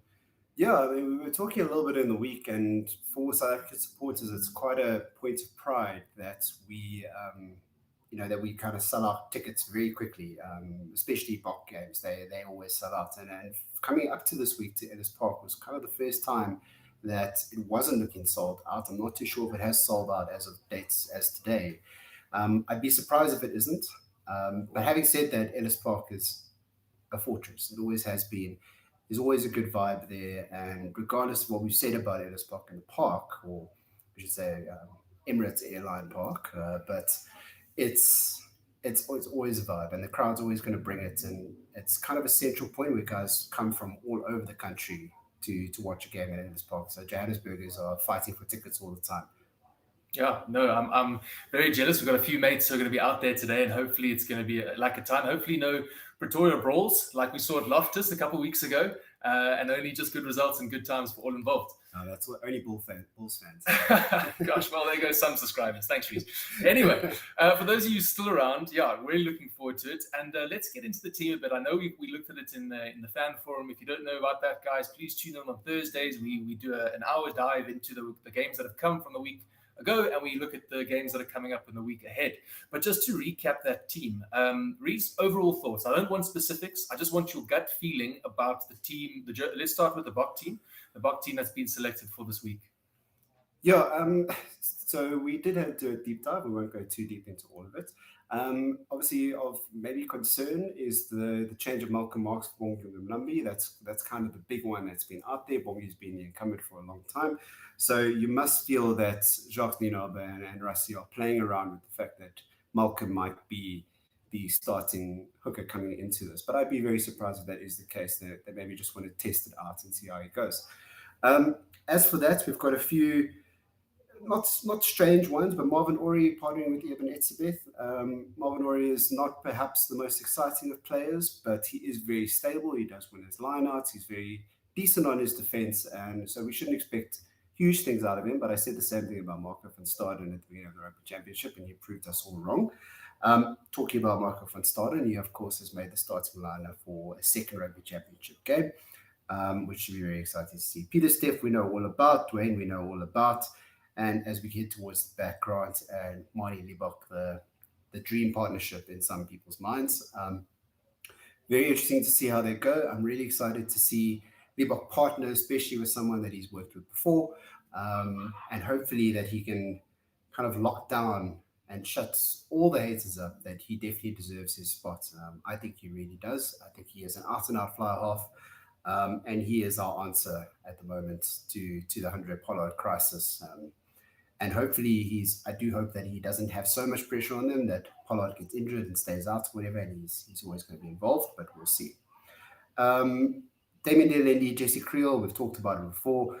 As much as Jesse Creel gets flack, unfortunately, we haven't groomed anyone else to back up to Lucanio, and it's looking like an ever more important position with the current form that Lucanio might be slightly out of. Damien, we know what he can do. He maybe just needs some match time, get fit again. And the exciting ones, of course, Jason Colby and, oh my goodness. Kirky Arnson. Yeah, the double scrum cap on the wings. Double scrum cap, very exciting. They do have some very exciting wings from Argentina to come up against. And I think that if Kirky puts in another banger of a performance today, I think honestly, Mapimpi's got to be looking over his shoulder for sure. Billy Ruru has been, for me, the standout player for us in Rugby Championship, so I'm not surprised to see him there, and he's really there to marshal the troops and keep doing exactly what he's doing. Yeah, no, thanks, Reece. No, it was a good analysis of the selections. A few talking points there, definitely. We spoke about the Malcolm Marks, we spoke about Bongi not necessarily being on form and just not quite hitting that stride, so Marks has been given the honour to start. It'll be very interesting to see Bongi coming off the bench as well. The lock pairing is one as well. A lot of people have spoken about potentially, why have Marvin Orie pair with Etzebeth? I'd be curious to get your thoughts. If you could give me a ranking on the locks. Okay, so just so we're all clear, we've got Etzebeth, Lut Diago, Archie Snyman, we've got Orie, and we've got Klein. So we've got those 5 locks. Okay. Well, let's not exclude Peter Steff, Toy, Franco Mostert debate. Okay, no, fair enough. Peter Steff is an out-and-out flanker. Yeah. Franco's still in and out. Okay, let's go. I'm gonna. Fair enough. I'm gonna go with the lock specialists, right? So let's leave Marco because he's fantastic to have be able to come in and out of Mostert. But with those 5, okay, what's your ranking, sort of from top to bottom, in those lock positions? Ranking may not be at least the way I think about it, may not be the correct answer. I think more about the pairing, and so who would I choose as starting, and then from there, who deserves their spot. I think if I was going to choose a starting lock pairing today, it would probably be maybe Eben, and then I think at this point, controversially perhaps, is Archie Snyman. I think it's quite a combo. Unfortunately, Archie has not had a chance to really get game time under his belt, but if he comes out firing and displayed any sort of form that he always has when he's been on a consistent match fitness, we should see something really cool out of him. After that, Jean Klein, I'm still up in the air about. I haven't seen too much of him in a Bok jersey. It's very tough to say. Yeah. And so after that, I think I'd go Louis Diago, I'd go Marvin Orie, and then Jean Klein. Yeah, no, that's fair. I think I'd agree with you there. I would like to see that Archie Snyman and Eben Etzebeth pairing. So potentially, we've got Archie on the bench today. So hopefully he comes out and is able to put in a bit of a stint with Eben, and we can see what that combination looks like. And then, moving to the backs, then I think, the big talk this week has been about Grant Williams and Liebach, which you spoke about in your sort of analysis there, and we spoke about on Thursday. And I think what I'm really looking forward to is just hopefully seeing, a 10-10. We've tried Willemse and the poor Oak hasn't been able quite to fire there. I was sort of having the thoughts when we were talking about Rico Ioane, in the All Blacks, and he started as a wing, started in sevens, then onto the wing, and he dominated as a wing, and then they've sort of put him in that outside centre bit. but they've settled in there. And as a result, I think because of that settling and that sort of knowledge of knowing where he has to be and what he has to do, he's been able to become one of the strongest sort of outside centers. And I feel sorry for Willemse in that sense, where I don't know if he's been able to actually just get to grips with a position and actually hone his craft in that position. So I know I started with Reebok and Williams, but what do you think about Willemse if we just chat about him for a little bit? Yeah, what's surprising to me is that we, as South Africans, are very blessed to have already been in this situation with Frans Steyn. And it's carbon copy, really. It's the exact same problem. It's the guy who can play fly-off, it's the guy who can play centre, and the guy who can play fullback. And I'm sitting here going, how are we still in this? How have we not learned our lessons? And obviously he went into the wilderness because nobody knew what the hell to do with him. And he probably didn't know what to do with himself at a point either. And so I think that for Willemse, I do feel for him. I don't believe that, at least at international level, fly-off is the position for him. I think he'll probably get away with it, in URC and so on. Not really too much of an issue where he's got repeated amounts of games to get settled in that kind of position. But that hasn't happened for him. He's also been moved around during URC, and so he's out of his depth. He probably played more in 15, I believe, in URC. And so I would have liked to see him more there. I would have liked to have seen him chop and change with Vanita Roo, and I would have actually loved to have seen him step into inside or an outside centre role and really just kind of make at least the competition there stronger. I think to just say, well, we didn't really have too many options at fly-off, therefore we should chuck in there is probably a waste of talent. Yeah, no, absolutely. I agree with you 100%. And that brings me to sort of the final point before we start looking at what we think the Boks will do today is, we've spoken about Jesse Creel, we've spoken about the flack that he gets, and, maybe a bit unwarranted, maybe a little bit warranted. I was going through the comments, and I think I made a comment on Thursday's show saying, with the two big boys, Dialendi and Creel, defenses should be worried about them crashing it up. And someone had put in the comments there that no defense is worried about Jesse Creel running at them, which is a shame. So on that backup 13 role, we knew Lukhanyo Arm was going to be out for a long time, obviously with his injury. How did SA Rugby not groom someone into that position? How did we not have a stronger substitute or a backup there? We've got Jesse Creel and that's it. Yeah. We're going back a ways, and I won't go too deep into it, but I don't know where Jan Serfontein has just disappeared into the wilderness. It is just the forgotten man, to be very honest. And I don't know as well, obviously Frans Steyn had an injury issue and decided to pull out from consideration and obviously retire. And I think perhaps they were backing on him being always around, which is maybe not the smartest of moves, but it is what it is. We would have felt a lot more comfortable had we said, okay, well, Lukhanyo's starting and we've got Jesse Creel, number 3 in line, and behind him is obviously Frans Steyn. Excuse me. It's there is some concern. We could have even perhaps groomed an Upafele Fassi into that kind of a role had we done all of that time, but unfortunately we didn't do it. It's a struggle because a lot of the guys who are playing at 13 at domestic level perhaps maybe haven't put their hands up to say out and out we are the ones that should be considered for consideration. And so the Boks management has been playing with guys that they are comfortable with and used to. I have to agree. I don't think Jesse Creel challenges any defense ever. I think he's very prone to running sideways and very prone to not releasing when he should. On defense, he's fine. It's okay. It's not an issue. You're expecting a train wreck, but in a World Cup year, you need every single position's got to have someone that's dynamite. And it is a pity we didn't get that right. But as with any team, there are going to be a few positions where you just haven't got it right. So we mustn't be too critical on ourselves. If we were to do an analysis on everyone else, I'm sure we'll find holes to poke in their selections as well. Yeah, no, fair points, and thanks. That's actually a really good analysis on potentially what happened behind the scenes in SA Rugby there with the 13th position. Now, just very quickly, let's touch on the double scrum cap action happening on the wings. I think everyone's super excited. Colby and Arendse, arguably, two of the most informed wingers at the moment and can score from almost anywhere in the park. Tell me, Reece, what are you expecting to see from both of them? You made a nice comment on the Thursday about sort of, what you think each of them will do and how they have different styles. So if you just don't mind running us through that again. Yeah, so first of all, I think that lots of people think that when you select a winger, that they've got one job, that people make space for them on the wing and they kind of attack through that channel. Going deeper into it, as I hope Springbok management has done, and I'm sure they have, apologies for dogs barking in the background, is Cody Arendse loves to drift off his wing. He's very adept at finding space off the big runners.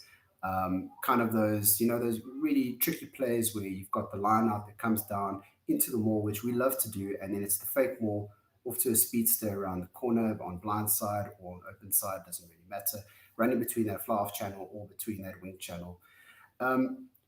That's what really makes him so exciting. He's really good at identifying space and calling plays that suit him very well.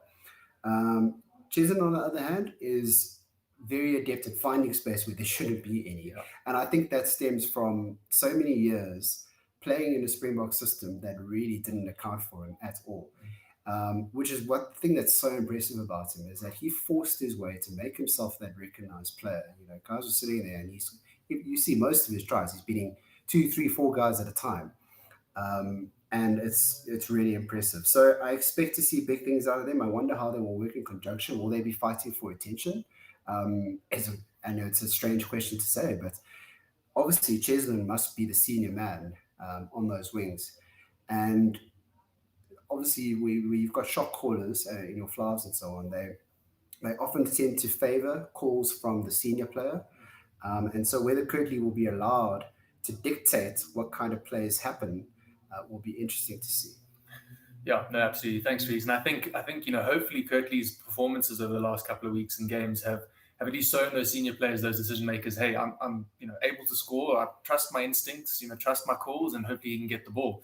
Now, before we move on to potentially what the Boks might do today, guys, if you haven't already, please hit the like button on this video and make sure you are subscribed. We're at 33,820 subscribers. First of all, thank you to all of those who are subscribed, but can we get that to 34,000 by the end of today? It would be phenomenal. So if you aren't already subscribed, please hit that subscribe button.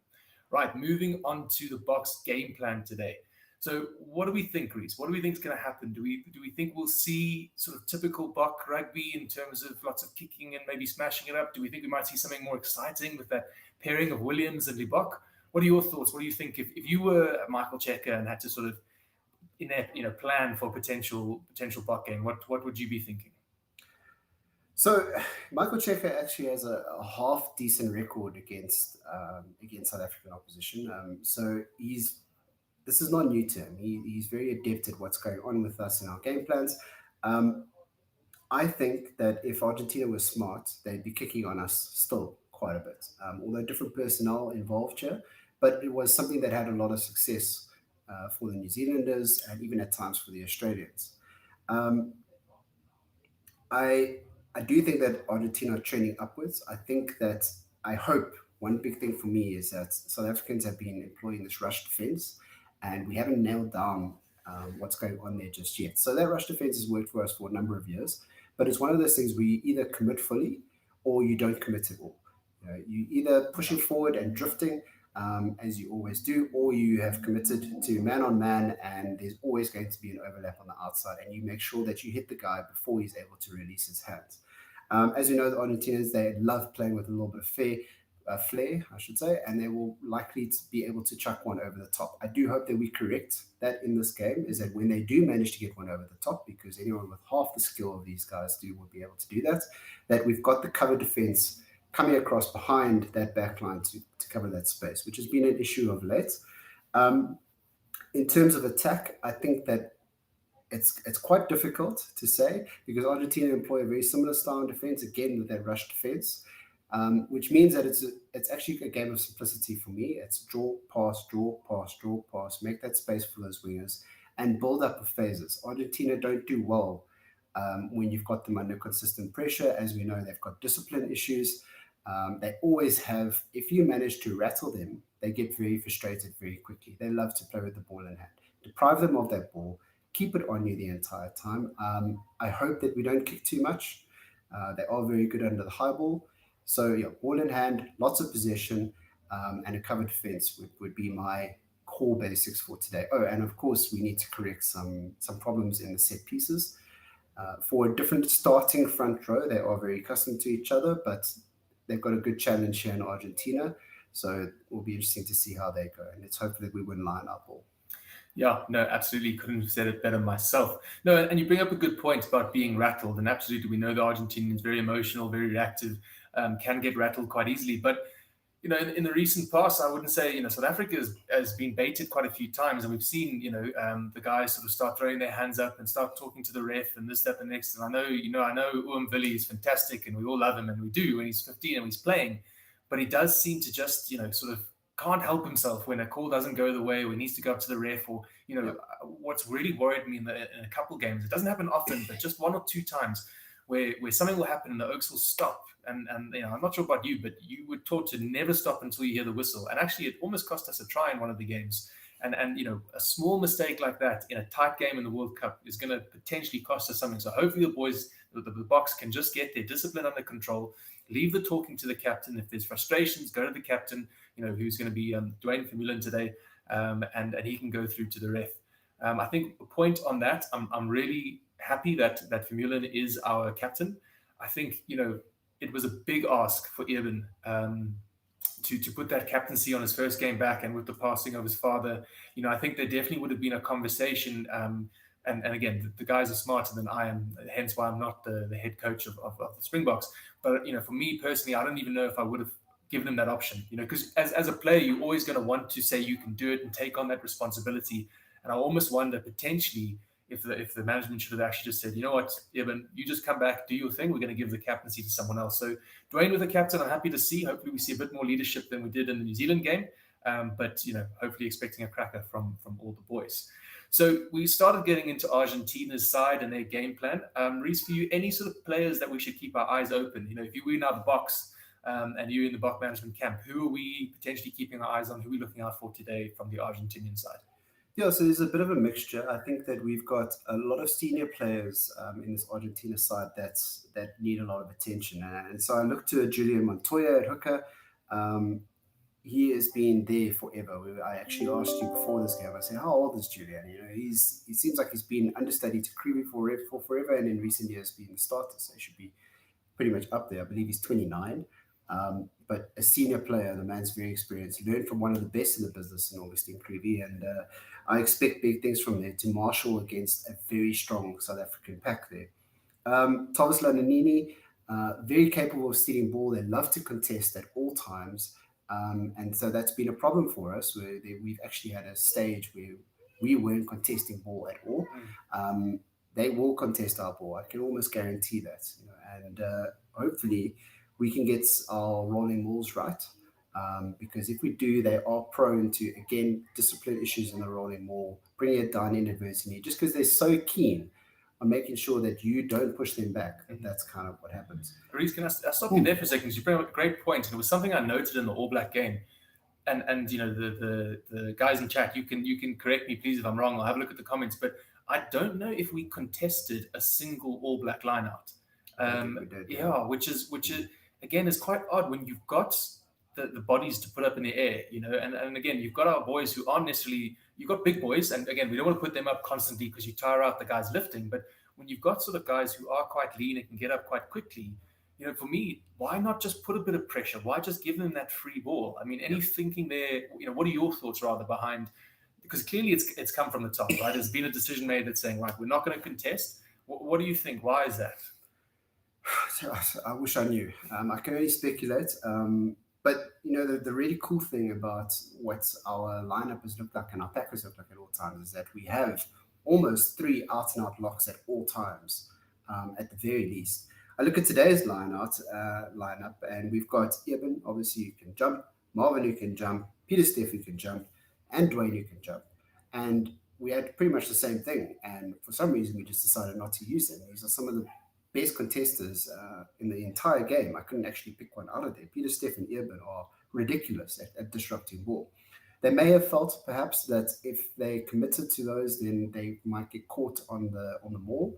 And obviously with the speed that New Zealand have on the outside, they feel that if they've got the jumper, and as you said, the guys might get a bit tired. They couldn't really assist in backline to cover the space behind, although they didn't anyway. So again, I'm speculating. I don't exactly know what the thinking was behind that. But to go back to your original question, the other guys to look out for, of course, Pablo Matera is talismanic. He is that good.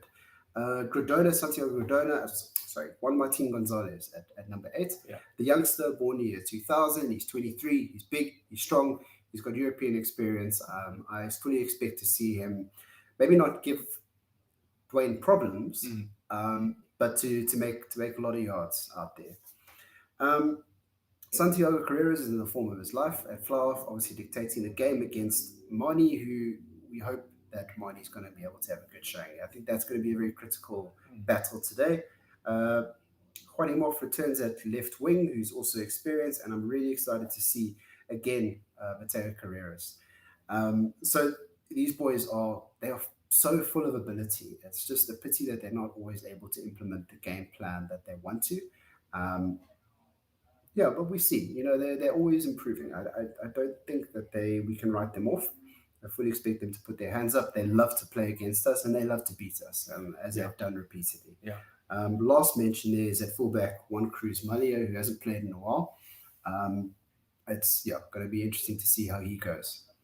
Yeah, no, thanks for those mentions there, Reese. I think you bring up a good point about them. I don't think the RGs ever doubt themselves, which again is a good quality to have. I think they always back themselves. I know Steve's been out to the press conferences and chatting with the guys and the coaches. And Checker says, we believe we can win. It's kind of like, I'm sure everyone's seen old Lady Jones in the barber shop saying, well, we're not going to France for the croissants. Although they might be now, who knows? No, it'll be interesting. I think the RGs haven't come to SA for the brandy and cokes, so I think they've definitely come. I mean, that too, it's not an either or situation, but I think they definitely believe they can beat us, and I think they revel in it. They went to Oz, the underdogs. On the panel, I think pretty much 3 out of 4 of us said no, Oz is going to win it, and I have to give Steve credit here. I think he called the upset, so well done, Steve. But I think they will be chomping at the bit. They're coming off a victory. They're coming off a strong second half against the All Blacks. They're coming off from a big comeback down under, and I think they back themselves. So absolutely, I'm 100% with you. I don't think we can write them off at all. I think we have to play good, solid rugby. I think we have to make sure we're not getting baited into those small off-the-ball things, starting to get loose play. I think we play our game plan, whatever that is, and I think we won't have an issue. But have to respect whatever opponent's in front of you. Yeah, no, absolutely. I think that we often get caught up, and maybe the board actually thinks that we are quite cocky when it comes to games like this, and maybe we haven't earned the right to be. Actually, Argentina have done a number on us quite a few times in recent years, probably more than any other nation of the big names, and then they tend to go lose to an Italy. That's just kind of how it goes for them. So they are a wild card. It's a good test for us. I said in fan forum last Thursday that this is one of those games where we have to have a game plan that we implement.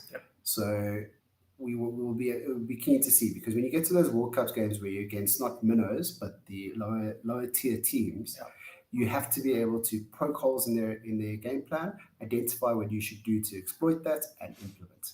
When you're facing harder teams, you got a game plan, but you just hope that you're the one on the day who it falls on the right side of. As we saw against New Zealand the other day, they got the hot start and they implemented their game plan from the first minute, and it stayed that way up until the second half, when we eventually were kind of fought back and were able to start playing the kind of rugby we wanted to play. But by then it was too late. I want to see them implement a game plan today. Yeah, no, absolutely. And I think, if we can go back to that Oz game, I think what I was so impressed with there was, we got caught on the back foot, maybe caught a bit sleeping with that first try, and then we adjusted, we adapted, and then we just put in our game plan. As you said, we've been imposed our will on them. So really looking forward to wanting to do that again today. So guys, not far now from handing over to Steve, but what we want to do is make sure that you guys are subscribed to the channel so you don't miss anything out. Again, we cover lots and lots of different sports, so go check it out. Whatever sports you like, we can pretty much guarantee we cover it. If not now, then we'll look at getting it done. So put in those comments. Actually, if there are any sports you think you'd like Forever Sports to cover, please make sure you put them in the comments. Otherwise, guys, please put your predictions for the games. What do we think is going to happen We're not done with us just yet. Reese and I will be back at halftime, though, to have a look at that first half. But yeah, it'll be very, very interesting to see what happens. So I think, Reese, if we look at what our predictions were from the Thursday fan forum, I think we all said Boks by quite a bit. Has anything changed for you then since Thursday, or are you still feeling a Bok win by a bit? What are your thoughts? Yeah, I can't remember exactly what I said. I said Boks by 15 or more. Yeah. I think I'm sticking to that at this point. Okay. Yeah, if we do what we're supposed to do, that should be a relatively easy ask. I'm not saying it's a demolition. I mean, I don't think we should expect to see 25 plus, but I think kind of in that gap between 15 and 25 should be what we're aiming to do. Yeah, no, absolutely. I agree with you. It's always that sort of caveat you want to put in. If we put in our game plan, we implement it, we play well, then absolutely 15-point margin should not be an issue. But if we start to get caught up into those little things, yeah, we're never sure what's going to happen then. The RGs can score. We know they love to score. They can be a competent side, as you said. They're capable of bringing down the best. They have in the past. And so we have to make sure that we are respecting them. From a kicking point of view, if we have a look for points kicking leads quickly before we head off then, what do we think from our side? Bok in form? Yeah, look, I mean, he is an out-and-out player. He's been doing this week in, week out. Pollard also had his struggles with kicking. Moni's not having struggles, but he has missed maybe a couple here and there. I still back him. I think that he should take on the duties. And I guess we see, right? I suppose we've also got Ches and Colby as well. We know he's competent with the boot as well, so it's nice to have that backup. I do wonder how much we might miss a Frans Steyn. Being able to just put him back in teams' minds. If you give us a penalty in our own half, we might kick it over. We could have a go at it. But obviously was then. This is now. We have to adjust to the guys we have on the field to be able to do what they can. Having said that, Damian Phillips is not far off from landing those kind of kicks. I think you give him 50 meters, he feels pretty comfortable with that. It's just a bit about his accuracy at this point. But I actually think I'd rather back him to take all the longer kicks and leave the shorter ones to someone else, if you're going to give him duties to do. But obviously he's not starting this week, so let's hope that the chances we do take, we put over. I take that all back. I think that what might be considered 30-40 meter kicks that we may have taken in a World Cup, I think today we put it in the corner.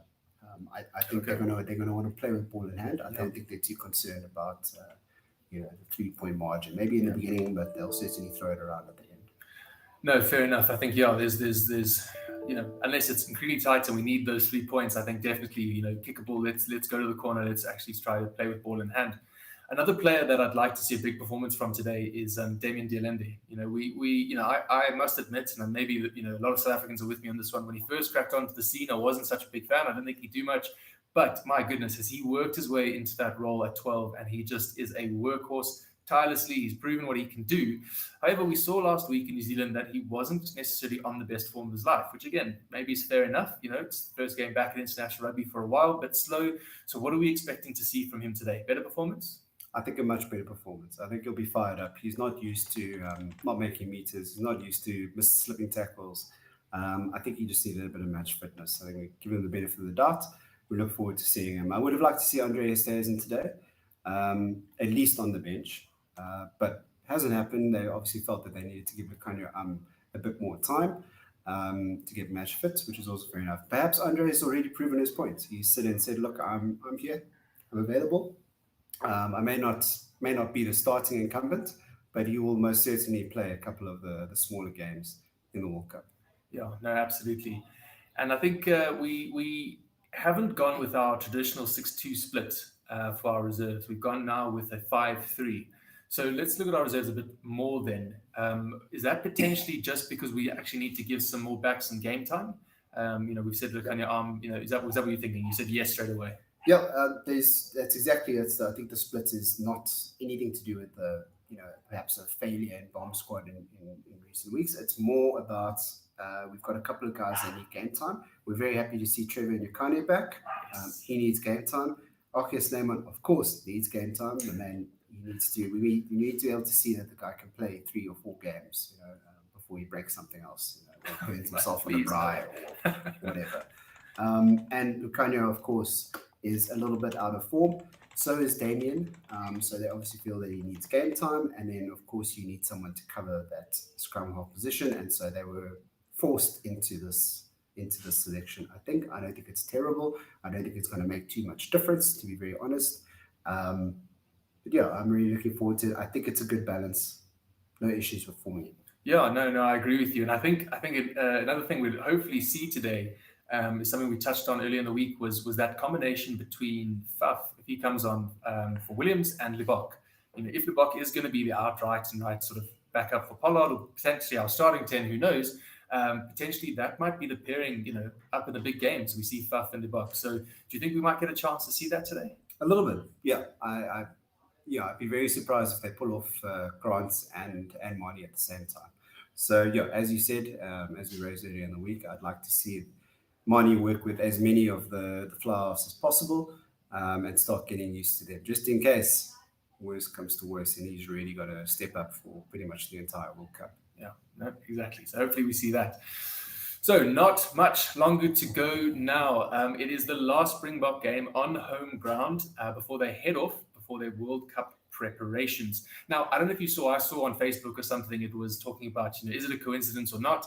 But I think since 1999, every World Cup year, the Wallabies have beaten the All Blacks before the World Cup, and that did not happen today. Unfortunately, not a great showing for the guys down under. A positive first 20 minutes where we thought, okay, we might have a game here. The Aussies have found their fire.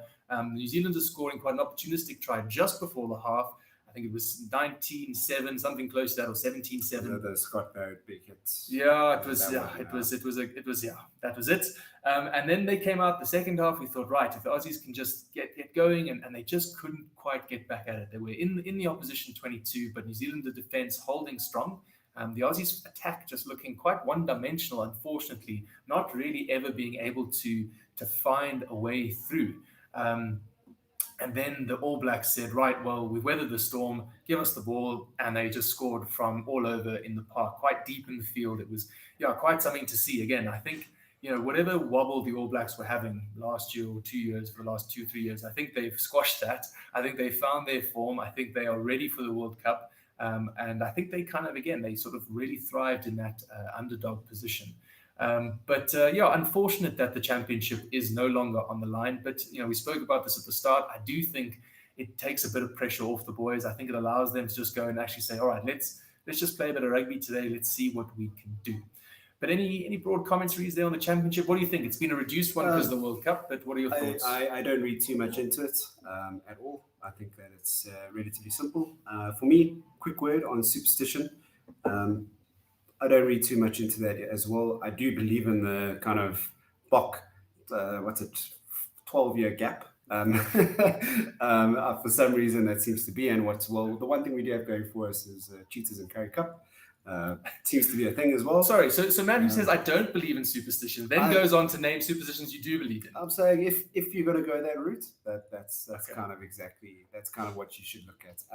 I will say that, however, that as we wrap up and we head over to Steve soon, that it really doesn't matter too much. Unfortunately, it's not on the line. It is what it is, and we must just enjoy some rugby. And if you are a South African supporter, please, honestly, the one thing I will say is for superstition, put that on the badge, sing the national anthem loud, and enjoy it. Yeah, fantastic. Thank you, Reese. Yes, guys. So we're going to pass back to Steve. He's going to take you through the first half. We will be back with you at halftime. Once again, smash the like button and the subscribe. We are at 33,901 subscribers. So thank you to all those new subscribers who have joined. If you aren't already subscribed, guys, subscribe to the channel, and we will see you at halftime. Cheers, everyone. Right. Thank you to the lads for their analysis, banter, and the takes. And hopefully everything they talked about will come true in terms of the performance you want to see. Welcome, everybody, to the official Watchalong, South Africa versus Argentina. Springboks versus Los Pumas. And it is me, your host for the day. And how are we? How are we feeling? I think we've all taken a bit of time. We've probably gotten over the fact that we can't actually win the Rugby Championship. Cheers, Australia. Never count an Australian to do anything. Especially anything to help you. So, the Rugby Championship is gone. And we've got to get over it. Cool, whatever. We now need to focus on today. And today we are looking for a good performance. Result for me is not even. It's non-negotiable. I'm not worried. I'm not even worried about the result in terms of it shouldn't even be in the balance. Yes, Argentina are a great side. I really enjoy Argentina, but we should not be losing to Argentina. We should not be even thinking about potentially losing to this side at the moment. So yeah, it's a big opportunity for us to just start hitting our straps. It's the last game on home soil, and it's a case of a couple of players, I suppose, putting their hands up for the last opportunity for them to sort themselves up for the World Cup. And for some other people, it's a case of finding a bit of form, finding a bit of game time, for example. And for the team as a whole, I think it's about putting starting to put the final touches on a complete game plan that we're sort of trying to get. So yeah, I think lots of different sort of goals today. So interestingly enough, today, and this is an interesting stat that's looking, it's an interesting centre combination, Damien Delendy and Jesse Creel, who are actually the third most capped centre partnership in South Africa history. Reignite, there's also an interesting lock combination, Marvin Ori, Eben Etzebeth. It's a very interesting loose trio. So there's a lot of different sort of things we can really sort of pick apart when you look at the lineups. Now, what I'm going to ask you people is that we are less than 100 people away from 34,000 subscribers, and I'll be very upset if we start this game with and having not hit that mark, because there are definitely over 100 of you guys who haven't subscribed. So go and sort that out so that we know that we are sorted with that, and then we're going to try and push 35,000 by the end of the day. I also want you to smash a like on the video, and I want you to start putting into the comments where you're watching the game, what beverage you're drinking, and a score prediction. You have to put all three. I didn't put all three. I want to see what everybody else is doing out there. I actually, fun fact, opened the fridge about an hour ago to get the beer to bring it across to the office, and lo and behold, there was no beer.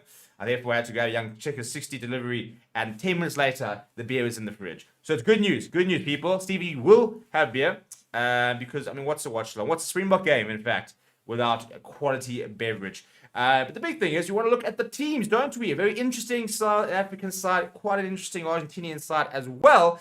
And in case you missed it, this is the Springbok side that will be running out in just over 15 minutes time.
Right, so a very interesting side being named by Jacques Niamba and his coaching side, and it's a good side.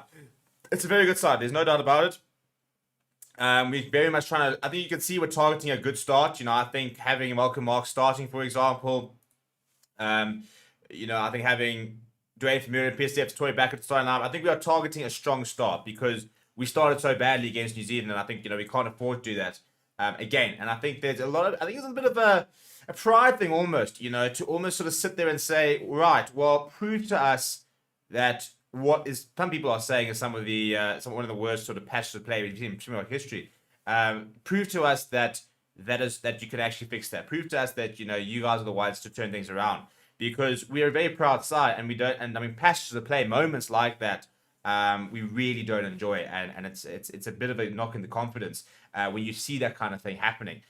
So hopefully we'll try and sort of sort that out. But for me, a couple of the interesting selections, players I'm watching out for today. Grant Williams, Moyne Liebach is the big sort of obvious one to focus on. That sort of halfback pairing, very inexperienced halfback pairing. This is Grant Williams' first test start, Moyne Liebach's second test start.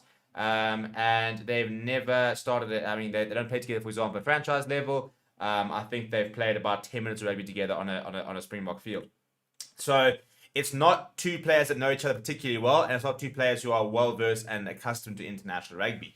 So it's a big opportunity for them to sort of show what they can do. And I mean, something like Grant Williams, I don't think a year ago he was really in the World Cup frame. All of a sudden, he's put himself there, and he's going to now have a lot to say about, well, you actually can't leave me behind. A bit like Herschel Yankee sort of came out from nowhere and all of a sudden went to the World Cup and played in the World Cup final. And I think Grant Williams is trying to sort of emulate that sort of impact, that journey, that sort of into a box setup and transition into a player who is indispensable. I'm a massive Grant Williams fan. I think he's got a lot still to prove about him as an international 9. I think as a URC 9, I think he's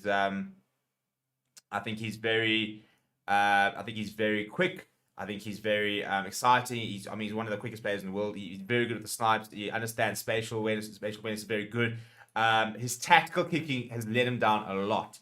And as a Springbok scrum half, that is your bread and butter. You cannot afford to not be a good tactical kicker. You've got to make sure that that's on point. And that for me is a big sort of box I want to see him try and tick today. Moyne Liebach as well. I think he's a player again. He's got all the skills. He's got a very good kicking game. He kicks with both feet. His distribution game is really good. His defense, I think, has come a long way in the last year or two. Where he's been criticized is sometimes if he gets hit earlier, the confidence goes, he can sometimes struggle. So he's got to try and prove that that he's got the mettle, he's got the mentality, and he's got the ability to take on pressure and to still manage and cope and be able to dictate and control a game. That's what an international fly half can do. And that's what we saw Rishi Mwanga do 2 weeks ago. And that's what we need to see from Moyne Liebach today. Can he be the general, as Swaysterbrand sort of calls him? Can he really sort of marshal this team and put them in a direction and sort of move them around in a way that will beat and test Argentina? So there's a lot for me of people that need to prove. I think Marvin Oye, for example, I think it was probably his best game I've seen him play in that Australia game. So I think if he can come and emulate the performance, I'll be very happy about that. I think other players, Jesse Creel obviously gets a lot of flack. I personally think I actually don't mind him. Obviously he's not like Kanya but we need to have another outside 13 or outside centre, so the 13 option, and he is our current second choice. I thought he had a very good game actually about a year ago in this fixture when we played in Germany. He had that very nice sort of try assist, which sort of demonstrated what his ability. So I think it's another opportunity for him to sort of not really quite the haters, but just to remind everybody of his caliber. He hasn't played 50 tests for nothing. He's a good player. Other players around there, I think Bongi Manami coming off the bench is a bit to prove. I think that I'm very keen to see what Trevor Nyakane can do. We haven't seen him yet. Lekanya coming off the bench as well. Hopefully we can get him to some good minutes there. Marco Van Staden looking to make an impact. So there's a lot of Bok players who can make a statement today. Right, now, so what I want to do is I want to start getting some score predictions in. So please start giving me your predictions. Let me know where you're watching from, we're going to start doing our sort of our continent tick off and sort of see where we can, which continents we can tick off in terms of where people are tuning in from. We have got about, I think it's 10 minutes. I think it's 5 past 5. The kickoff is officially, if I'm not mistaken. So let me just check on that exactly. I think it's 5 past 5. Yeah, 5 past 5 is kickoff. So kickoff is in about 11 minutes time. We're going to go look at the Argentina team now in a little bit. But whilst we're doing that, get your score predictions in. Let me know where you're watching. What are you drinking? I've had a bit of water now, hydrating myself while the beer is chilling. And the big thing that it was obviously everybody is going to ask me is how can you watch the game? Now check the description. You can get yourself a VPN, either Bitdefender or ExpressVPN. They both do work, and you can connect to an Australian server. And by doing that, you can then go to Stan Sport, which is only available in Australia. Sign up for the free trial and you'll be able to watch the match. So that's how you can watch the match. If you do not have a DSTV account, that is the official broadcaster in South Africa. So if you do not have access to that and you're looking to watch the match, check the description. It's got all the links you need for it. Go and get yourself a VPN, get yourself Stan Sport, a free trial, and you'll be able to watch all the action. It is coming from Emirates Airline Park, which is not looking particularly full. It's becoming a bit of an issue, isn't it? The fact that, this is our big stadium and we're struggling to fill it. We all kind of know the reasons why, but it's about sort of understanding, how do we change that? It should still be an absolutely cracking atmosphere because even at 75% full Ellis Park is about 50,000 people. So it should still be pretty loud and pretty intimidating for Argentina. The pre-match festivities have begun, and in terms of our build-up, let's have a look at exactly who we're facing. There's a couple of very nice Argentinian players into this lineup, a couple of them returning to Argentina after a bit of an extended break. So in case you missed the announcement, this is the team that Michael Cheika has put out, and the team that will have to try and outsmart, outweigh, outmuscle, and outclass.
Right, so that is the Argentinian team that will face the Boks at this afternoon. It's a good side, a couple of very exciting players. I'm really keen to see the pack battle. I'm really keen to see how Carreras has a go at Monidivo and try sort of, out sort of work him. I think that I'm very keen to see how Juan Imhoff back in the side, Santiago Chucabarros, very talented players. And I think Chucabarros and Lucio Asinti, two very young centers, very accomplished centers, 23 and 24 years old. And I think that's going to be the Argentinian center pairing for many years to come. The anthems are almost underway, and which means that we are literally less than 5 minutes away from kickoff. Now, the big question that everybody does keep asking me is exactly how to watch the game. And so I'm going to show you exactly how to do that. I'm going to play a very quick video, and it's just a bit of a guide on exactly how you can watch all the action. Because it is being shown, not being shown on a free-to-air broadcaster, but we can access Stan Sport, which has a free trial. So if you're looking to watch the game,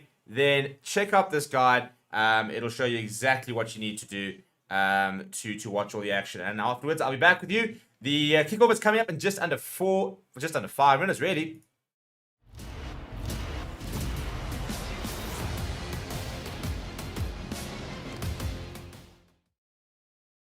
Hello and welcome to Forever Rugby on Forever Sports. But today's guide, how to watch South Africa versus Argentina. This is the last time the Springboks will play on home soil before the World Cup. After this game, they will jet off to Argentina for the first of 3 warm-up games. They'll then come back and there'll be a big sort of send-off. And then they will depart to Europe, where they will take on the All Blacks as well as Wales in 2 more warm-up games. And then Scotland. So the question is, how can I watch all the action live if you're not going to the game itself? And that's what we're going to show you. So, unfortunately, it's not being shown on any free-to-air broadcasters, but it is being shown on Stan Sport, which has a 7-day free trial. So if you're inside Australia, you can access it for free and use it as a 7-day free trial. However, if you're outside Australia, you can still use that 7-day free trial, but you're going to have to use something called a VPN, which is a virtual private network. Now, we recommend using Bitdefender, who are a global leader in cybersecurity and have a really good, secure, and a very functional VPN. So link in the description. You go and get yourself Bitdefender's VPN. As you can see over there, we are currently connected. We're connected to Australia, so basically you go to and choose your country, and that is now basically making it look seem as if my computer is currently in Australia. And as a result, thanks to my Stan Sport free trial, I'm currently watching Wimbledon, which is as easy as that. And that's exactly how easy it will be to watch the game this weekend. If you do not have a VPN and you try and access it just won't work, unfortunately. If you try and access Stan Sport from outside Australia, for example, I'm currently in South Africa and stuff like that, and you go to the website, you won't even be able to log in. So you can try to log in, and you won't be able to register an account either. So I've just turned the VPN off, and I've tried to log in, and that's exactly what happened. So you can see over here, the VPN is off, and we've got an error message. As soon as I turn that on, it'll all start working once again. If you have any questions, put them down in the comments below. Apart from that, smash like on the video, subscribe to the channel as well. We'll hopefully see you on the watch along this weekend, and have a good week ahead. Right, so there we go. That is how you can watch all the action. It is very straightforward, and it does work. And so we are literally about to have the anthem. Sia Khaleesi is our flag bearer today. I'm sure you'll be itching to be on the park. But the good news is, by the way, is they did take part in some of the captain's run yesterday. He was running around, and is looking pretty good. So very positive news coming from that sort of side of things.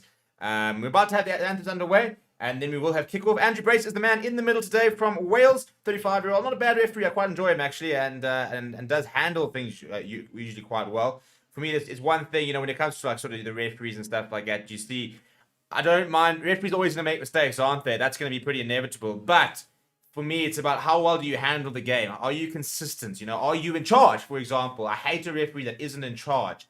And he is a referee that is quite good at doing that. So hopefully we don't talk about him too much. Well, I won't talk about him too much. I think it's counterproductive to spend too much time talking about referees. Don't you agree? So the Argentinian anthem is underway. Kickoff is in a few minutes' time. And I've got time to go through some of the comments here and see where everybody's watching from. I'm going to start doing a bit of a tick-off, and it's like a Where's Wally type thing. Finding out where everybody's watching from all over the world. And yeah, let's see what we've got here. So I'm seeing, where are we at? Where are we at? Where honest there. Right, so Twisted earlier was saying 28-18, watching from Mexico. Albert Bellingham from Pretoria, 34-17. Sean Kutsia is going with a 31-24. I'm assuming he's all wins for the Boks. Got to back the buggers. Vinny, there's a Safra in Scotland going Bokke 32-20. Arteno saying, I was watching from Austria, snacking on a braai broodkie. I need to get myself some broodkies in my life. Xander de Beer is saying 42-12 to the Boks. Makesh is going Boks by 40. Jordan Chet, who is a member, is going 45-12, watching from Adelaide. Makesh is watching from Durban. Zelda's watching from Randburg. Philip Toy saying Boks by 16 points from PE, now known as Gabecha. Hazel say, I hope you're well. Tariq saying 40th but tuning in from Dubai. Well, happy birthday, Tariq. Hope you have a fantastic day. Duncan saying watching from the comfort of our bed in Seattle. Oh, there we go. Sleepless in Seattle, apparently, when the Boks are on. And Buffalo watching from Cape Town. Ewan saying, she's sipping on Olafberg and full cream Coke. Love your work. And from Hout Bay, KZN, Lion Lager, watching from Rains Park in the UK. Is Jane from Reading. Welcome, Jane. Where else are we out here? Where else? What are we throwing out here? Where else are we? Lungera say, I know we will put it through by 30 plus. Listening from Vancouver, Canada's. Big shout out to all the new members. James Foster, Tennis, HG Duplessis, Ayanda Gaju, Marius van der Berg. Welcome to the members club. Durban, Namibia, Norway, George. I'm seeing a lot of different locations. I think we've pretty much ticked a lot of the continents out here. I mean, we had Australia, we got Europe, we had America, we had Mexico. Nobody from Asia yet. So if you're watching from Asia, let us know. And yeah, once again, if you're looking to watch the game, check out the description. We've got a whole guide on how you can watch all the game. Yeah, all the dignitaries saying hello. We've rolled out the legends. They are saying farewell to the Boks today in their own way. So we've got Francois Pino and the buggers all out there. And they're just going to meet the Argentinians. And then we are underway. I'm just going to go fetch a beer because obviously I need to get myself ready. I want the score predictions to keep coming in, and you're gonna lock them in, and we're gonna see who's got them, who's getting the closest. We've also got a poll running, which has got over 2,000 votes. Let's try and get that for 3,000 votes. A big thank you to everybody who's gotten us over to 34,000 subscribers. We now need to try and push to see if we can get to 35,000 this weekend, which would be pretty cool. There's also currently Formula 1 happening on the channel as well, so lots of different things going on. Give me 2 seconds. I'm going to get myself a beer, and then we're going to settle in and watch some great Springbok rugby.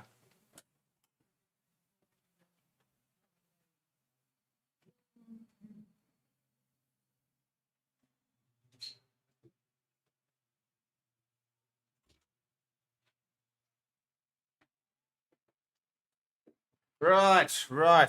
Here we go. Okay, give me a nice. How phenomenal is that? I actually, as I said, I literally about an hour ago, maybe just over an hour ago, I opened the fridge to get myself a beer and went, there's no beer.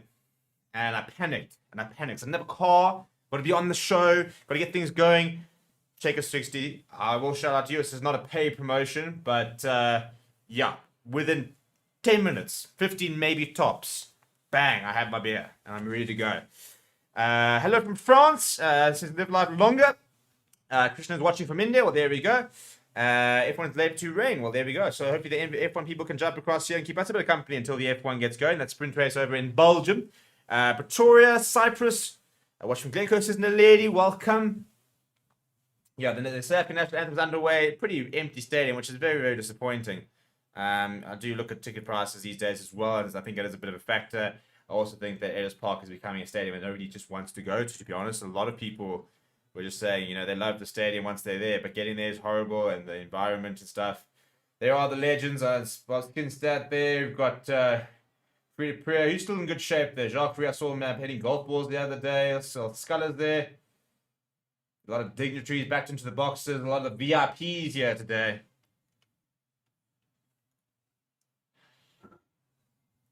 Right, here we go, people. That is the anthem. Kickoff is underway very shortly. We've got a drone holding up Bokke signs. We've got fireworks going over. I'm sure FlySaver's busy prepping the flyover. Cheers, everybody, to the weekend. And let's get stuck in, shall we? As I'm sure the Boks are about to Argentina. Ah, the sweet nectar of the gods. Good old beer. It tastes like bad decisions. Had a few last night to sort of warm myself up for the weekend. Nothing too hectic. Right, so as I said, your match officials today are Andrew Brace. He's been assisted by Nika Amashikeli and Chris Busby. Brett Cronin is the TMO. Very big fan of Amashikeli, by the way. Very nice, young, up-and-coming referee. Definitely one to watch out. He isn't going to be involved in the World Cup. He's got a top referee career ahead of him. And yeah, we need to support the good refs that come through because we need good officials in our game. Otherwise, we spend all the time talking about the officials and not talking about the game itself. So yes, but so that will be receiving kickoff. We're playing left to right in the first half. So Argentina. Also, I need myself an Argentinian jersey. Like it's just so cool. It's just such a nice jersey. I need to get myself one. I am wearing. I don't know if you'll actually be able to see it because this is the problem with having a green screen. I am wearing my Bok jersey thanks to Marius who donated a while ago.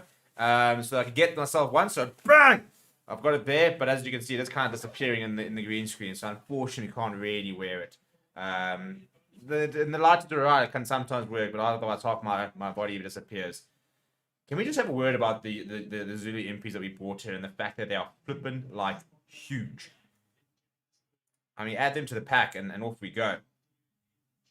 Right, here we go. Finally, about 7 minutes after scheduled kickoff, we are about to have kickoff. There goes the whistle.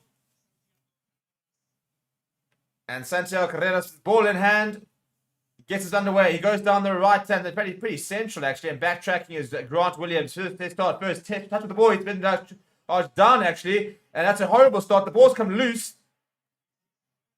and Grant Williams is down, and he's not moving. He is not moving. Oh my goodness, this is dreadful. I think he's been knocked out cold. I think Grant Williams' first test start might have literally just finished.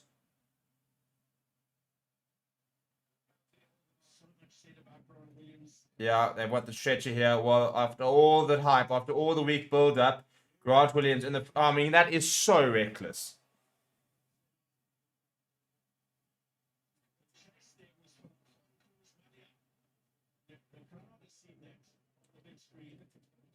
I mean, he does charge him down, but jeepers, he's absolutely hammered in the collision, and the stretcher's coming, and that's so much for Grant Williams' test, to be honest. I mean, we spent the entire week. It's amazing how we can spend the entire week building it up, talking about Grant Williams, talking about, you know, what he's going to do, his first test start, and within 20 seconds, this game has come to an end. I mean, that is absolutely heartbreaking. All that prep, and yeah, I think Grant Williams is going to leave in a stretcher here, and that's going to be his game gone. He's completely out. Yeah, Faf de Klerk's already been sent on, so jeepers me, he barely had time to sit down.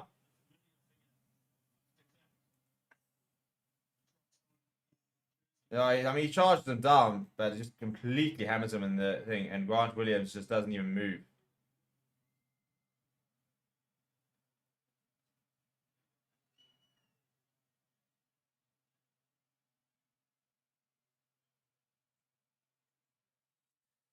Yeah, poor lad. Yeah, so I mean, it's a good charge down. Jean Cruz Mali is the man that chased up and charged down, getting there very, very quickly.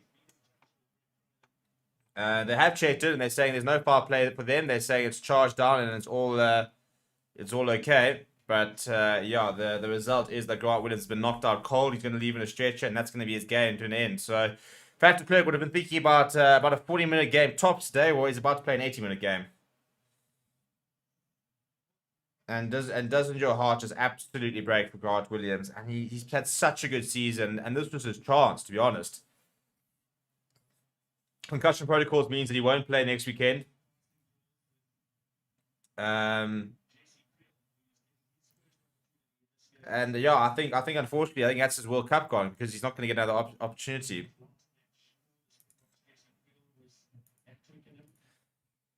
Oh no, man. No, man. I really wanted to see what he can do. I mean, I'm a big Grant Williams fan. I have had my, I wouldn't say my doubts, but I wanted to see him prove a couple of things I'm worried about. wrong today, and really wanted to see him get a decent extended run. I mean, he's played 20 minutes, I think, in that New Zealand game. I think he played about 10 minutes in the Australia game, so he's played about half an hour of Test rugby. He played about 2 or 3 minutes things last year. I think actually been against Argentina when he came on the wing. So this was going to be a genuine opportunity for Grant Williams, and literally the clock has stopped at 31 seconds, and he was stone cold out by 10 seconds. So yeah, that's a horrible moment. It's a horrible start to the game, and we're now going to see if after Clerk he's going to have to operate, isn't he?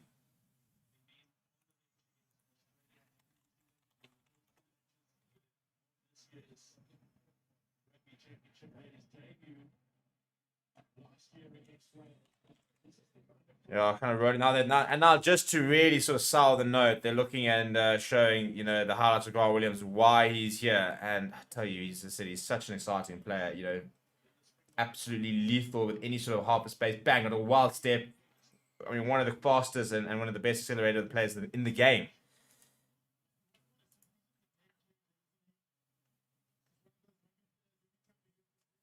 Dear, what are we saying? Yeah, I think everybody's sort of saying, hope he's okay. If that was done to any player other than South African, yellow, red cards and British down, no, it's a charge down. I must admit, when I first saw it, I thought it would look pretty reckless. I didn't realize that how good of a charge down it actually was. When you look at it from this angle, you kind of just see him launching himself off his feet. But it's just a really good charge down, to be honest. Jean Cruz Malia gets there very early, jumps in the air nice and early, does charge him down, which is legal. And it's just a very unfortunate coming together in the end, but he doesn't even move. I mean, it's like his arm is like, it's a horrible, horrible one. And they're taking a while to get going. So they should. And yeah, hopefully he'll be okay. But I think that ruins his World Cup shot. I don't think he goes to the World Cup now. He won't be able to play next weekend. And I'll be very surprised if they're going to risk taking somebody with half an hour of a test rugby to the World Cup. If he had played a full game today and a 60, 70-minute game today and played really well, then he might have made it. But with that, I think that there goes his chances. It's amazing how, the cookie crumbles, isn't it? He in another world, he doesn't get charged down there. He clears that ball. He goes on to have an absolute storm of a game. He goes to France.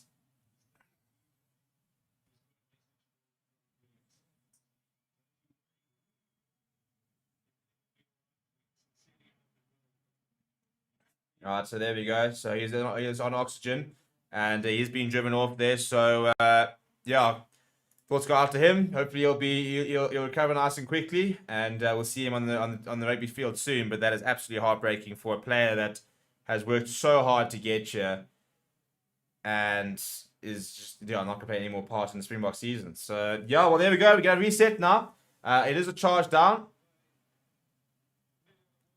And so it stopped. So it's gonna be a quick tap for Argentina, by the way. Penalty here. So for holding on. So Julian Montoya is looking for a quick tap here. He does quick tap and goes Sugar Botters. Sugar Botters straight through. Just short. Now Gonzalez. Argentina on the front foot here. Good tackle there from Creel. Carlos, good carry from him. Good defense, though. Block defense being tested early here. Ball seems to have come out there. They pop it out. Grondona now. Another penalty advantage offside here.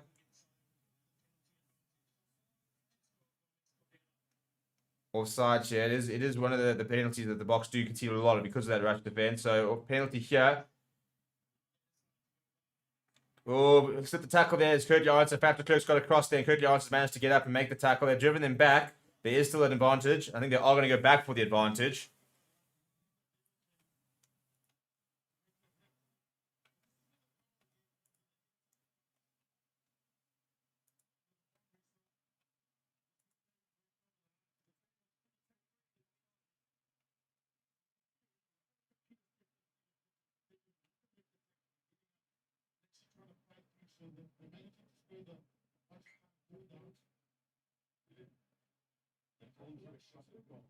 They've called the shot a goal. Yeah, I'm going to be interested to see what they're going to say about that challenge.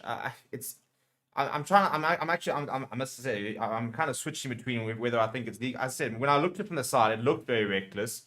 He does charge it down, so they're saying it's charged down. But I think you got to look at that and say, yes, it's charged down, but how dangerous was it? I mean, he was out cold. So do we now need to look at that and think, right? Well, when it comes to charge downs, are there certain things that need to happen within the charge down to make it safer? Because they're really sort of trying to clamp down on collisions in the air and taking players out in the air and clamping down on head injuries for that reason, to try and reduce the concussions. So that for me is going to be a very interesting topic of discussion. Carreras, by the way, has taken the points and he does clock that. So first blood does go the way of Argentina. I think the box at the moment just a little bit shell shocked after that.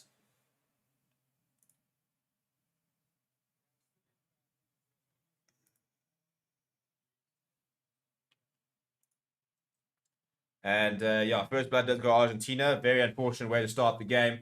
I'm sure Twitter's absolutely exploding about that. Whether it should have been a card or not. As I say, I'm very interested to see what that sort of conversation is going to be, because maybe I suppose you can look at it in the rules of the book and say you could argue it's legal, but it's dangerous. It is very dangerous. Look what's happened because of it. So it's a bit of a grey area. And I'm very interested to see. As I said, I think this is going to become quite a big point of discussion.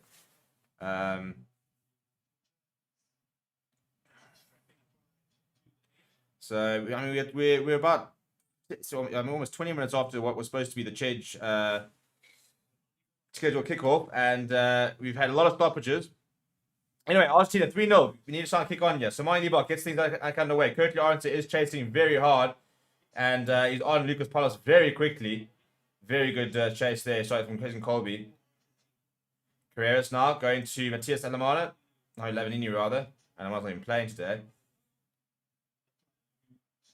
Now Carreras, they're looking to run it here and it came off. Oh, no! Oh, he couldn't regather. How was that? That would have been hero to hero from JC Creel. Oh no. That would have been amazing. And the ball just doesn't fall down to him. Oh no. Out of all the people that would have needed that, it's a brilliant charge down from him. And the ball, as it's coming around over the shoulder, looks up and it's just, it can't get there.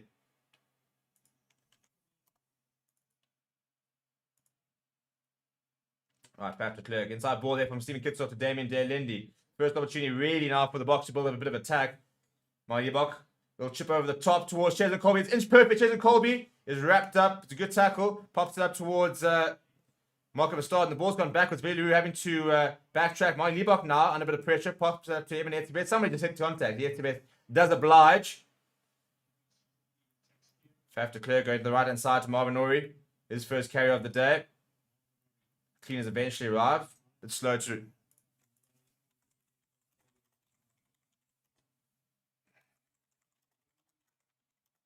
Bit high in the air, and currently Arendse, the ball bounced back actually, I think, to Matias Carreras.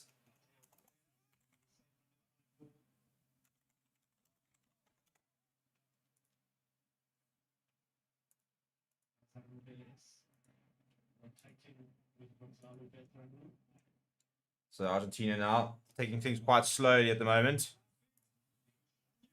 Lautaro Bazan Velez into the starting lineup ahead of Berton over this weekend. Does go to the air, pretty long though. Billy LaRue goes inside to Malyebok. Malyebok's looking at his options. Goes it low towards the right hand side. Very nice little kick, but it's well gathered there. Thanks by Carreras. He returns the favour. Billy LaRue once again underneath it. He's going to look for touch here, I think. He is looking for touch. And it's a very good touch find. I'll tell you what, Billy LaRue's kicking for touch this year has been so on point.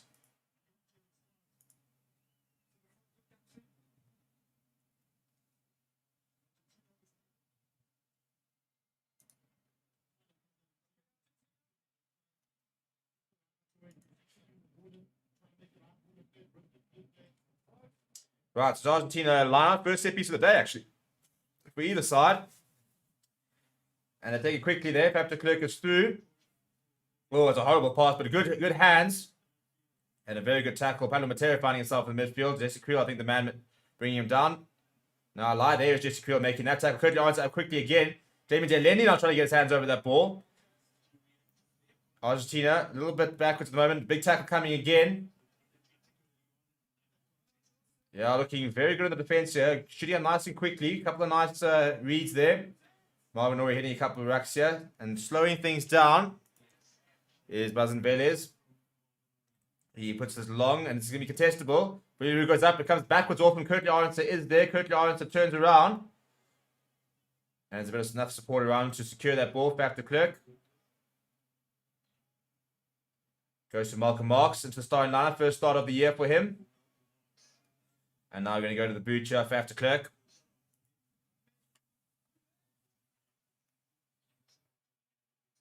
It's not gone particularly fast, but the Evan Etzebeth today is going to be very contestable. And it comes off it was forced away the Argentina. No knock-on advantage or anything like that. So turnover boy Carreras. Now Carreras starts to chip over the middle, down the middle. Willie LaRue is there. Willie LaRue looking for touch. Will find touch. Yeah, good work there from Carreras. Saw a bit of space in the middle there, chipping it over the top.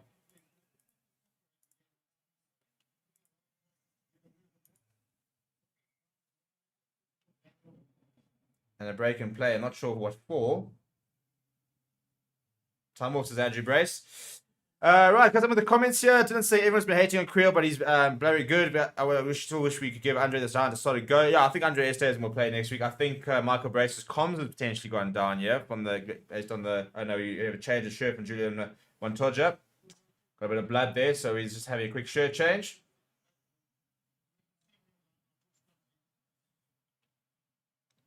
But a pretty high octane start here. Immediately, we've seen a bit of variation in attack. We've seen a couple of inside balls. We've seen a little chip over the top by Manny Nebok to Chesney Colby. It was well weighted. But it was good covering defense there as well. Right, and we're back and ready to go. So it will be an Argentina lineup inside South African territory.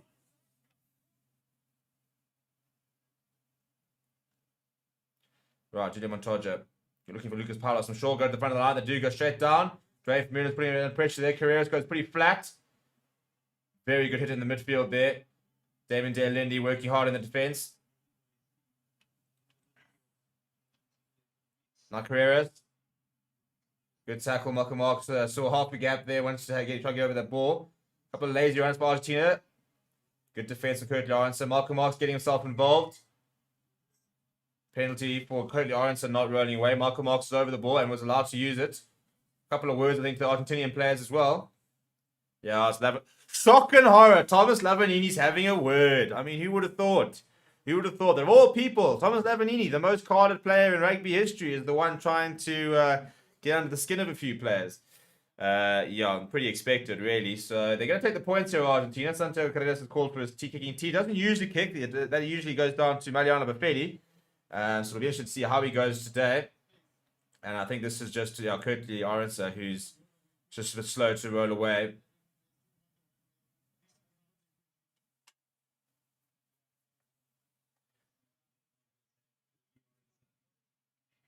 Carter saying, Ori, good player lately. Yeah, I think he's a solid player, to be honest. As I said, not every single player needs to be this massive fair player. You need someone who's going to do the hard yards. And I think Marvin Ori is exactly that type of person. He will do the hard yards. He'll do the stuff that nobody else wants to do. And he'll graft hard for you. So, yeah, I don't really get the hate. And that kick is looking pretty good. It's looking very good. It comes off the bar, but it is over. So Argentina do double their lead.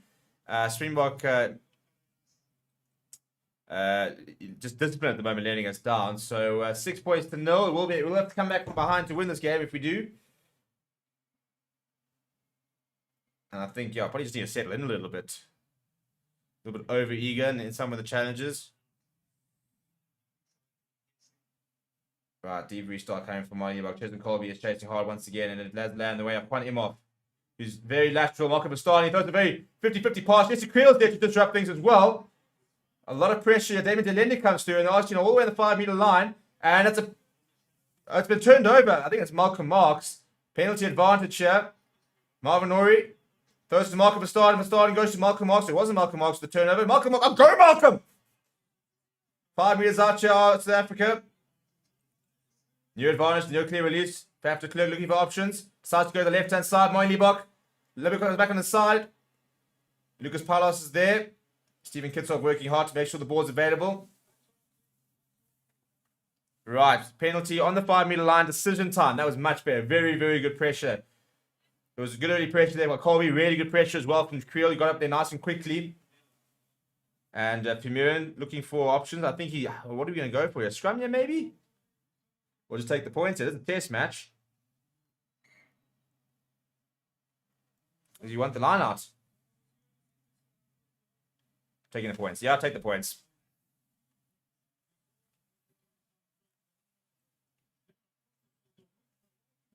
It's a good tackle there. It's a really, really poor pass. Jason Creel was away to the three. Got through nice and quickly as well. Damon Delindi working hard. And there's a Stephen Kitsov over here over the ball. It is Stephen Kitsov. Good old Spicy Plum with the turnover. Really good work there from him. And Moin Liebach will have very few kicks in his international career that are easier than this one. Right in front of the poles. And this to halve the gap. TBO said, let's just get out the group play like this. Ninabe must go now. I mean, it's a little bit panic stations for 10 minutes, isn't it?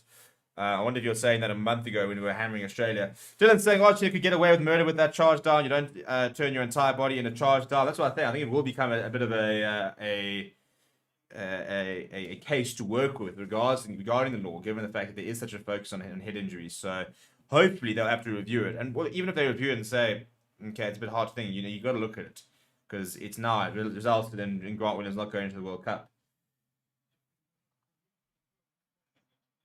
Right, 3 points to 6 on the board. That's the main thing, on the board.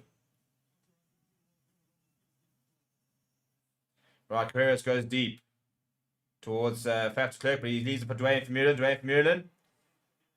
It's a marauding run from Thor. His last game on SSL, potentially.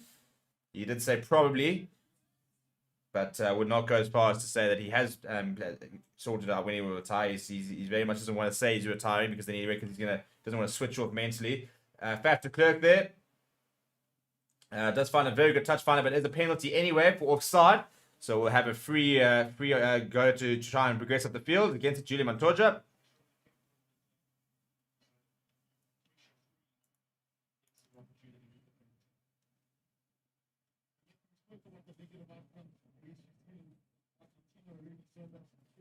Just say, I think we consider starting either one of Kitsov or Marks for their jackal ability. Yeah, look, you got to have a couple of fetchers in the side. We do have Quaka Smith coming off the bench later, who's a very good fetcher. It's fair to say if Grant's concussion isn't as bad as it looked and he makes a turn to play, maybe he gets a shot at Wales, New Zealand. Yeah, so I mean, if return to the play, he would then be available for a New Zealand or Wales game. But we're only taking a World Cup squad to that, so you have to make the World Cup squad. I'm not convinced he will make the World Cup squad. Unless they really are going to roll the dice with them. It's a very good lineup there. Oh, no, it's a pretty good... it's gone straight down to Faf de Klerk, who's knocked it backwards, I think. Yeah, okay, no, it's fine. And de Klerk now goes to Francois Herbert, the fridge. Gets his first carry of the day. Faf de Klerk.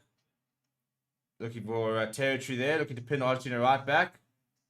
And he does mark, it does Carreras. Just slow things down.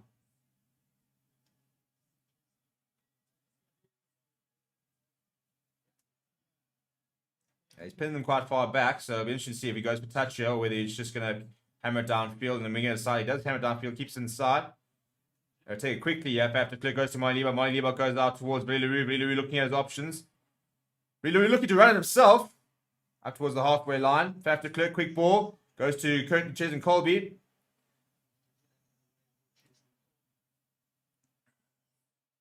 Francois Herbert, that's so gimme. Straight into the breadbasket. That's really, really poor by Francois Herbert. He is so much better than that.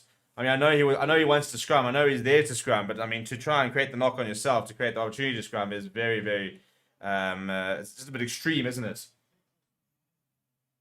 Just takes his eye off the ball. They're really, really poor from Francois Herbert. But right, first scrum of the day in 15 minutes. We had to wait 26 minutes. I think it was 25 odd this morning in the Bearslow Cup game before we got our first scrum. We're not going to have to wait this long now. So it's going to be Thomas Gallo up against France Malherbe. And it's going to be Francisco Gomez de Cordela up against Stephen Kitsoff. Julian Montoya and Malcolm Marks will anchor in the middle there. But a big test now for the tight fives here. Let's see what we can do. Let's see if we can try and get the better of them. I think Kitsoff's got a pretty good hit there. Oh, it's a free kick for too much pressure.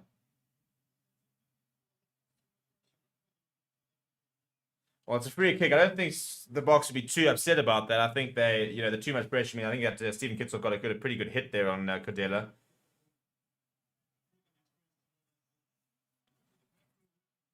Right, let's see what Carrera's going to do. I think he's going to put this in the air. Yeah, he's going to put this in the air. A lot of chases. Yeah, so who wants this? We need to make sure we really, I think it's called it, but it's fallen back. No, it's fallen to Kirkley Orenser. With a knock-on advantage here. Right, fast clear goes to Billy. First receiver goes to Eben Etzebeth. Oh, big hit on Thomas Gallo. Still going at Eben. Yeah, and Lavanini's been brought out. I think Malcolm Marks was targeting there. Fast clear looking for himself. Makes a yard or two. Good work. Nice in the quick ball here. Malcolm Marks. Lucas Palos gets there to make the tackle. Big man is Lucas Palos and should see if how many more opportunities he gets. Advantage as well. Chip over the top from Miley Bucket, and Colby is chasing hard. And we'll go back for the penalty advantage. Alright, so penalty, no issue there. We'll go back and kick for touch. Definitely trying to sort of up the ante a little bit with our pace of play, which was good to see. And as I said, we all talked about what sort of game plan we're going to see. And there's no doubt that we are trying to play a little bit quicker. We are trying to find a bit more space around the park. I think it's one of those things that we're trying to evolve. And it's about sort of evolving it consistently and at the right time. I'm gonna end the poll up there, by the way. We had over 3,500 people vote in the poll, which is very cool. So thank you for voting. And most people are saying that South Africa will win this game. Although we do trail. Marty Libok looking for touch. It's not a bad touch finder either. It does put us into the 22. A reminder as well, please subscribe to the channel. We're trying to get up to 35,000 subscribers. We're less than 800 people away. So please go and do show your support and subscribe.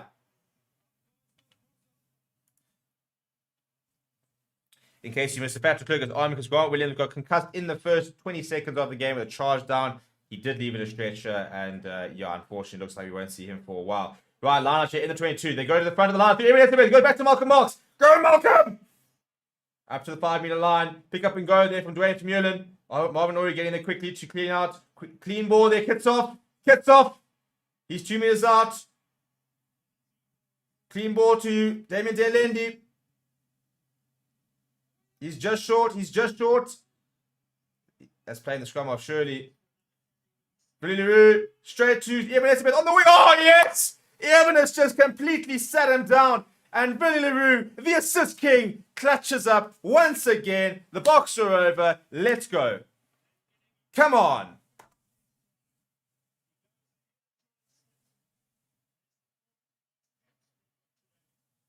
I mean, I don't know how many times you see Eben Etzebeth out on the wing. But I'll tell you what, maybe we need to invest in this. Look, it's Billy Leroux. Cut out pass. Bang. Sit down.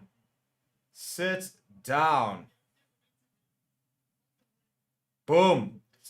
Poor Santiago Carreras. He probably would have looked up, expecting to see Ches and Colby and being worried about the fancy footwork. Instead, he saw the marauding Eben Etzebeth, who went over for his 5th test try. Billy Leroux once again with the assist.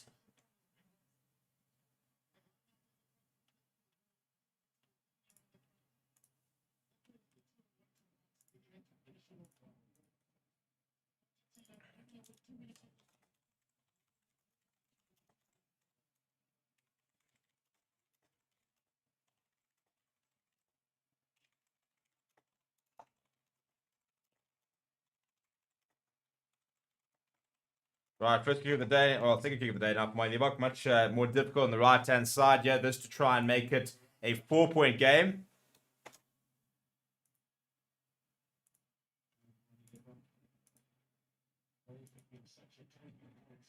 And that's going to stay down the right-hand side. So it's going to slide to the right. So that's 1 from 2 for Money. But South Africa into the league.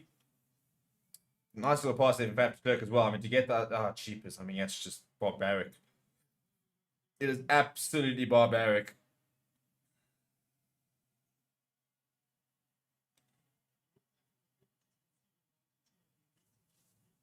I mean, what Eben Etzebeth is doing on the wing anyway, who knows? But hey, it works.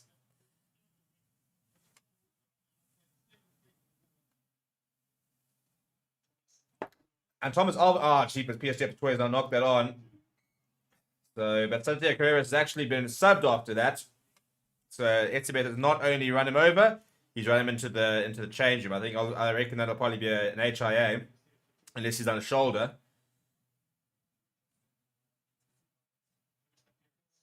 So Thomas Albanese, very nice player. Thomas Albanese had a very good season in the URC.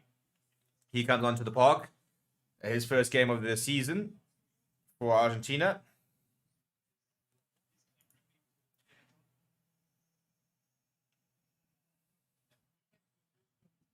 Josh making a good point. This is just absolute chaos of the game so far. We've had a concussion in the first 20 seconds. We've had Eben Etzebeth out on the wing. We're seeing charge downs galore. It's bizarre.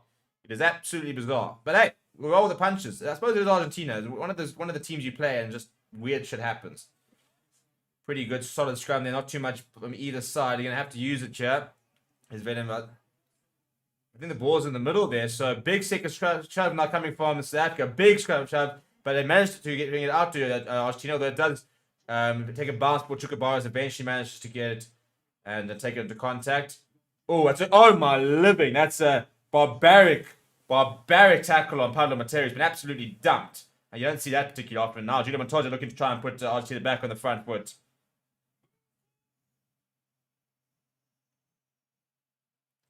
Now firing up. Albanese goes to the air. Philly is called for it. Philly underneath it. Philly perfect take. And he's right by some forwards as well. Quick ball out back to Clerk. Not a great pass, but Martin Liebach picks it up well. And he's looked to try and turn. And is that taken back? Carried back. Oh no, man.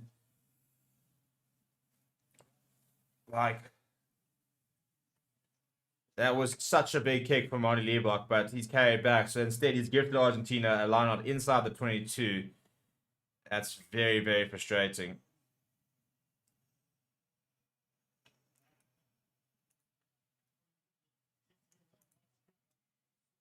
Reminder, if you're looking to watch the game, check out the description. We've got a whole watch guide, step-by-step guide on how you can watch the game. So just go and check it out. Get yourself a VPN. We recommend either ExpressVPN or Bitdefender. Bitdefender are one of our partners, and they've got a very good VPN, very affordable as well. And in fact, if you get there, you'll be able to watch the entire Rugby World Cup for free as well, because it's being shown on RTE. So get yourself Bitdefender or ExpressVPN, watch the game, and watch the entire World Cup for free. It's literally that easy. It is that easy. It's a very strange game, though. It's pretty hard. It's intense. It is very intense. There's a lot going on out there.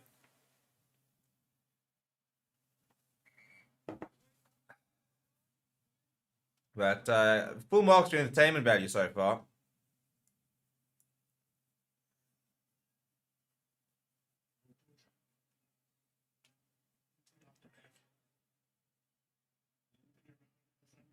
And Albanese has broken one tackle. And then around the outside here, great tackle from Kirkley Arendse. Argentina on the front foot here. Lavanini, big tackle there coming from PSF the toy. And Malcolm Marks. Mr. Get out of jail free. Mr. I mean, look at that. Straight over the ball, under a bit of pressure. Bang. Thank you very much. Wins the penalty. And this is what he is. This is why he's the best hooker in the world. What can't he do? His lineouts these days are perfect. I don't think there's a hooker out there who brings more physicality. And just so good over the ball.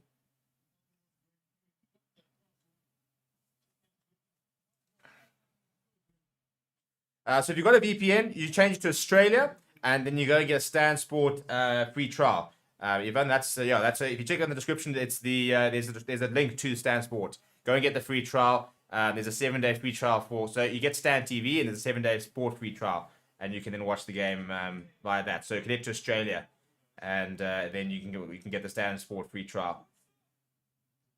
Right, one stop there from the line out. Get that ball out, get that ball out, get that ball out, get that ball out. It's gone down. Are we going to be out? Penalty advantage, by the way. David Lendi gets it out to Curtly Orenser. Curtly Orenser trying to get around the outside. Faf de Klerk going to Peter Steph de Toy.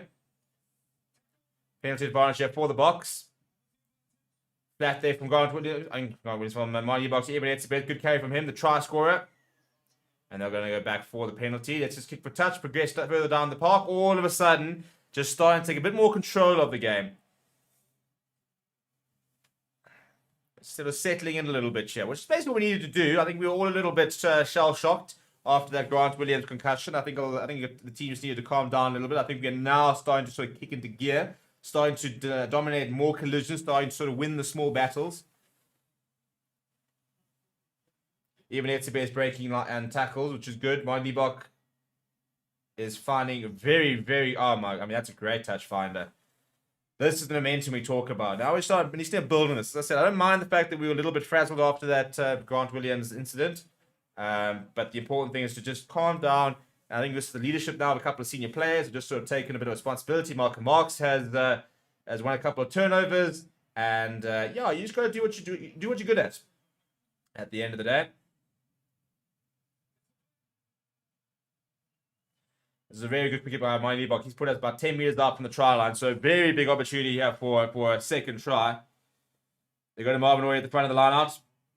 Looking for the rolling more. He looks pretty well set as well. Malcolm Marks is reaching in for that ball. He needs one more try to, I think, go level or either ahead of Skalkberger as the most tries for any forward. Jesse Creel and David Delendi, Kurt Lawrence have come and joined them all. So we're looking to throw everything at it. And it's splintered away. I mean, jeepers me. That is just huge. And Malcolm Marks, history made. History made. But that is the brutality of the South African physicality. What a maul. What a kick from Monty Liebach. What a turnover from Malcolm Marks. And the net result is that try number 2 has been scored. Damien Delendi is the one that... He is there. It's Damien. I'll take it all back. It's Damien.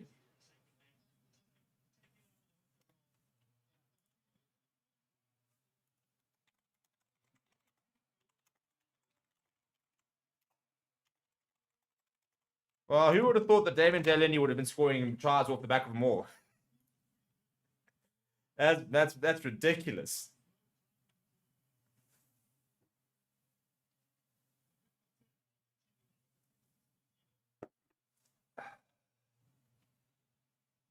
Right, well, there we go. 13 points to 6. Much, much better. And now let's just continue capitalizing here, chaps. Let's continue building on this. Right, Miley Bock.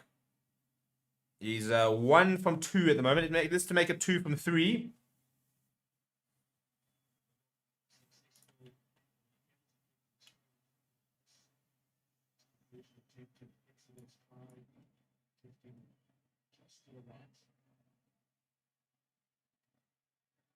And that looks okay. It is okay. Straight over the middle there. And 15 points to 6 or 27 minutes. And that, you know, the Boks have scored some nice tries over the years. They've scored some nice, really well-worked, nice sort of creativity, some X-factor. That is just brute force. And why not? Why not? We got it. So use it. Right, now restart here. I need a better restart. And it's gone straight down the middle and backwards. No knock-on advantage, though, is the call. So at least we've gotten away with that somewhat. But we need to sort these kickoffs out now, chaps. Kickoffs have been an absolute disaster.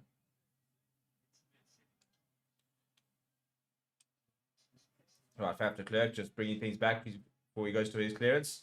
No, decides to go to Mine Liebach. Mine Liebach going to... Oh, Belarus just knocked it forward. Just when everything was starting to go well. Just when... And of all the players, he's been so good so far this year. It's such a strange mistake from Billy Leroux. And it's just spilled out in front. And I think Jacques Nienaber's words there were F's sakes. Because, I mean, obviously saw a bit of space there. And just took his eyes off the ball and straight in and out. from Billy LaRue. Ah, it's annoying. Based on that, I reckon Bull should be tearing up his contract, and he should be forced to play at the Lions for a season to repent for his sins. I think that would be very, very fair.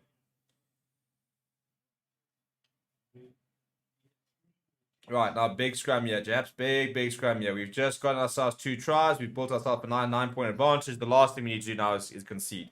Hammer them, lads. Hammer them. I do think these are our 3 best front rowers. So show them what you got.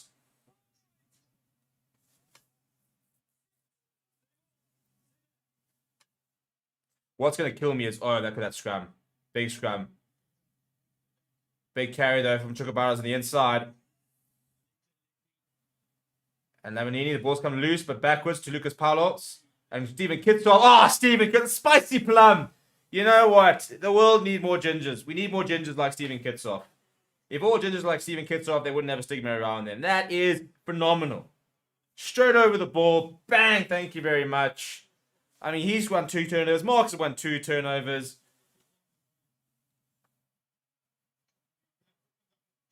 And then straight over, bang. I mean, he's just so strong in that position. Look at those thighs working at overtime. What I was going to say is, what's going to be funny is all the Billy LaRue haters will come out as if he just didn't assist a try like 5 minutes ago, 10 minutes ago, probably about now.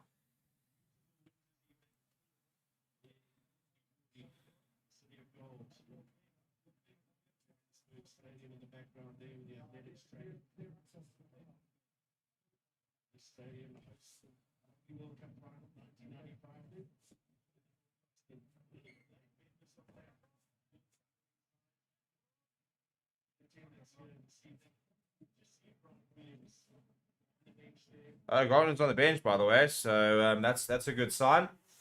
He obviously won't come back and play, but it's nice to see that he's there. He hasn't been taken to hospital or anything. Right, Moy Liebach. Looks like a pretty decent touch finder as well. Yeah, very, very nice. And Argentina can see in the last 6 penalties. That is the unfortunately the Argentinian way. Josh said the front row is absolutely world class. Stevie, half the haters from you. On Billy LaRue. Don't touch my boy. Don't touch my boy, Billy. I'll defend Billy to my dying days. Marvin Ori. It's a messy lineup, but we do win it. Liebach going to Kirkley Arendse. Kirkley Arendse trip over the top for Chesney Colby, who's absolutely motoring, but there's far too much waiting on the kick. Rolls into touch, and you can see Billy LaRue, I think, pointing further down, saying, don't, look for distance there. Give him something to run onto. Weird of all people to be chipping ahead for it to be Kirkley Arendse. Anyway, so it'll be a lineup for Argentina. Well, Grant back on the bench, hoping no more than a concussion. Leon said, I hear you about Billy, but Dwayne, Eben, Marks, and Co does not make these mistakes like Billy does. Well, completely different type of players, to be fair. I mean, I don't think too many of them are taking the ball, running full tilt in front of them and looking and... Oh, there we go. Well, that's Malcolm Marks at his best. They tried to go short, and he read it so quickly that they managed to get his hands over the ball before they managed to recycle it. So, right, Spellen Butters goes up. Perhaps de Klerk is underneath there. Dwayne Vermeulen. It falls back to South Africa. Falls back to Chesney Colby. Fires a long pass out. Oh, mind you, but good awareness. Billy LaRue, little cross kick to Jason Creel. Oh, this is beautiful. Go, Jesse. Look at the pace. Ball back inside to Kirkley Arendse. Yeah, good work there from JC Creel. Man's no slouch. Billy LaRue, good pass. Mind you, now with the chip ahead towards Dwayne Vermeulen on the pass. Oh, and Dwayne Vermeulen's take. What is this? This is like champagne. Oh, he steps out. Oh, Dwayne, you enemy of progress, you. I mean, is this union or league? Look at what's happening. We've just seen cross kicks. We've just seen a little pass inside from Moy Liebach. We've seen Jesse Creel gassing Carreras down the side there. I tell you what, people, when it comes to a Christmas wish list, a lot of what I've just seen is on there. 4 kicks from hand already. We've seen a lot of chips into space here.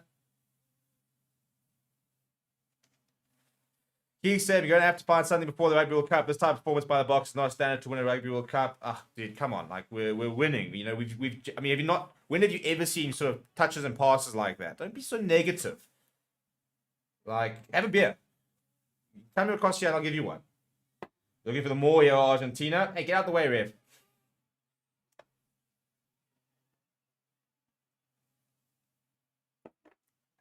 Oh, they got on the side of Junior Montoya, by the way, who's just one big bloodbath. Tackled by his opposite number, Malcolm Marks. Oh, it's a horrible pass there from Gonzalez, but it's a good pickup. I think it's by Lavanini.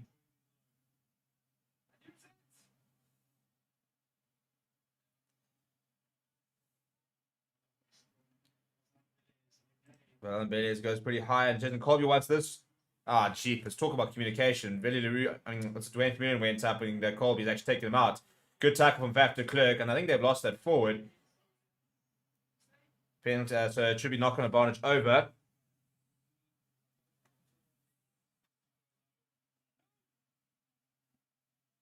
Penalty against Dwayne. Don't get me wrong, Musa Vili Fadge doesn't feel safe with him back there in a playoff game. Nah, the way he's playing at the moment, I'm very happy with him. I think Vili played some of the best rugby he's ever played. So, yeah, we're true, perhaps a little negative. Yeah, don't stress. We all have our moments. Just, as I said, have a beer, have a brandy, have two brandies, have 2 beers, and keep having them. And for me, any game against Argentina, jeepers me, Julian Montoya looks like he's gone 10 rounds with Muhammad Ali. And lost, by the way, and very much lost. So he's going to have a replacement there. So Ignacio Wee's going to come on. No Augustin Krabby for this weekend. He is going to play, I'm sure, next weekend. He'll make that return. Oh, Rusty's on the side of the park, by the way. I didn't know if that was allowed. So he's sitting next to Sia Khaleesi, who was our flag bearer earlier.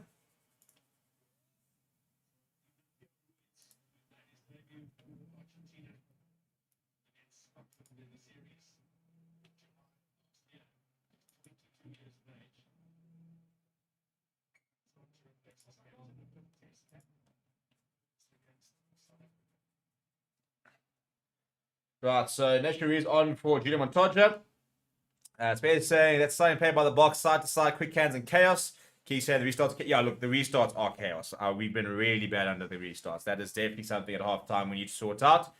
Maybe something our halftime analysts, Reza, Wes, and Rude, will talk a little bit about. They'll be live with you guys during halftime while I get myself more beers and sort myself out. So the non-stop coverage doesn't stop, I suppose, here on Fair Sports. So if you have not, please do subscribe to the channel as we try and chase that 35,000 mark. 650 people to do it. So if you have not subscribed, please do. I'm not talking to the people in the comments because you have to be subscribed to comment. The Maul is completely broken apart here. I think we've actually turned the ball over. We have turned the ball over. No idea how we've done it, but we've turned the ball over. Mind you about barking a few instructions. Oh, Patrick decided to go himself. He needs a bit of support. Well, I tell you what, I think he's obviously taking all the chat about Grant Williams and the sniping personally because he decided he just to remind everybody he still has it in and out. Damon Delendy, a couple of steps to the side, eventually decides to straighten, working hard through the tackle as well. Now a bit of support, dragging him through. Careful, this might be becoming more. He gets it away to Peter Step the Toy, then throws a bit of a loose pass. It rolls back to Peter Step the Toy. There's like 14 different knock-ons there. And a penalty for Argentina. I'm not quite sure what for. The ball is kind of going everywhere there. Could be offside, to be fair. Yeah, I'm back from Argentina and then somebody picking up from an offside position. No, my cushion's gone off. No. There we go. Right, so Argentina take the points here. Which is probably the right decision. About 2.5 minutes left until half time.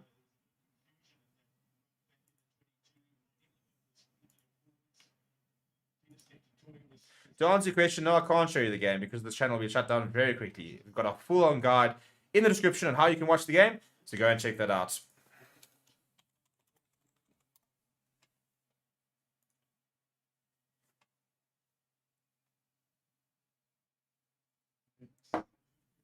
Santiago Carrera, he's got 2 from 2 so far. Kick well, doesn't use a kick.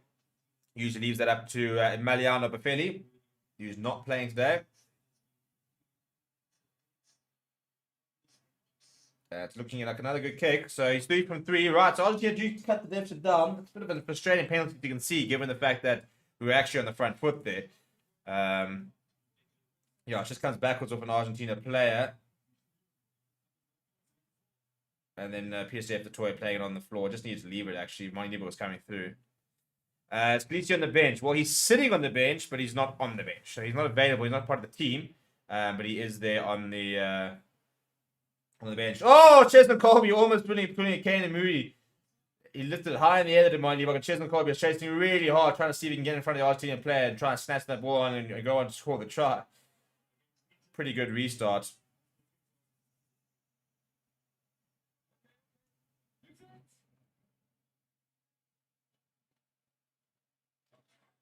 That's been touched by the man, so good call there for very good inside to Wayne Vermeulen. Right, Wayne Vermeulen's going to go on with the rewarding runs. Off he goes.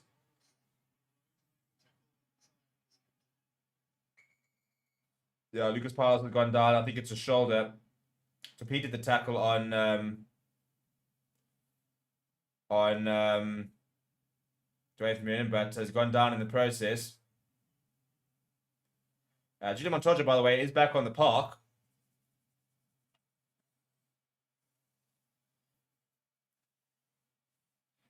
Yeah, shame. It was a good tackle. It was a very good tackle. But this is what happens when you tackle Dwayne Vermeulen. And you can see he just goes straight down.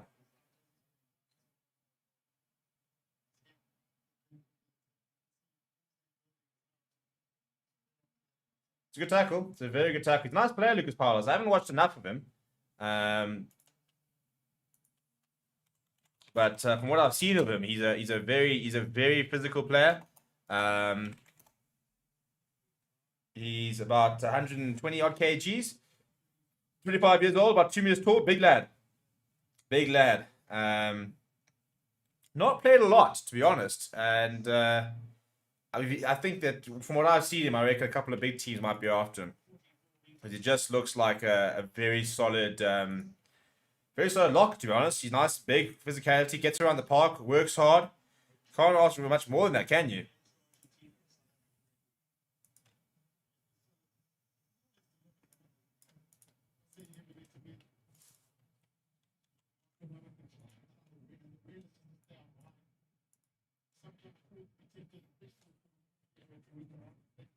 Right, so at halftime, we will have Wes, Rudy, and Reza for you guys. They'll be taking you through what happened in that first half. And then I will be back with you guys afterwards for the second half. So stay tuned for our halftime show. Get you guys, the big thing we want from you guys is we want your questions. Get your questions in for that panel so that, we've got something for them to talk about. So, yeah, think about your questions. Start putting them in the chat now, and they'll get to it during the halftime show. And I'll be back once I've got some more beers, maybe had a snack or two, settled in here. And so it's going to be a break and play here. Most test appearances. But in this, that's an interesting stat, actually, by the way. Eben Etzebeth has become the most capped player ever is the most capped player ever against Argentina. He's played 20 games against Argentina. After that, Paulo Mateus played 19 matches between South Africa and Argentina. Thomas Lavanini's played 18. 10 times Tyree made 17. Nicolas Sanchez 16. Probably fine, to be fair. A lot of those Paulo Mateus games and those Lavanini games, Eben Etzebeth was probably playing opposite them.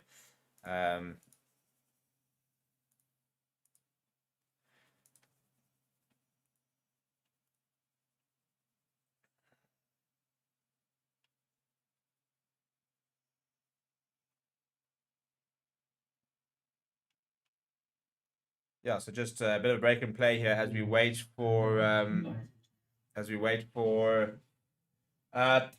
Palos to leave the field. I'm sure he'll be probably getting out the stretcher. It was a pretty big hit on him, by him on the evidence. It was a good tackle, but colliding with the hip in the act of doing it, and as a result, has gone down pretty heavily.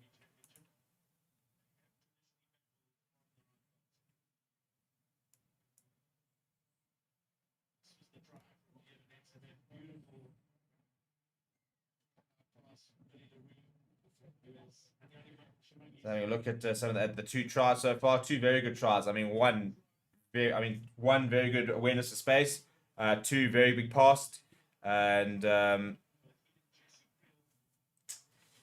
one which was just absolute raw power. Before Damien Delendi decided, you know what, I might just help myself out to a quick try off the back of the ball, which you don't often see from Damien Delendi. Maybe he's sort of debuting or auditioning as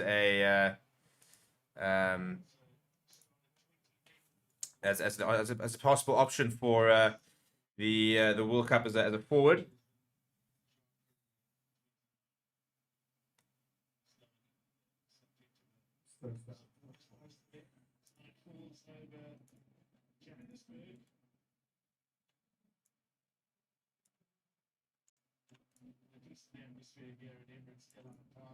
Just 2 test matches on South African soil for the Springboks in 2023. Victoria against Australia, the opening round of the championship.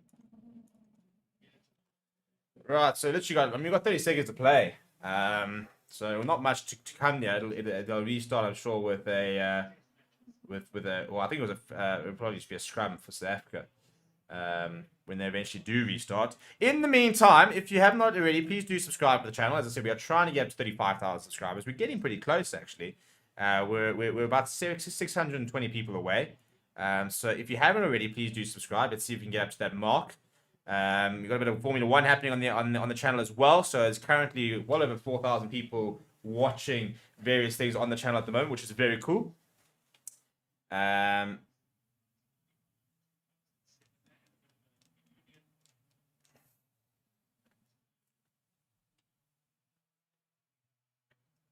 And yeah, once again, it's really bad teams to see. It's another player that's going to be leaving in a stretcher. Lucas Powell's another concussion as well. So considering the big push for for head injuries and stuff like that, to see 2 in the same game that us leaving in a stretcher is pretty worrying. The first one, I think that will become a talking point. I think that will become a case study to look at charge downs and the safety and how to protect players in that situation. This one in particular, I think it's just an unfortunate incident. It's just a tackle that's gone slightly wrong. So yeah, I imagine we'll restart with a scrum. One last opportunity for the Boks to try and score some points. In terms of the half, I mean, it's not been a perfect half. I think there's a lot of room for improvement. I think there are certain things that we've done very well, and certain things we haven't done well enough. So I do think that there is a lot that we can improve on the second half.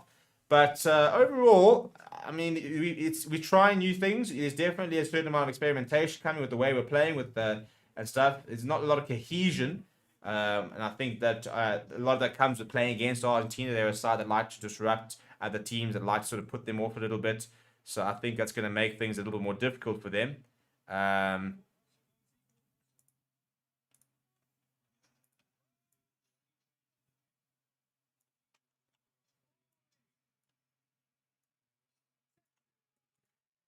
But yeah, so there's a scrum here. Just over a minute, well, just under a minute to play here. I think ideally you want to get a big second shove in here and try and win a penalty. Here comes the shove. There comes the shove. Coming sideways, going to have a reset here. But there's definitely dominance. So just got to keep working out. Try and get a penalty. Probably take the 3 points, to be honest. Although actually, I'd like to see us go down to the corner. Maybe try the maul again. If we can get a try for half time, we can go in sort of 22 points to 9. I think it'll be a decent half. There's a lot that we can improve on. A couple of areas we need to cut out. On the whole, though, 2 nice tries. When the good moments have been very good, and I think the biggest issue for us is to try and make sure the good moments are not so few and far between, and to try and sort of eradicate the small errors. So yeah, I think it's a half where there's been positives and a few negatives, but generally I'm not worried. I'm not too worried. I think I've seen a couple of things that excite me. We just want to see probably a little bit more ruthlessness. It's available there for after Clerk. He goes to Damien Delendi. He's got JC Creel. Wrap around his Monty Liebach. To Billy LaRue. To Cheston Colby. Cheston Colby over in the corner. Billy LaRue, by the way, assist number 2. I mean, he just cannot be stopped. Sorry, it's actually it's answer, by the way. Sorry, bloody scrum caps are just doing everything for me. Is the test try number 11? No, he stepped out. He's well out, actually. Well out. Well, it was a nice idea. Half time there. Billy LaRue almost had another assist. Just out there from, well out in the end from Kirkley Arons. Almost the perfect end to the half. Nice move, nice for the draw and pass. Just couldn't quite finish it off. But yeah, I'm gonna hand over to the halftime show very soon. It's gonna be Wes, Reza, and Rudy. They're gonna take you through that first half. Get your questions into the comments. Let us know what you want us to chat about. and hopefully they can bring some groundbreaking analysis, and if not, maybe some semi-entertaining chat. People, I will see you in just a bit. Don't go anywhere. And yeah, I'm over to Wes, Reza, and Roots. What a first half we had there. My goodness. Now, before we go any further, really, we have to ask. There is something different about you. Can you, I can't quite put my finger on it, though. Brother, to be honest with you, in that first half, it's like my fingernails and my hair have grown a little bit from all the stress. I don't know if the two are correlating, but that first half was a bit iffy for me, hey? Yeah, no, absolutely. I think fair enough. But I must say, looking very good, all about it. What a first half that was. So just there we go, 15-9, almost a sneaky try right at the end there, but unfortunately a fantastic cover tackle and Arendse just being out. Roots, I'm going to stick with you for a bit. Can you just give me, we'll get into specifics in a bit, but give me your overall thoughts on the half. Let's start with the Springbok performance, just your overall thoughts. How do you think the boys are doing? At the moment, so from the first few seconds of the game, I think with that initial knock and subsequent substitution to Grant Williams, I think it's sort of shaken the Springboks fabric of their foundation a little bit, you know. They had a plan, and I'm not sure if they've quite adapted to Faf coming on so early. And then just the momentum of the game, sort of 2, 3, 4 phases, and then the game stops. So the Springboks not able to assert themselves. And like I mentioned early on in the week, it's almost like Argentina are good at spoiling those things. So it's the few players that need to stand up, the senior players, should I say, to override that sort of disruptive play. But at the moment, it's a bit iffy. I think we can look forward to a second half, but the Springboks really need to show up and show some intensity in that second half. Yeah, no, couldn't agree with you more. I think definitely the charge down and subsequent sort of injury to Grant Williams, who we wish a speedy recovery, and it was good to see him there on the bench, awake and compos mentis and all okay. So excellent to see that. But I do think that early substitution kind of rattled the box a bit, and we weren't quite able to settle. And just the whole half has kind of felt like just playing a bit of catch up. You know, there were moments, I think, where the Boks were able to build a bit of continuity. But as you said, Roots, quite excellently, 3, 4 phases and then play stops. So we need to start stringing those phases together, create the space, allow our boys to start running through those holes. Reece, we're going to stick with the Grant Williams thing because you and I were having a bit of a conversation about it. Should there have been a card? Should there have been a penalty? What are your thoughts on this? Yeah, so having already chatted to you before, Wes, obviously you felt quite strongly about it. I'm sure you'll give your reasons why. But the rules at the moment obviously allow you to do a charge down on condition that there's a genuine attempt to charge. So as you saw in the replay, he's got his arms out. It's gone into his arms. He's definitely made an attempt to charge it down, at least in my opinion. It looked quite clear cut for me. The TMO didn't spend much time on it either. And unfortunately, his path was directly at Grant Williams, who had no time to adjust, and neither did the player with the charge down. And that's unfortunate. Whether or not there needs to be a revision on rules with regards to charge down, I actually don't know how it would work. But it is really sad. It was Pat Lambie for all over again, and we obviously looked very concerned. I'm glad to see Grant came back out again, though, sitting on the sidelines.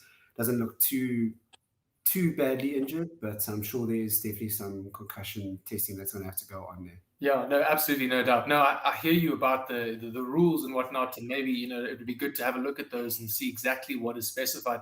I think potentially, Roots, you know, as South Africans, maybe there's a bit of PTSD there because of what happened to Pat Lam with CJ Stander all those years ago. You know, it was a reckless charge down that, you know, really injured him and kind of ended his career. So again, hopefully not the case with Grant Williams, but I think we were all really looking forward to seeing that pairing of Williams and Lebok. I think the whole country was. I know we were here for Ever Sports.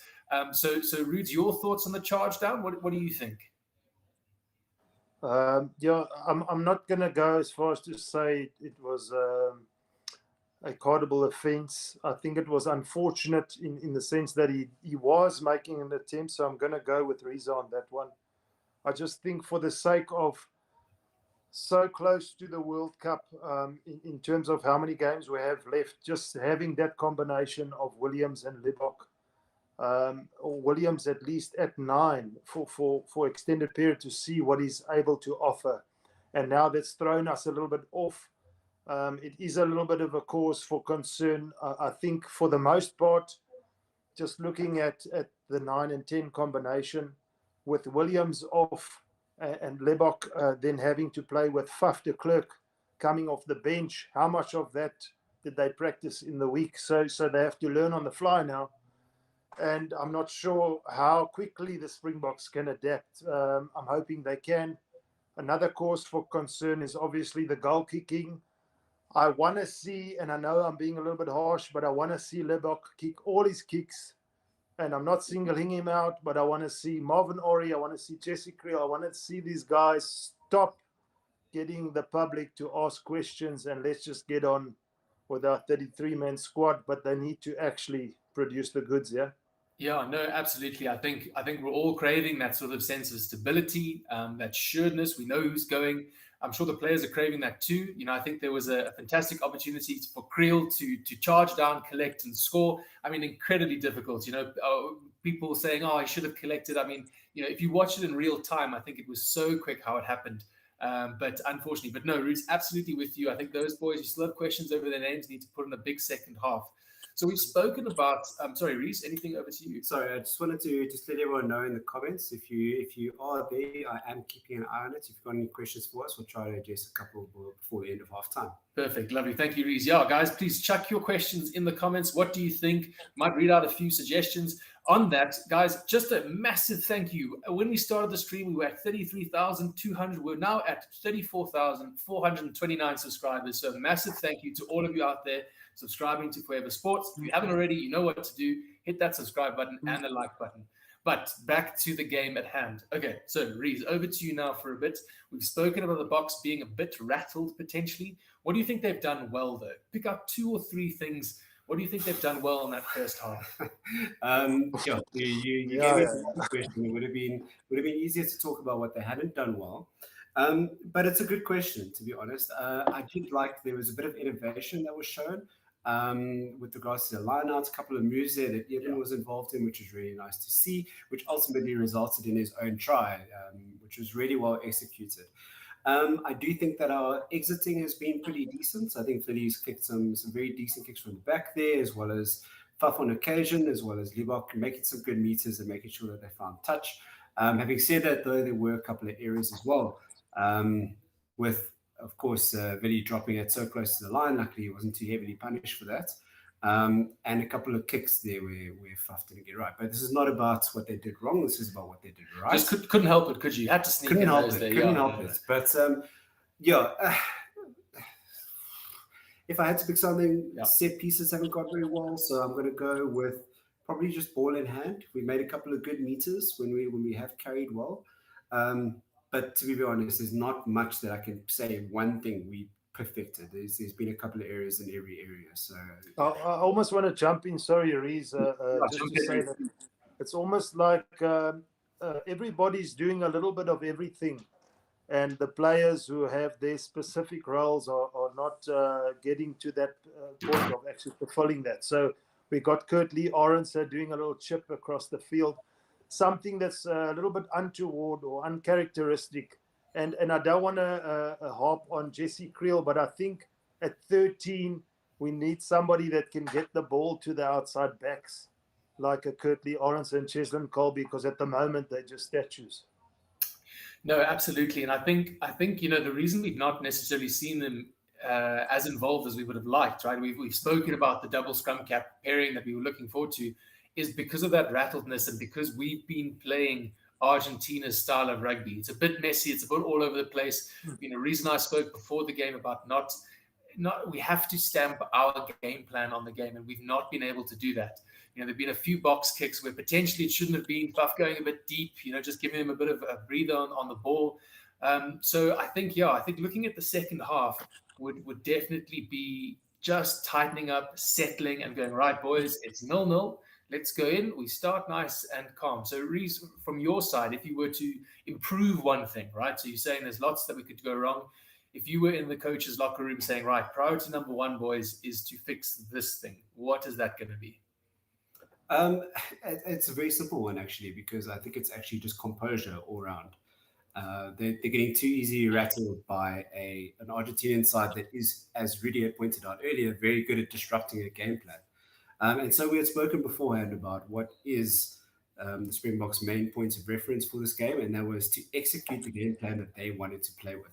Right now, we are surviving simply on the basis of a couple of very skilled individual moves, but I'm not seeing a particular game plan in place. There was some interesting moments there. We saw Mani Libok in one phase of play with three cross kicks, which is obviously maybe a point of area that they felt that they could target. Other than that, I was really quite surprised. We didn't look like we had an identity in this game. We wanted to see them keep possession. We saw a couple of up and unders from Faf de Klerk that went awry, which I'm not a fan of, never have been a fan of. I think, again, composure. We need to see the identity that they were given the mandate to execute in this game, and go out and do exactly what the coaches told you to do during the week. No, fair enough. And Rudy, before I come to you, so again, same questions coming to Rudy about, what do you think, if you were in the coaching room now and you had to tell the boys to improve on one thing, what would you say? But before I get your answer, we're just coming here to the comments quickly to have a look. So let's have a look. We've got a hi, and give me a shout out from Laura Latham. So hi, Laura, how's it going? We've got Campos 675 here saying this is a tough watch. We aren't close to what is required to win a World Cup. Damien Luke Jason saying, I think when the World Cup team is announced, that will tell us what the coach's plans are. What else we got here? We've got, again, from Damien saying, when you have as many injuries to key players and so many new players are putting their hands up there, no doubt teething problems. There will be no doubt teething problems. When the squad is settled, we will no doubt see an excellent team. Okay, so there's some mixed thoughts coming there, guys. Keep your comments coming through in the chat. But over to Rudy now. Roots, you're in the coach's box. You've got the boys in front of you. What are you telling them to work on for the second half? It's a challenging one because there's a few areas, but I'll try and pinpoint, in my opinion. It's almost like, I think for the most part, the number 10 needs to be a little bit more assertive. So it's been a little bit quiet at the moment. So what's happening is South Africa has become quiet. We've got a wonderful support in the stadium, in the stands. The fans are out there.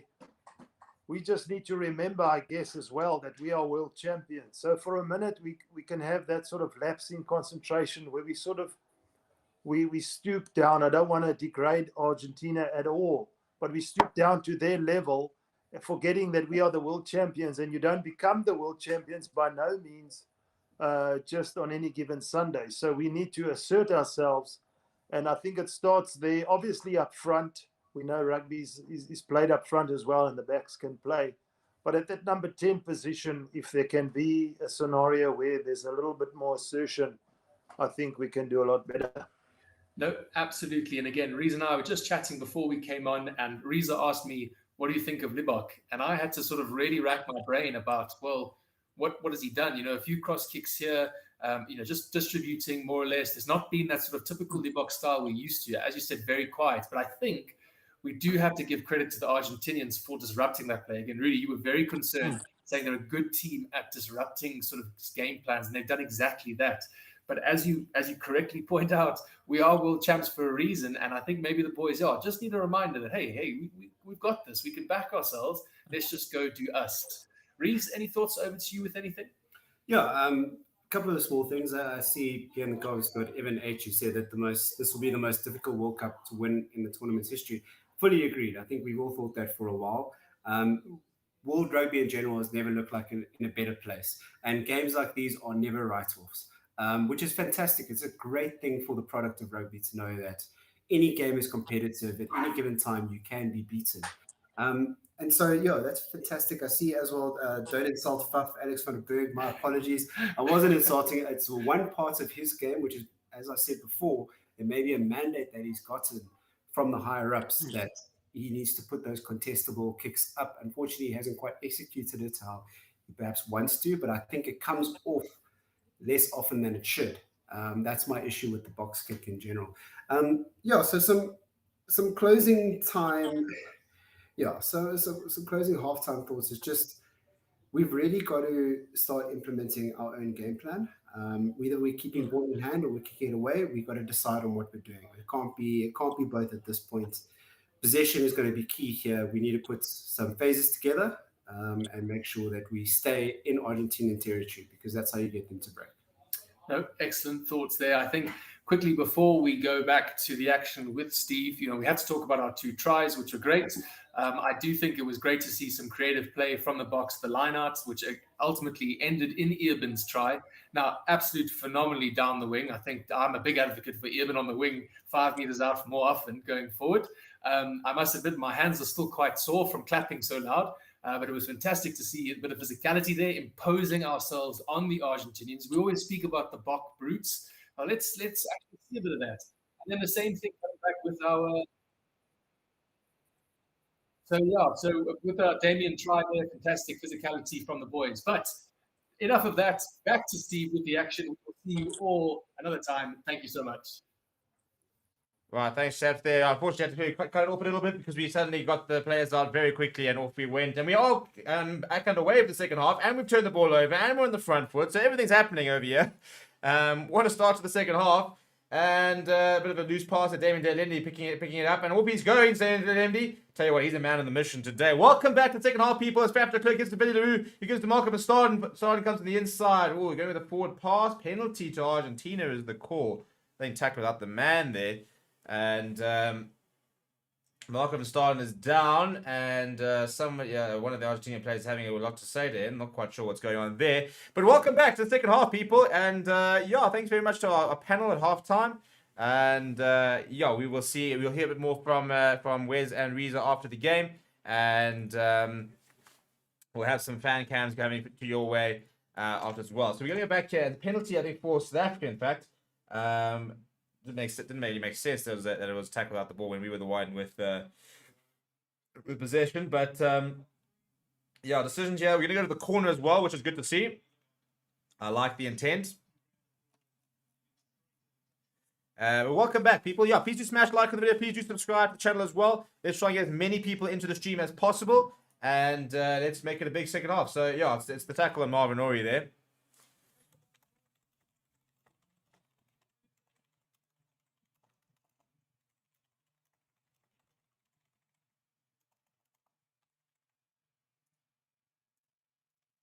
Right, on the 5 meter line, they're going to Evan Etzebeth in the front of the line, looking for another more try here.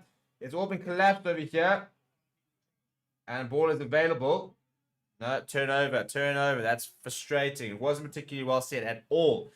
And early opportunity to try to score some points. Does go begging. Going to some of the comments. Brandon Sinclair says, great to see the variation I play. Not so boring as previous years. The power integration is fantastic to see. And so I think what we were saying, I don't know what the halftime panel was saying, is that it's not been clean. It's been pretty messy. I think a lot of it is we are being sort of dragged into playing the game and the way that Argentina want to play, and you kind of don't want to be, you don't really want to go there. You kind of want to play your own game. And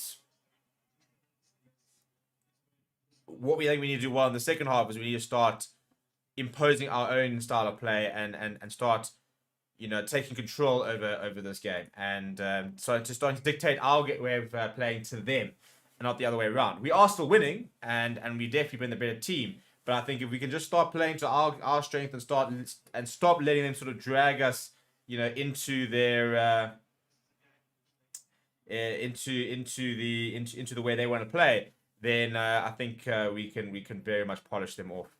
Hans says, is it possible to put the details of the VPN access up on the screen, please? Yes, so check out the description. I can't, unfortunately, have time to show you the video and stuff, but there is a video on the channel, so you can go and actually watch the step-by-step guide if you need to. But otherwise, there's a step-by-step guide. Do this in the description, which will show you exactly how to watch all the action.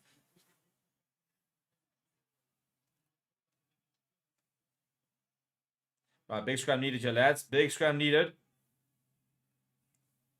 And a penalty, come on! That's what I like to see. We've having that dominance for a while, not been ready. We'll take it quickly here. And we're just short. Marks has a go. Short is the call from Brace. Marvin Ori. And knock on. Marvin.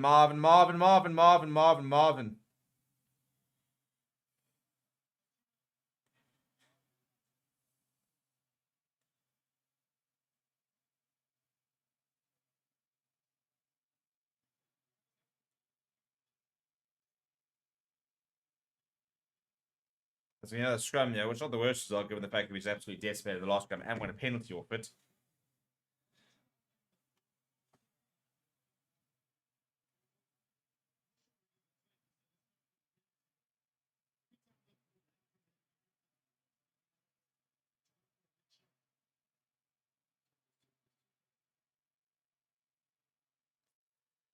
Right, what are we saying here?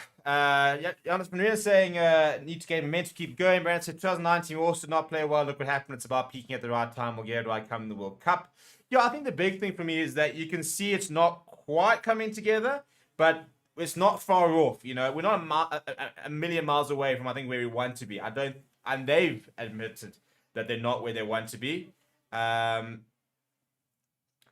But it's about sort of understanding what we need to get right, what we're getting wrong, and working on that. And if you can kind of get that right moving forward, then that's where all of a sudden you can become from World Cup participant to World Cup challenger.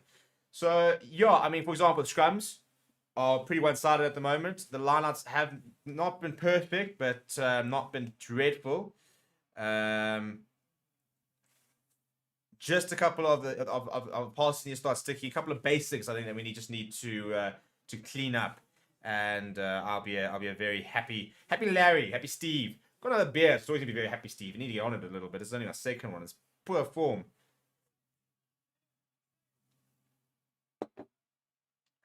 Right, that's much better scrum there from Argentina, and Gonzalez breaks away, runs into Damien De Lindy.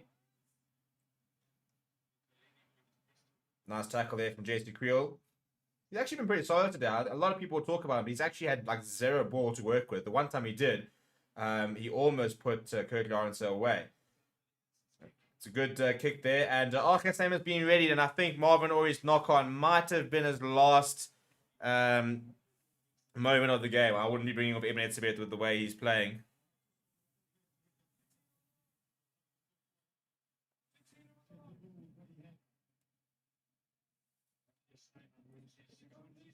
Right, who's gone off here? Arcus Neyman there's Marvin Ori. Right, so Arcus Neyman and Ibn Etzebeth is the lock combination. Unfortunate for Marvin, because I thought before that, I thought he actually had a really good game. Unfortunately, people remember him for that. Not Dwayne Miller marauding in the midfield, getting that pass off from Marco van Staden.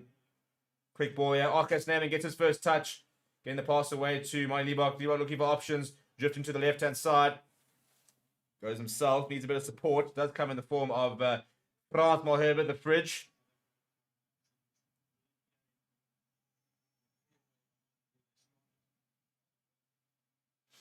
Malcolm Marks, solid carry from him. He's been very, very good today. Him and Steven Kitsov. Wow, that didn't take particularly... Okay, it's about hands beyond the ball. I thought that was for the turnover. I was about to say, Andrew Brace, you want to give him more than 1 second before he had the ball. But I think the penalty is actually against Steven Kitsov for going through. I don't actually think that's... I think we can see that penalty rather than asking the winning it. Because if it is, then jeepers, he had the ball for about 2 seconds before he awarded that. But good to see Arcus Neyman getting a nice extended run out here. I think that's the important thing, probably. Yeah, so I think it's Ibn Etzebeth they're going off his feet. I mean, if Steven Kitzel going off his feet, that is the issue there. Yeah, you can see he's putting his hand up to apologize for conceding that penalty. Yeah, I mean, at the end of the day, I think we're managing Arcus Neyman incredibly well. We're not starting him. I do think he's best as an impact player. I think we really get the most out of him when you bring him on at 40-odd minutes. But I also think that for somebody who has not played international rugby for many years, or in fact, before this year, we sort of went on a 3-year sort of hiatus with those injuries. Bringing him back and just playing him more minutes off the bench week in, week out is probably the best way to get him back into the swing of things. So I've been very impressed with the way that we have actually managed him. And this will be a nice sort of stretch of the legs for him now. Santiago Carreras he's hooked that, I think. Yeah, that will go down the left-hand side touchline. So not the best kick there from Carreras. had more than enough distance, but they're actually slightly lacking. So we got away with one there.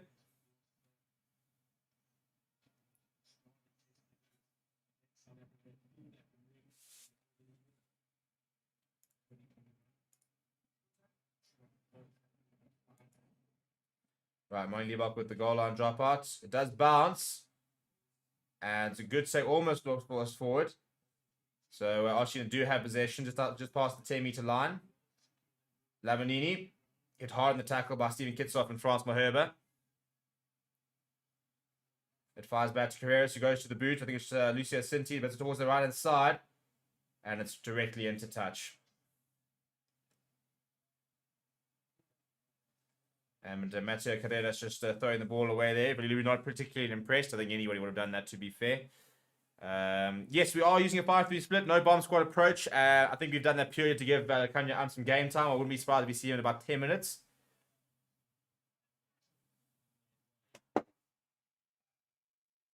Right, so line out just for the 10-meter line.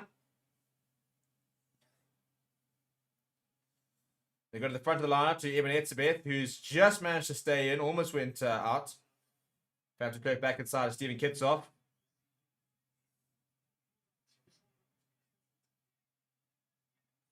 And Faf de Klerk needs to get this ball out. It's a big counter coming, and Arke Sneeman finds himself on the floor.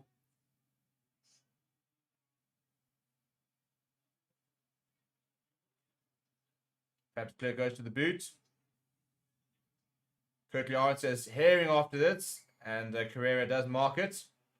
Just slightly too far there from Faf de Klerk. Carrera, I don't think was particularly impressed with the contact, but more than happy to complain. And I think it's been touched, actually. Yeah, so it'll be an Argentina line. I'll try and go for the charge down there. Julian said, I said I'll have a double brandy and Coke for each box try, and now I'm thirsty as hell. I once said, when me and my mate went to go watch United versus Tottenham, and we said, cool, should we do a Jaeger per goal scored? And I think United won 5-2. And we got back, and his now fiance was not impressed with us. So careful what you do when you sort of make those commitments, because it either works one of two ways. It either works very efficiently, or it's a huge tackle from the line-out, or you can end up not drinking too much at all. Kurt Aronson, good take under the high ball. There's a lot of pressure being put on him from Matteo Carreras, driving towards the touchline. Does well to stay in though.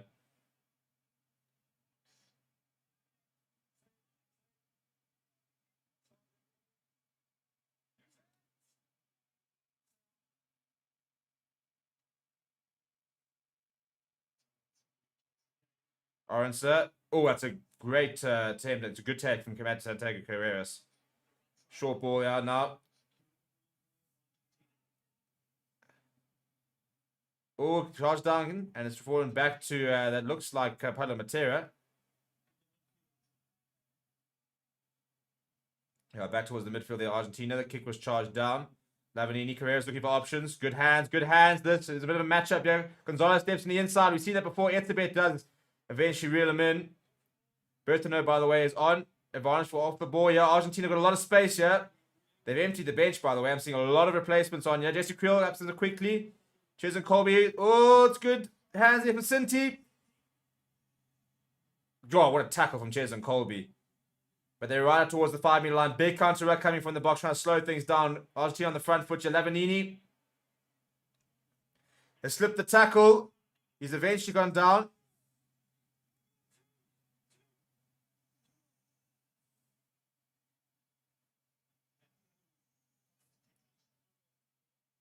Tete Chaparral, there's a couple of replacements here. Gonzalez, the man who made the initial break, is just short, inches short. Pick up and go. It's been well defended. Oh, that's a great tackle as well on Pablo Matera from Jesse Creel and Faf de Klerk. And a penalty for the box. That is absolutely brilliant. That defense is stoic, heroic, all the X. That is phenomenal. That is absolutely brilliant. Couple of big hits there. That pick up and go. Well defended there. Brilliant tackle from Faf de Klerk and JC Creel. What a passage to play that was from Argentina. About 12, 13 phases and brilliant defense from the box.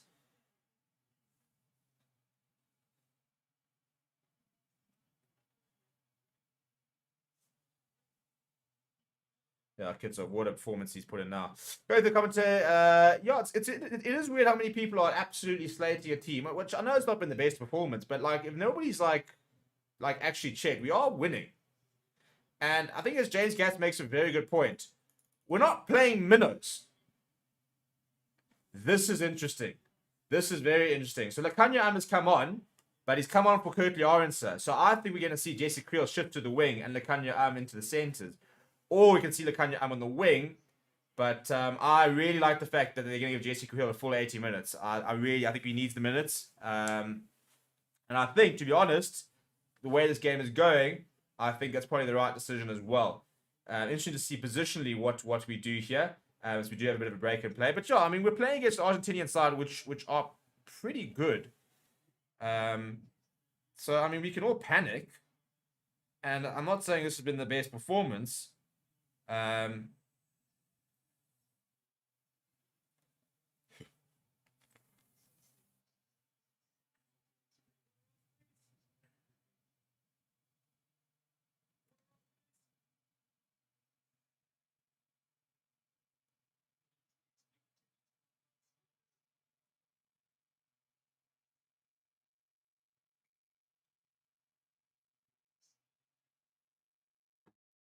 So, yeah, I mean, we're 52 minutes in. As I said, I mean, it's not been the most... it's been a scrappy game, but games against Argentina are scrappy, to be honest. I mean, this is actually reminding me a lot of the second half of New Zealand-Argentina, where Argentina played a lot better and New Zealand really struggled to sort of get going. So it's... Argentina had... And that's a brilliant kick from Monty Leibach, by the way. Argentina had the capacity to bring you guys down to their level, and it can get messy very quickly. So... Yeah, I'm not panicking. I wouldn't be panicking. I'd like us to be a bit more clinical. I think we need to, but I think like that passage of play, I don't care who you're playing, that's brilliant defense. That's absolutely brilliant defense. And a good turnover from Steven Kitsov. That's world class. So, you know, when you see sort of moments like that, I'm like, cool, you know, there's actually value in this game.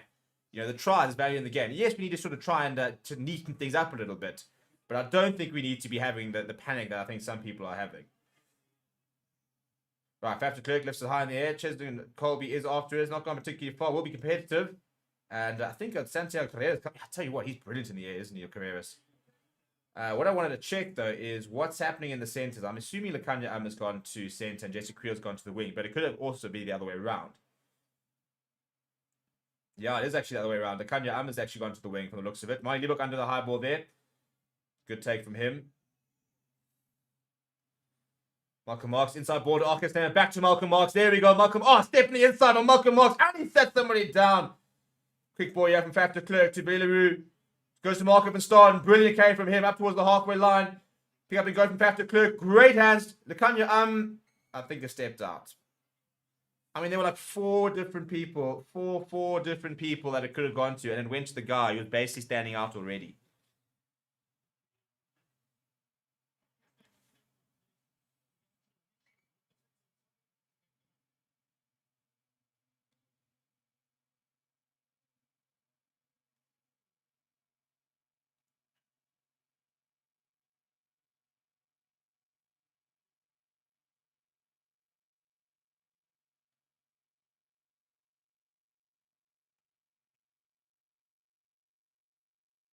Right, Quacker spins on the park for Markham and Starnes. That was Markham and Starnes' last carry. Come on, Quacker, back at the park. My boy. My boy. Just come back, please. I mean, I know we got loose forwards, although actually we don't have much depth for loose forwards. JC Vittorius is hoping to try and step up this season, but yeah, please can we get Quacker back. Bakunda Eyes was on, by the way, for Grandona. Well, that ball's popped up, by the way, and Faf de Klerk's got after it, and I think because of a penalty for playing the man in the air, it could very well be the way the Boks are retreating.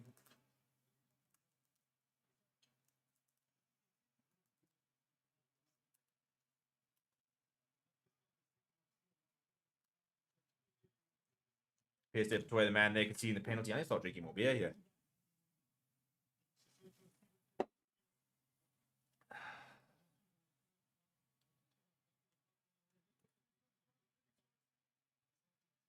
Yeah, so it's hands in there from Pierce Steph. It's pretty sick. I mean, he's got that in him, hey. I mean, for a player who's won the World Player of the Year, he can just do a couple of silly things every now and again. It's so frustrating. Right, saving penalties you can see from South Africa, 9 from Argentina. Julian Montoya goes to the front down to Bertino. Goes pretty flat to Carreras. There's a lot of space all of a sudden. It's a good tackle in the end. I think it is from Quacka Smith. His first, and Francois Herbert back on the inside. Quacka Smith once again. Pierce Steph eventually completing the tackle. Pillar post there, lacking a little bit. And Argentina on the front foot here. Big tackle coming on Lavanini. I think that's Arcastay and Malcolm Marks working hard there. Kunda Isa. Oh no, Francois Herbert is on the floor here. This could be the end of his game. He's very gingerly getting up. Faf de Klerk catching Bertino on the floor. Yeah, so it's a knock-on advantage. Faf de Klerk doing well to stop the momentum. Palo Matera throwing the Hail Mary pass. Carreras comes on the inside. Faf de Klerk. That's a great tackle. Needs to roll away though. Needs to roll away. Penalty advantage. Yeah, fell in a very awkward position.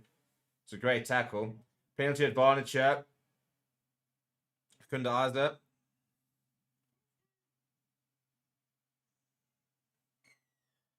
And they're going to go back to the penalty. Yeah, it's tough by Faf de Klerk. It was a really good tackle, but the way he fell was going to make him very difficult to roll away and couldn't.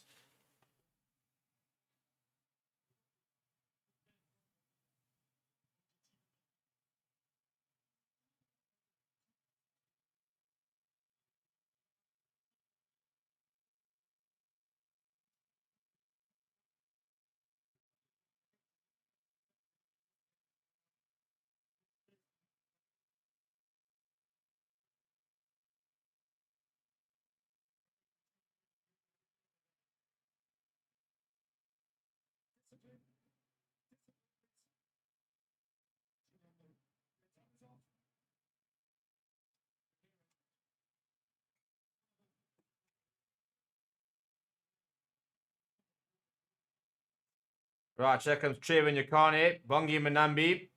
Yeah, and Vincent Koch. Right, we've swapped the front row. Very, very, very good games for Malcolm Marks and Steven Kitsov. I thought they were absolutely outstanding.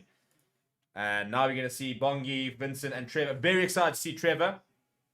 I think that again, we go back 2 years ago. I thought he was one of our most important players, and just hasn't played this year. So very keen to see how he goes.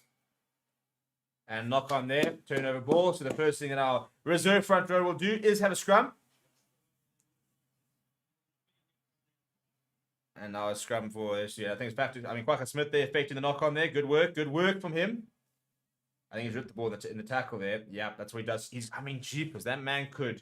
You can see he's South African. That man as a pickpocket would be unreal. The way he goes into collisions and he just comes out with the ball, it's phenomenal. He clearly played a lot of rugby in the centre of Joburg, because that's the only way you're going to learn those sort of plays, is the streets of Low.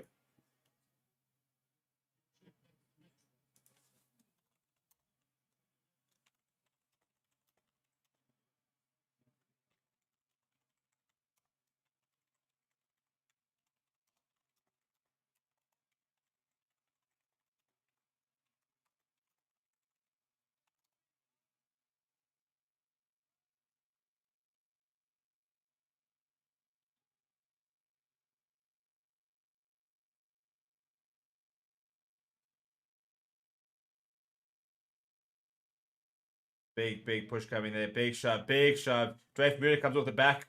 And he's still going as Dwayne. Good old Thor. Come on, Thor. Solid carry for him. Very interesting to see, by the way, that Kanyaan's gone to the wing and they've left Jessica outside centre. Vincent Koch.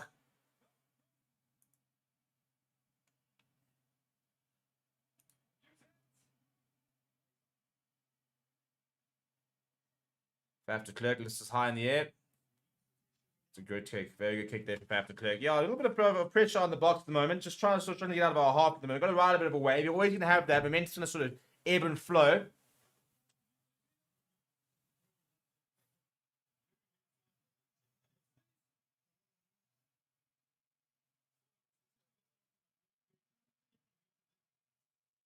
Right, Julian Montoya. I see us competing a bit more with the line out. Oh, that's gone straight down, by the way. But a penalty. I think Brace's going to have a chat to Dwayne about this. And it's PSF the toy. I don't know what he's doing.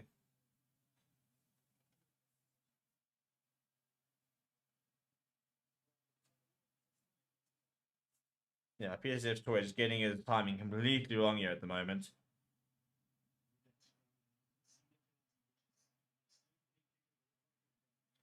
And I think they're going to try to take the points here. He did miss one earlier on. This is probably actually more difficult, technically, because it's a bit further to the right. It is closer.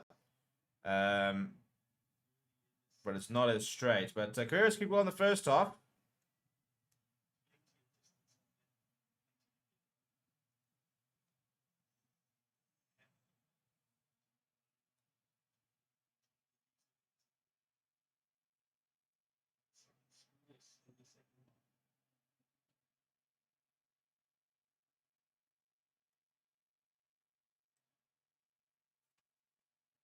Come on, Carreras. Do us another favor and miss here.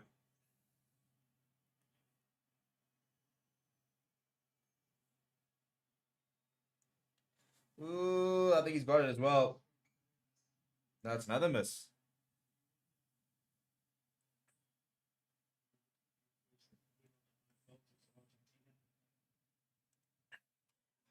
Trying to work out. I mean, no Buffetti this weekend. I think it's been a very big miss from Argentina. I mean, kicking at altitude. That man's got like a 55-meter kick, probably a 60-meter kick at altitude. He's also phenomenal as a goal kicker. He's one of the best goal kickers in the world. So I think it's somebody who's been highly missed here. So Money goes very high in the air, and it's a very good take in the end.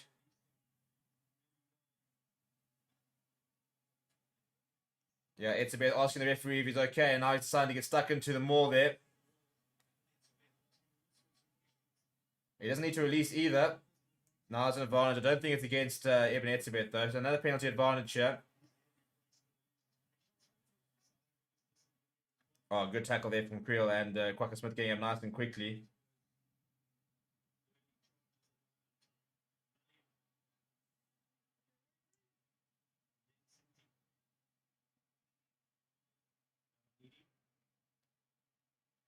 Argentina on the halfway line here. They've got a penalty advantage. So really trying to get the whole hands on the ball here at the moment. Bats backwards.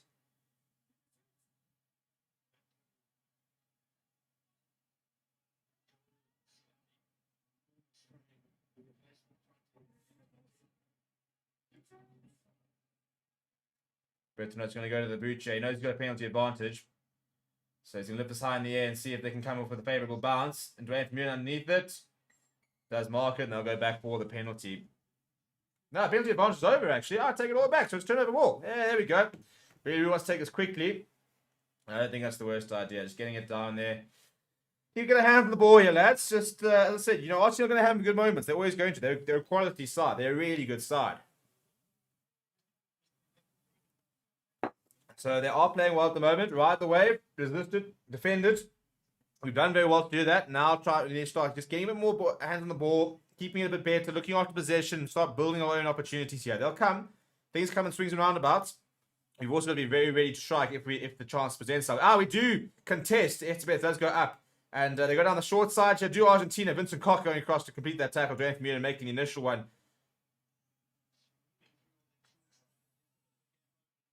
Carreras going short there. Mike Liebach and Damon De Linde having to complete that tackle. Pablo Matera.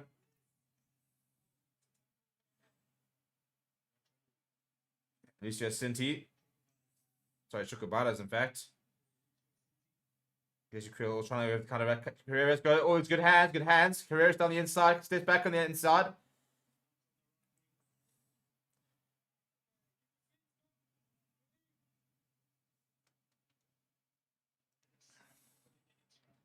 Thomas Avanini, very good carry from him.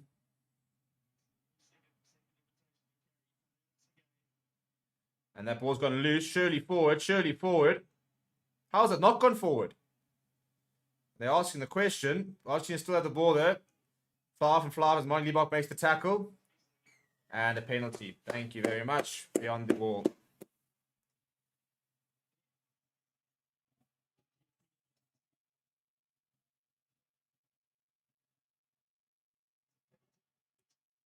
It's quickly taken. That's a very weird decision to make.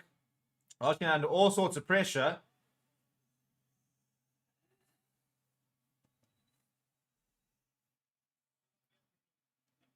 Lovely good tackle there from JC Creel. Argentina all the way back on their 5 meter. Very strange decision to take it quickly and then to boot it downfield.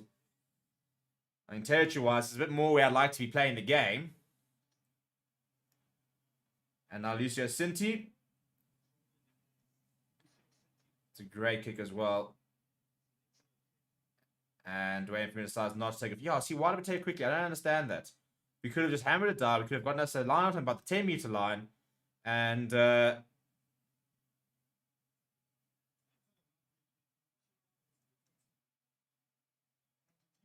I just don't understand that.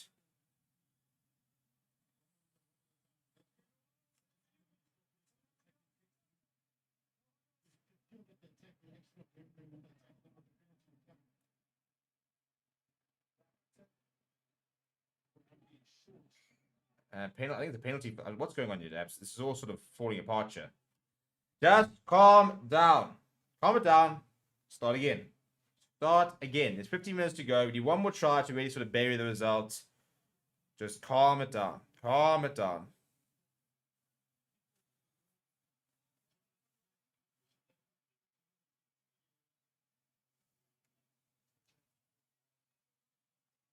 Argentina. Mateus Moroni's coming on.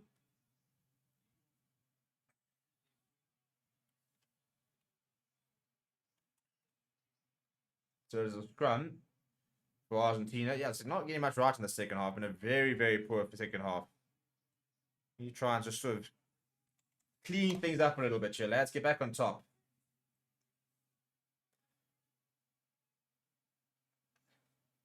Short. That's a good tackle there by Moni Liebach.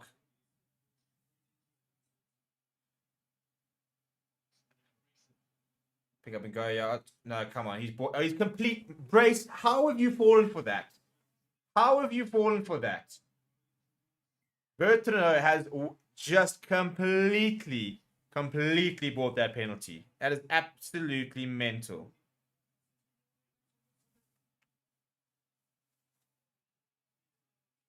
Rolling back into the 9. What a load of rubbish. Ah, please.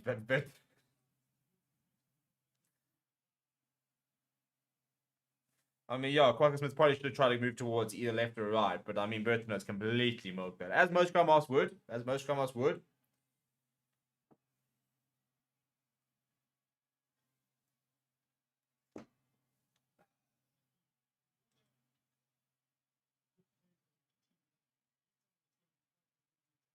Right, and all of a sudden, back inside 22. A lot of defense in the second half.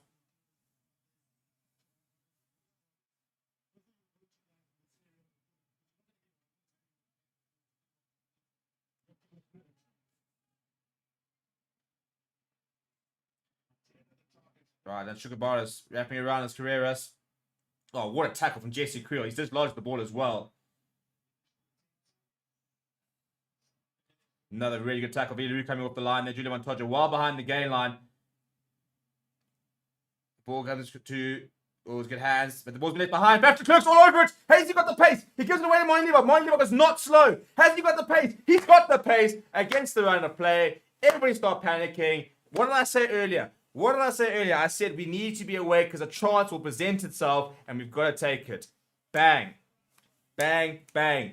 Can we start putting some respect on Jason Creel's name, who is quietly having an absolute stormer of a game here?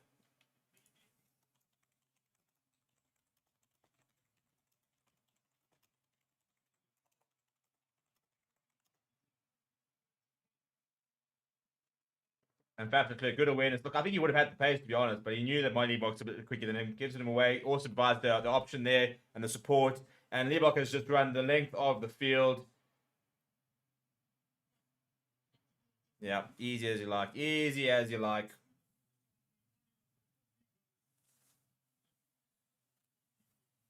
And there we go. And that is it. You know, we defend. Bang, one big tackle. Ball comes across. Pick it up and go. Thank you very much.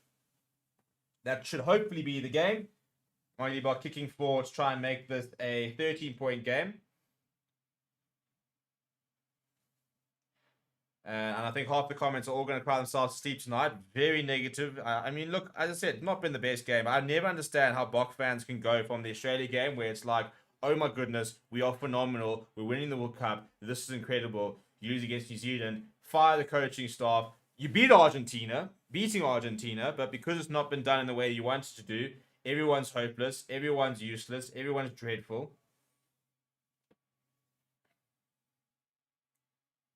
Good kick from my Buck. Yeah, very good kick. 22 points to 9. There we go.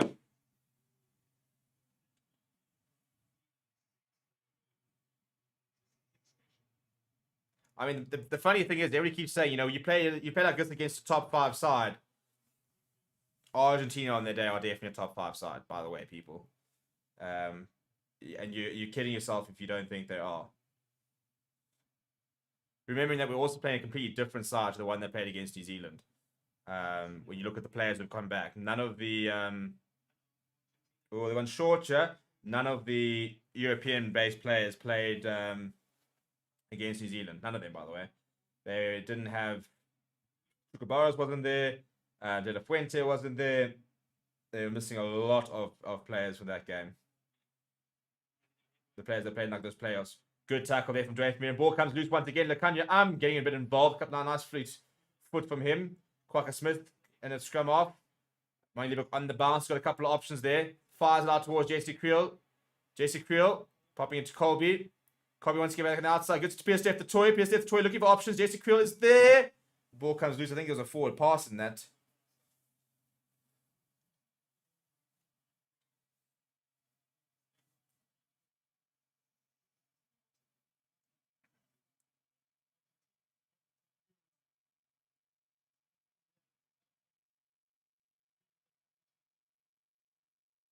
Okay, stepped into touch there, did PSF the Toy.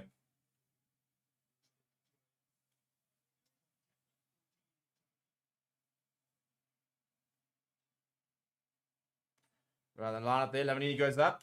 9 minutes to go. Well, just over 8. And I think a lot to be desired with their attacking shape, but I don't think we can fault the defense. We haven't conceded a try, just by the way. Little chip over the top from Carreras. Nice little option there, but Jesse Creel's getting back and it falls to Billy LaRue, who gets the ball away to Chase McColby on the run. Chase McColby sees a bit of space. He is brought down by the halfway line. Ball gets come a bit loose. Oh, no. I mean, really? The ball's come down. Penalty. And is this going to be a card for De Lindy? I think it'll be a harsh card. Yeah, it's going to be a card. I mean, De Lindy put his hand up immediately. He knew it was... Who tapped that ball back? I think it was Cole. I think Vincent Koch was about to dive on the ball and the ball gets tapped back. He's not happy about it. He's saying that he tried to move his hand away. Andrew Bay suggesting it was cynical.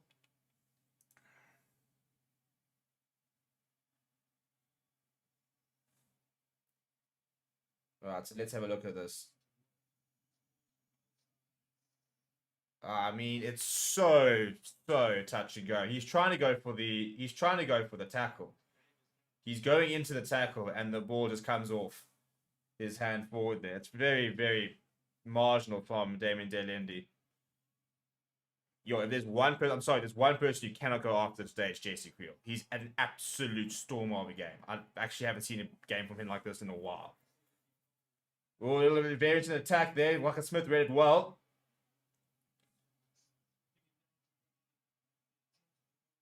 Once again, having to do a lot of defending here. We'll be down to 40 men for the rest of the game.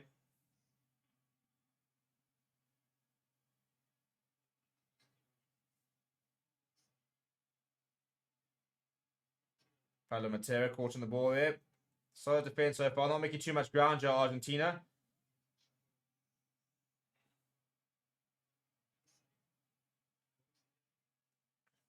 Going on the left-hand side this time. Another really good tackle. Bongi Manami making the initial hit to Narkes Neyman. Dwayne Vermeulen driving him back. Ball over the top towards Colby needs to get there. Does get there. Lavanini. They're 2 meters out.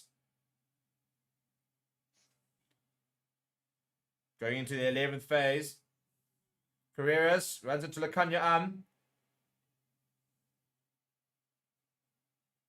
12 phases. Has he got the pace? Oh, what a tackle. Pops it up to Carreras. He's over. Damn it, man.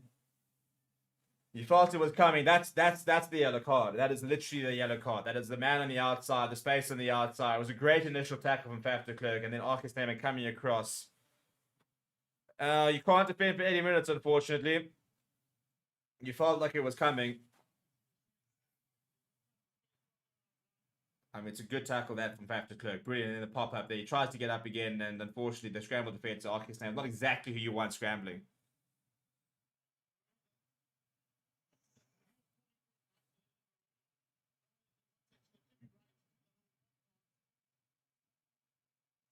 Yeah, and Arcus Neyman just not managing to get back on his inside quick enough. That is the man advantage. Literally, if you have a man advantage there, they don't score that try. Well, maybe they do, but I mean, Faf de Klerk makes a great covering tackle, and there's just people trying to fall to the left-hand side because of the lack of numbers, which creates the space for it. So the defense is eventually broken. It took about 13 phases to do it.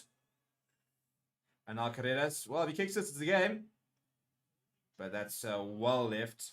So it'll remain at 8 points, which is more than a converted try. Now kick this deep and just get themselves down there.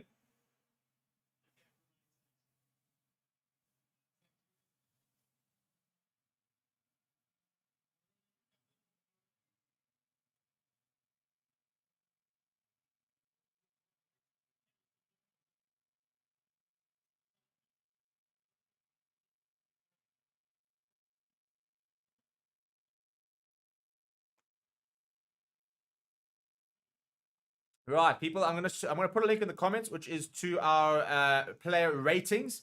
So our show goes live immediately after this. Well, within like the next 10 minutes. They did that bounce, by the way, of Argentina. And you can go rate the player. So all the people that are negative and have been complaining all day, go and rate the players. Let us know what you think. And to everybody else who's complaining about the negativity, go and rate the players and let us know what you think. And yeah, we'll go live with that about in the next 10 minutes. And basically what we do is we rate every player between 1 and 10. We nominate a man of the match for our team, for the box, obviously. And yeah, it's quite a cool, fun, interactive show. So come in and check us out there. And 6 minutes to go. Little cross kick. 2 towards Leslie Creel on the inside. Needs the support. Ball is eventually available. Faf de Klerk's been taken out there. Goes to Trev and Yakani. Go, Trev. LaRue half a gap. They're almost through.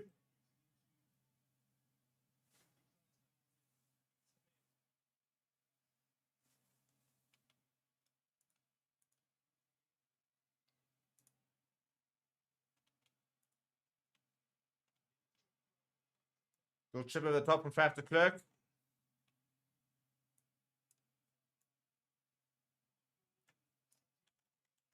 Santiago Carreras now on the left-hand side there. After the Marcus call, Arsenal looking to go end-to-end here. They've got numbers here. Chesney Colby getting back. Oh, jeepers. Look at the pace from Chesney Colby. He's going to be under a lot of pressure, though. And he's going to have to put that down. It's going to be a 5-minute scrum for Argentina. Yeah, I'm not sure that chip over the top there was back from back was the right decision. Just hold on to it, chaps. Play in the right areas here.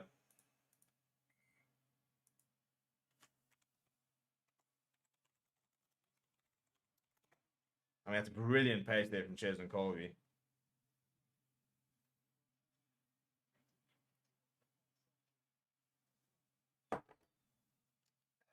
Yeah, Sheka not happy at all. His try there would have made life very interesting. A try could still be very interesting here. It is still an 8-point advantage, so as long as we can riddle the time now. So Damien Billen's going to come on. Bit of a token gesture, sort of asking for him, really.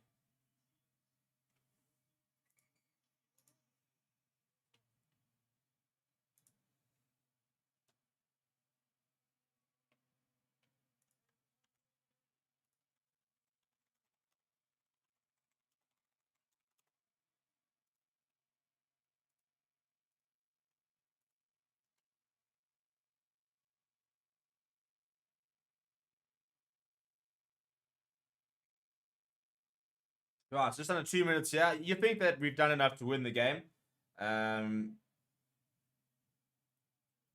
big scrum here. We're trying to get a penalty, work our way up. I'll take an 8-point win. As I said, I think we need to show Argentina a certain amount of respect. I do think that we were not at our best today. So a lot to consider. I think our defense for me looked a lot. Oh, look at that scrum though.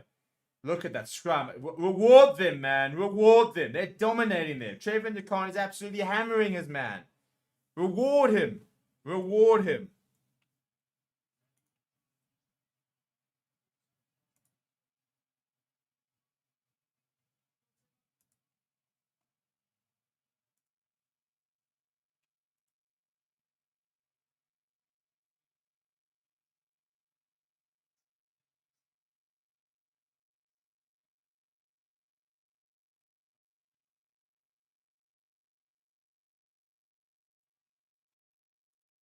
Now the reset here, I tell you what, I think our first scrum was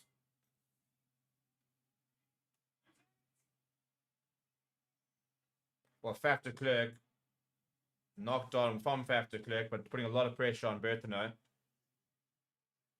He reckons he's saying he didn't touch it. He's not impressed. So it'll be interesting to see what the replay. Yeah, correct. That is a dreadful call. Dreadful call from Andrew Brace. Unless it's against Quacker Smith. But I think he'd already called it, to be honest. It's a brilliant little read there from Faf de Klerk on him like a rash.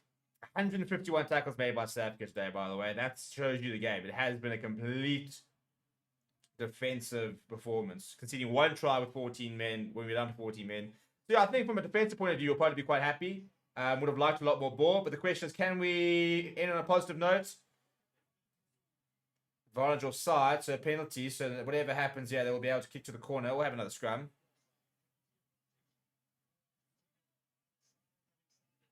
Lavanini. What's a big tackle on him. Quacker Smith and Dwayne Freeman driving him back. Good tackle there from Bongi Manambi. Trevor Nyakani adding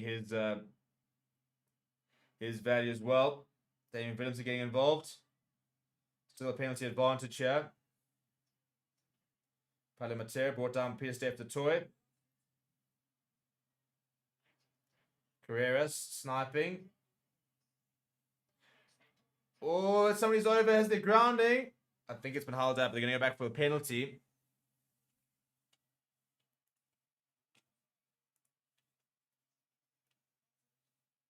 Penalty advantage. We'll keep defending it. Just keep racking up the tackle count. Just keep racking up the tackle count.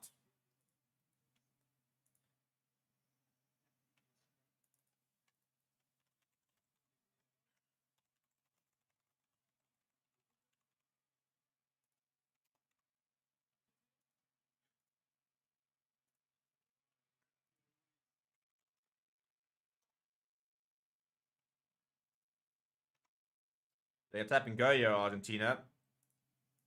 The third out wide. Faf de Klerk cheap, but I'll tell you what. I think Faf de Klerk has made a couple of bad decisions when it comes to kicking, but his defense today has been unreal. Oh, Bongi Manambi is in such a good position there. Whoa, reward him. Reward him. Still on the front foot here, Argentina. South Africa not going away from the defense point of view. They live for this. Quacker Smith trying to get his hands on the ball there. Bertino. Damien Williams up there quickly. Faf de Klerk's there. Damien Williams completing the tackle. Big tackle came from Quacker Smith. Arcus Neyman trying to get his hands on that ball. Pick up and go there. Ball's available for Lavanini. And Dwayne Vermeulen's gone over that. Surely. No, he's been told to release it. Pick up and go. They're very close here. Pick up and go from Matera. Short again is the call. And Bertino's over. Frustrating. The reason I'm frustrated is I don't think the knock-on call was completely fair. I think that there'd been a knock-on by Argentina actually when Faf de Klerk had made that call. So they try to stand. So it'll be a 1-point game in fact. So yeah, I suppose everybody that's been worrying about the performance. One to forget. I don't know what they. I'm pretty sure it's been awarded.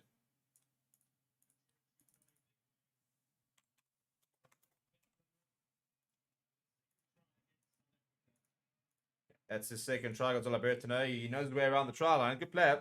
I actually did put him. I put him in my combined team. I don't want to say I told you so, but I can identify.